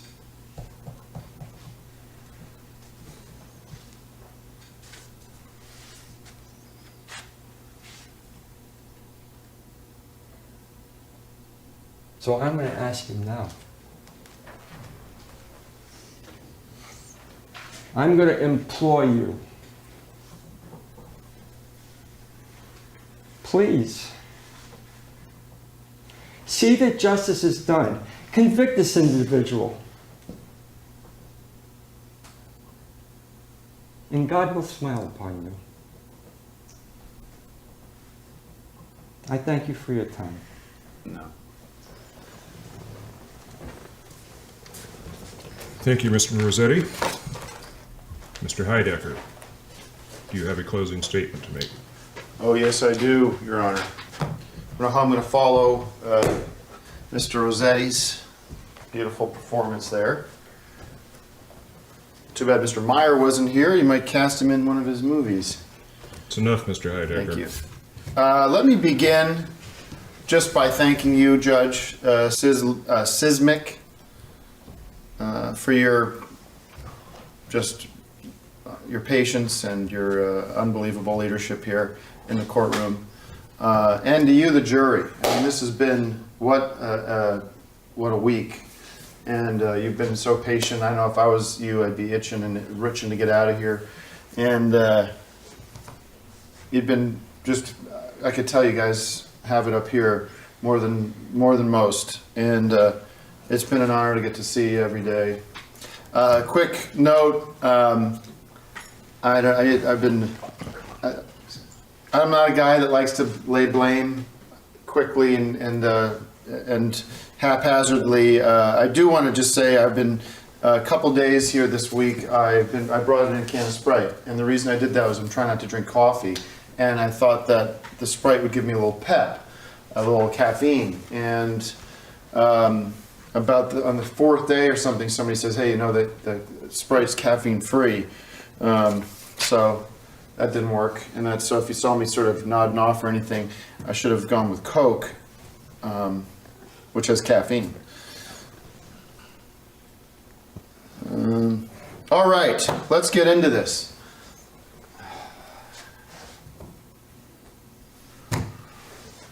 Well, there's a lot to cover. We've heard a lot from the prosecution, and when we come down to it, I just want to let this sit with you. I am an innocent man. I've been framed by this prosecutor. I don't know why, but let's see if we can figure it out. I'm going to use this board, if you don't mind. We'll just walk through it, because it's a little like going back to school, isn't it? This whole experience. How's this? Can everybody see this? So what happened on the night of April 14th? First of all, we have a lot of conflicting information. There's so much information, right? For instance, we had, what was the kid who died of heroin? We have heroin in the blood of one of our, is he still in here? No. We had some people out of that 20 who didn't even die from the vape pen. So that opens the question, did anybody die from the vape pen? That's sort of our first question mark, and we'll just put question marks here. Was it heroin? Was that was the evidence tainted by the prosecution? Was there meddling? Those questions haven't been asked, and they haven't been addressed. Secondly, so that's one. We have, put that up here, the China connection. And let's just remember, I'm not here to answer these questions. Okay? I don't know what happened. That's not my duty. That's not my responsibility. That's the state's. That's the prosecutor here. That's their job. They don't have the answers. I don't have the answers. They are the ones responsible for answering these questions. They're not asking the question, what is the China connection? What connects these chemicals from Shanghai, from K2? What misleading information did they provide? Were they connected here? Okay. We have testimony from the night of the festival.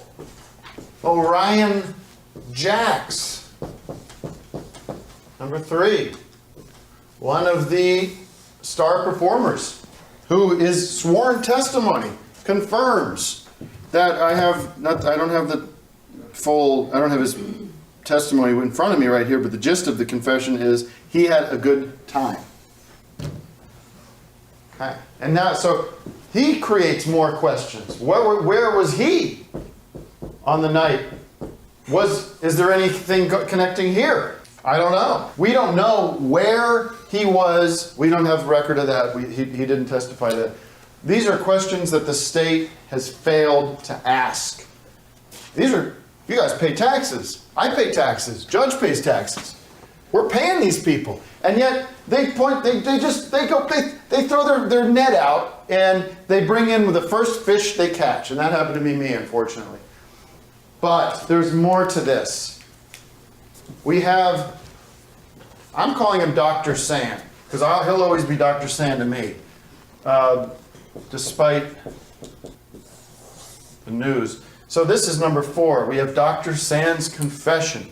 Why does a person kill themselves, right? A lot of people are depressed, a lot of people have bad relationships, and they just feel like there's no point. But some people kill themselves because they know they did something so wrong that they can't live with themselves. And that's the case of Dr. Sand. And we have his letter, which is up for dispute. That's for you guys. You guys are smart. You can figure it out. Some people think my friend Manuel made it up. I don't. I happen to believe my friend. And he's never lied to me before. I believe that letter to be genuine. The state's going to try to muddy that. They're going to say that you can't look at it, but you can. You can remember, because I showed it to you, and you saw it. That was a letter from Dr. Sand. And he said that I didn't do anything wrong. So that's for you to decide. But and I'm happy you're deciding that, because I'd rather have you guys in the driver's seat than these rats here. And they're liars. And I don't know what I did to them. I don't know what I did to them that they're so upset with me. We have Star Trek 2, and I'll say 4. We have the testimony of one of the great directors of all time. He's up there with Hitchcock and the rest, directing Star Trek 2, confirming that the testimony of Mr. Turkington was nothing but a bunch of baloney. That Mr. Turkington has no expertise, so anything he says in this courtroom, and he said a lot, should be thrown out with the baby with the don't throw the baby out with the bathwater. But in this case, his testimony was junk. So when he said something, you have to throw it out. So we don't listen to Mr. Turkington. He is a rat, and also just not informed about film. And we have character. We have character. Joe. Axe. And to some degree, Manuel.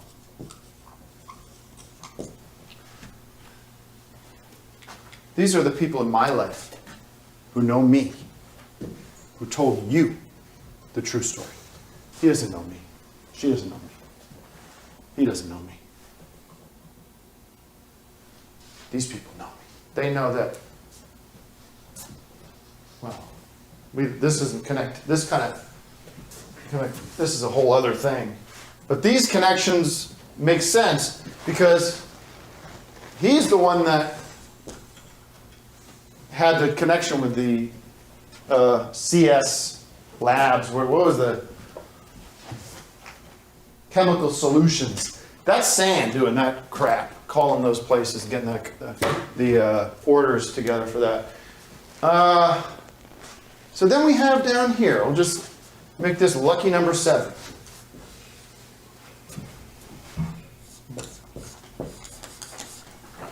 Tim. Who is the defendant?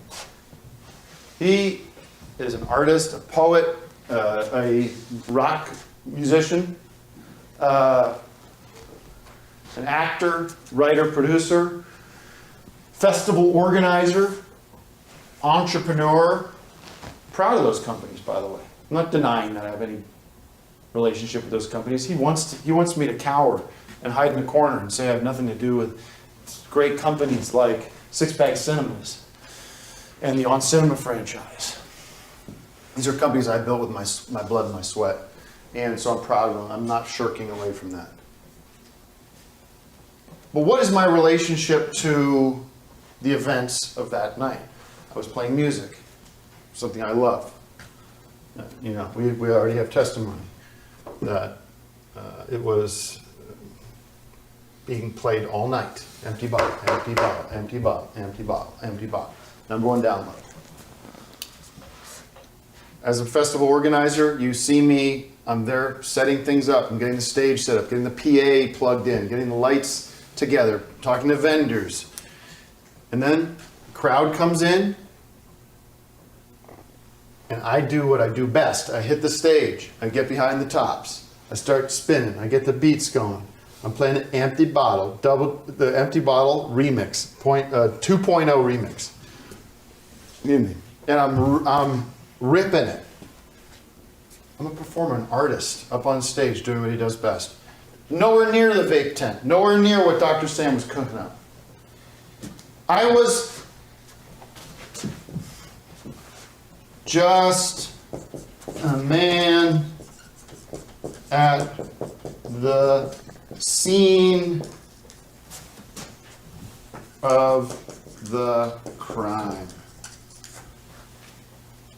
I was just a man at the scene of the crime. A little bit like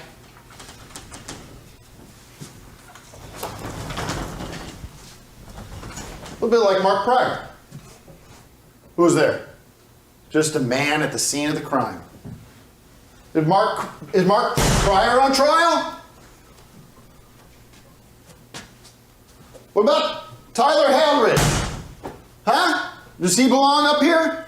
If he was alive? What about Valerie Davis? We saw her mother. She came in here telling her sob story. Does she belong? Is she to be blamed for the activities of this? What happened here? What happened at the festival? I'm just a man at the scene of a crime.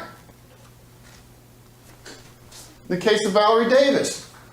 It's unfortunate.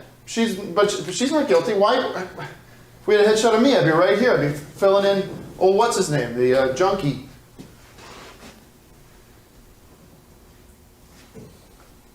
And let's just remember, let's take a step back. Let's remember Chris. Chris Delgado.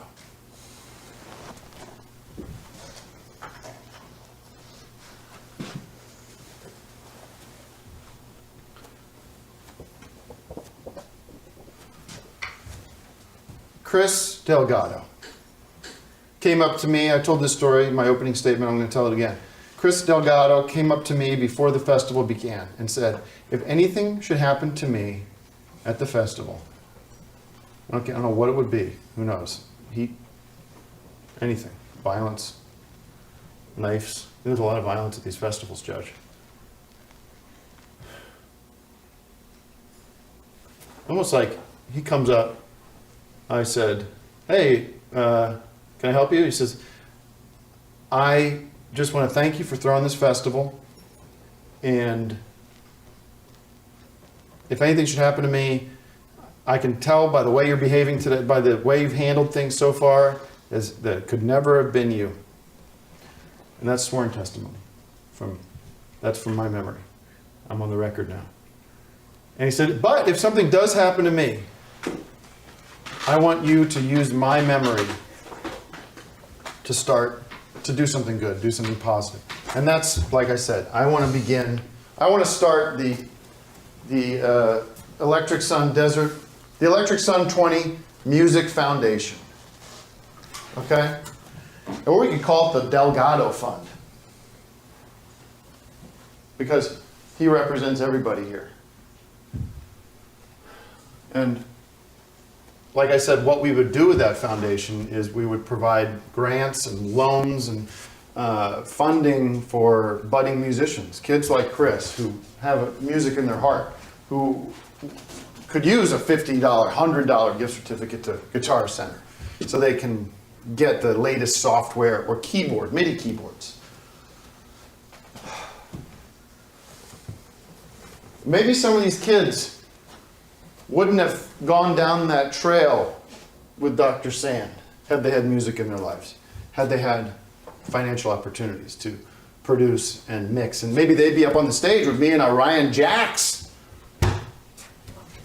and DJ Stomp. Up until now, my accounts have been frozen. My life has been ruined as I await this trial. It's taken forever for this district attorney to get his S together to get us here today. And now it's been a positive experience for me because I'm looking forward to get it behind me so we can get to work, get to do the real work of giving back.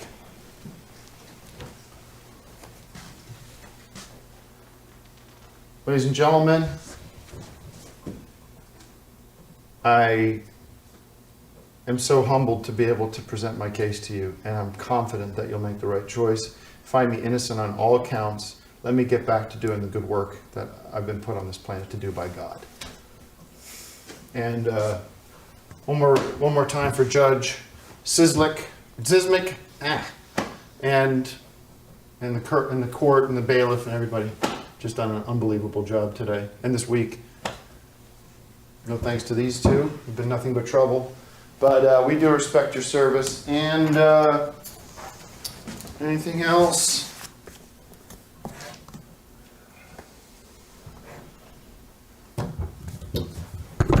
Thank you very much. Thank you, Mr. Heidecker. People wish to offer a rebuttal. No, Your Honor. Thank you. Ladies and gentlemen of the jury, at this point, you've heard the testimony, the evidence from both sides. You've heard closing arguments from both sides. This case is now in your hands. Let me remind you, the burden is on the prosecution, on the people, to prove every element of the offense beyond a reasonable doubt. That was one thing I wanted to add. Mr. Heidecker, I'm sorry, but Mr. Heidecker, you're done. Thank you. The burden is on the people to prove every element of the offense charged beyond a reasonable doubt. It is not the responsibility of the defense to prove innocence. It is merely the responsibility of the defense to raise a reasonable doubt about one or more elements of the offense. To remind you, Mr. Heidecker has been charged with 20 counts of second-degree felony murder. The burden that was on the prosecution was to prove that, number one, the defendant committed or was part of a conspiracy to aid and abet an inherently dangerous felony. Element number two, the defendant or the perpetrator, the co-conspirator, committed said inherently dangerous felony. Number three, the defendant or the perpetrator did an act that caused the death of another person. That's the third element. And number four, the act causing the death was part of one continuous transaction. If you find that the people have proved each of these elements beyond a reasonable doubt, then you must deliver a verdict of guilty. If you find that the people have not proven one or more of these elements beyond a reasonable doubt, then you must return a verdict of not guilty. You'll be excused now to the jury room. The clerk will be outside. You may ask to hear any testimony read back to you, see any physical evidence. I instruct you that your first task is to elect a foreperson. Ladies and gentlemen of the jury, do you have any questions? No. Hearing none, I will now excuse you to the jury room. We are in recess.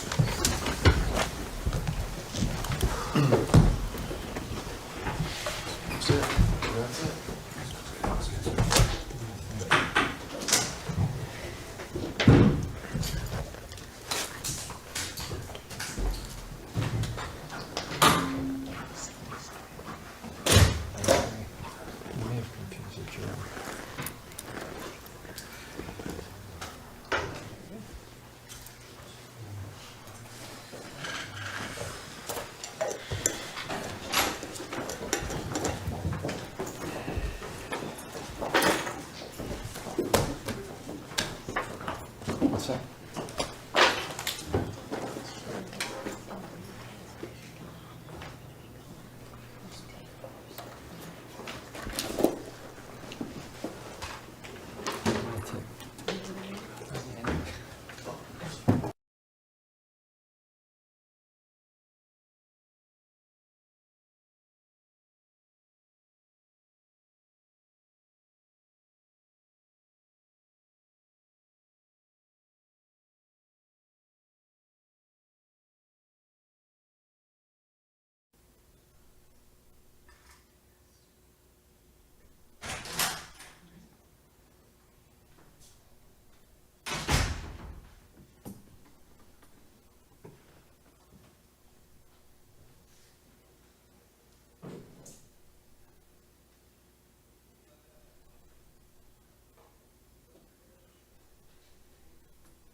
No.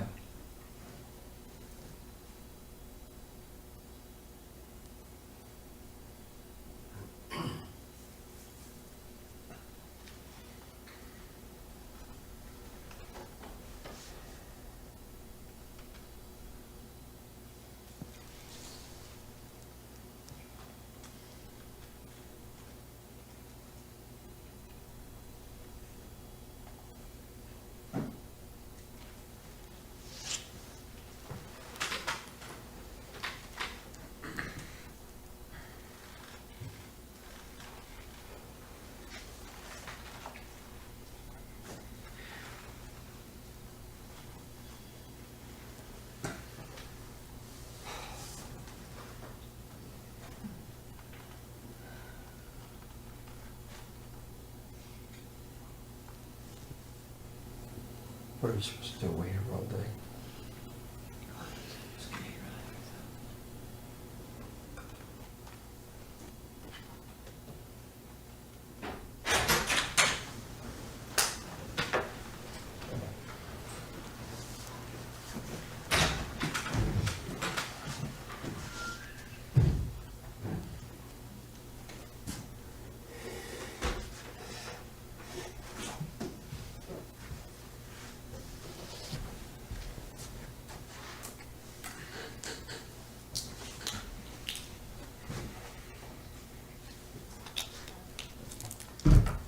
All rise for the Honorable Judge Simzik.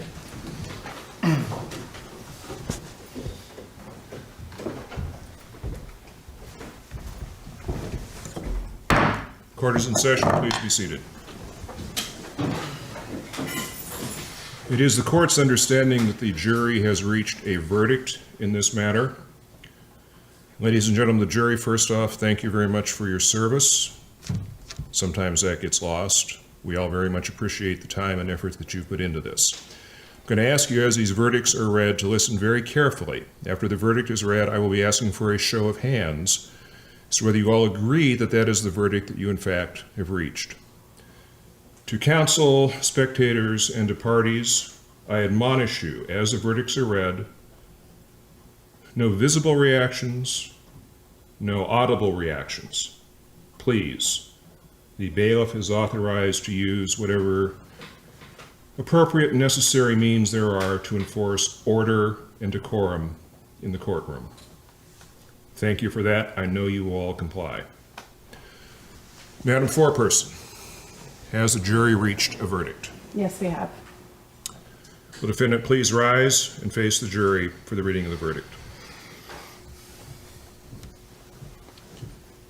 Superior Court of California, County of San Bernardino, in the matter of People of the State of California versus Timothy Richard Heidecker, case number 02-CF-025, we, the jury, in the above entitled action, find the defendant, Timothy Richard Heidecker, not guilty of the crime of felony second-degree murder in violation of Penal Code Section 19005, a felony upon Sean Levin, a human being, as charged in Count 7 of the information.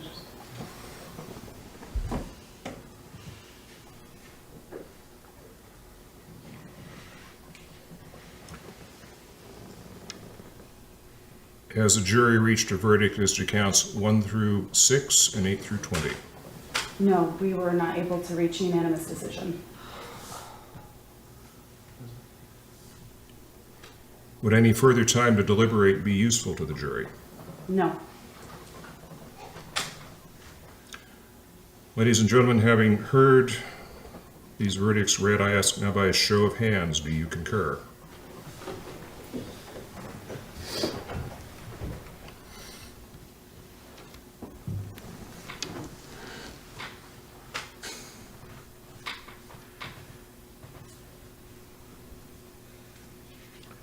This has been a very unusual case. It has consumed a great deal of time and energy on the part of the people, part of the County of San Bernardino, the people of the state of California. I will simply say the court is disappointed that we were unable to reach a verdict on 19 counts of second-degree felony murder.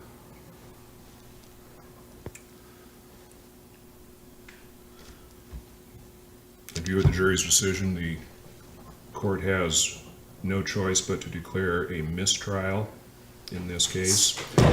Yes. The people will have the option of refiling these charges and retrying them in a separate proceeding if they should choose to do so.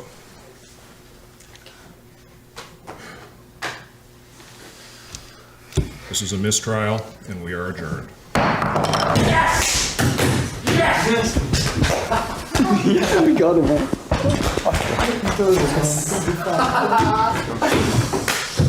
Come back.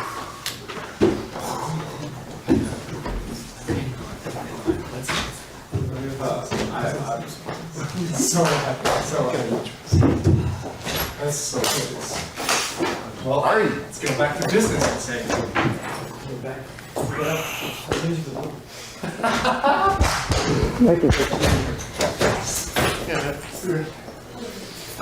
Free man? Yes!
Good morning.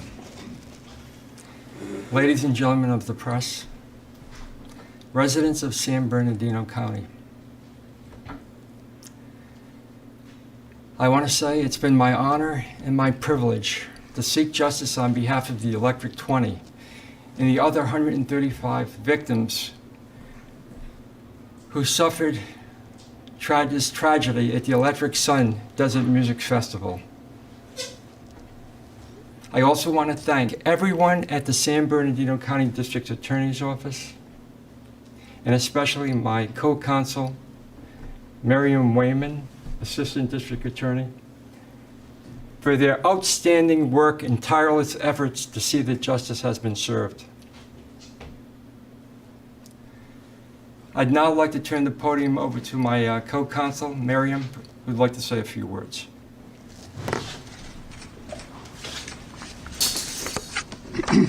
Our hearts go out to the victims and their loved ones.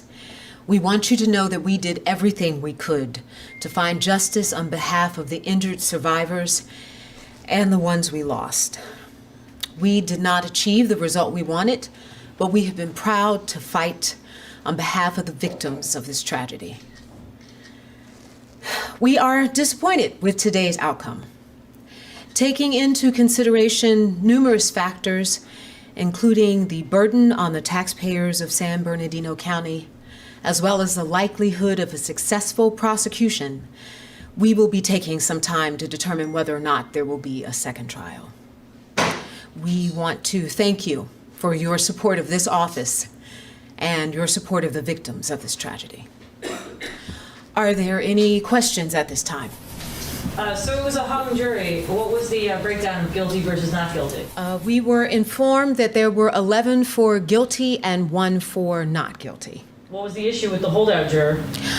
It is our understanding that it took the jury several days to reach a verdict, and because they weren't able to come to consensus, the judge felt that he... You want to do this here?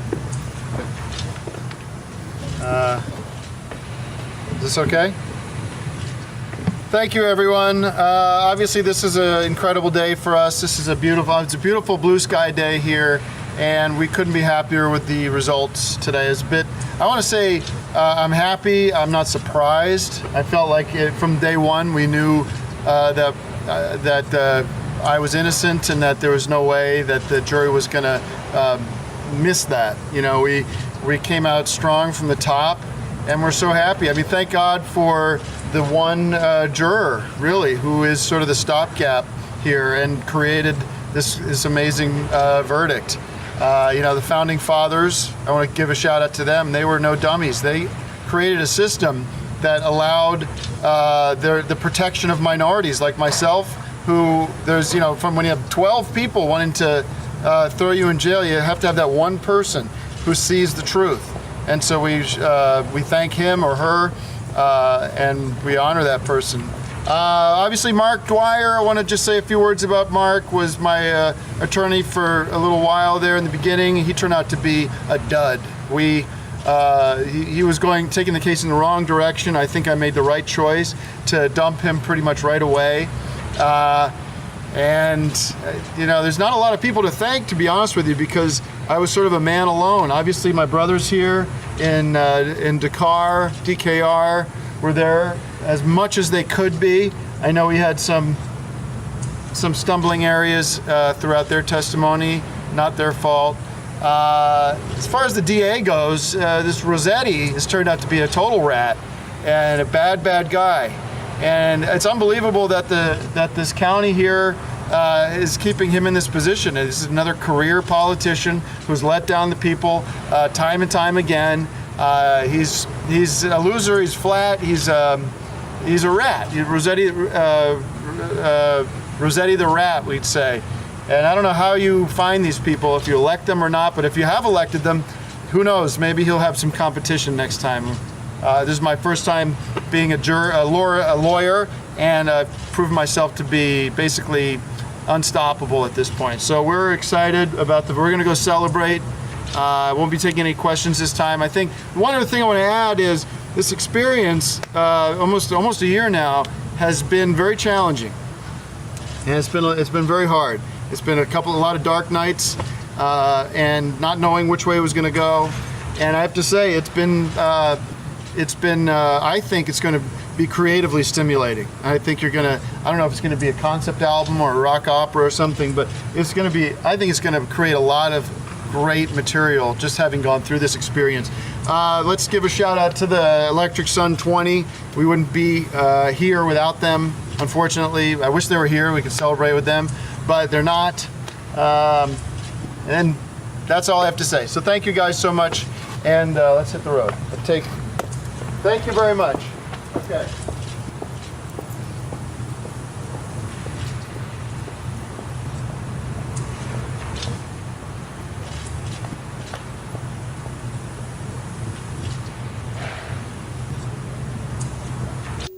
This is truly a proud moment for the Department of Justice and to Thomas B. Collins.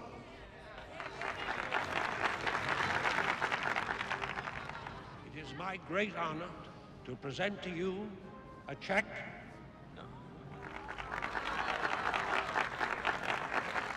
for an extra day's work.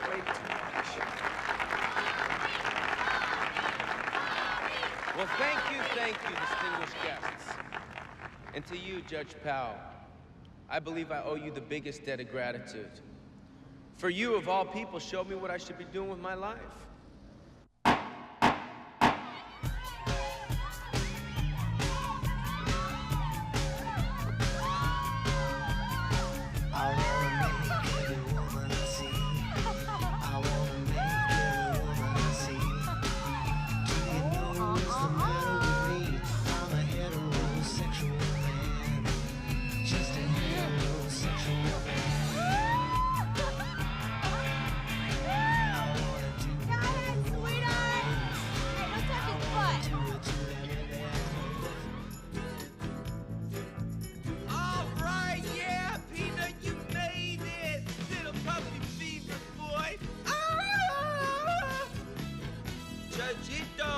my burrito.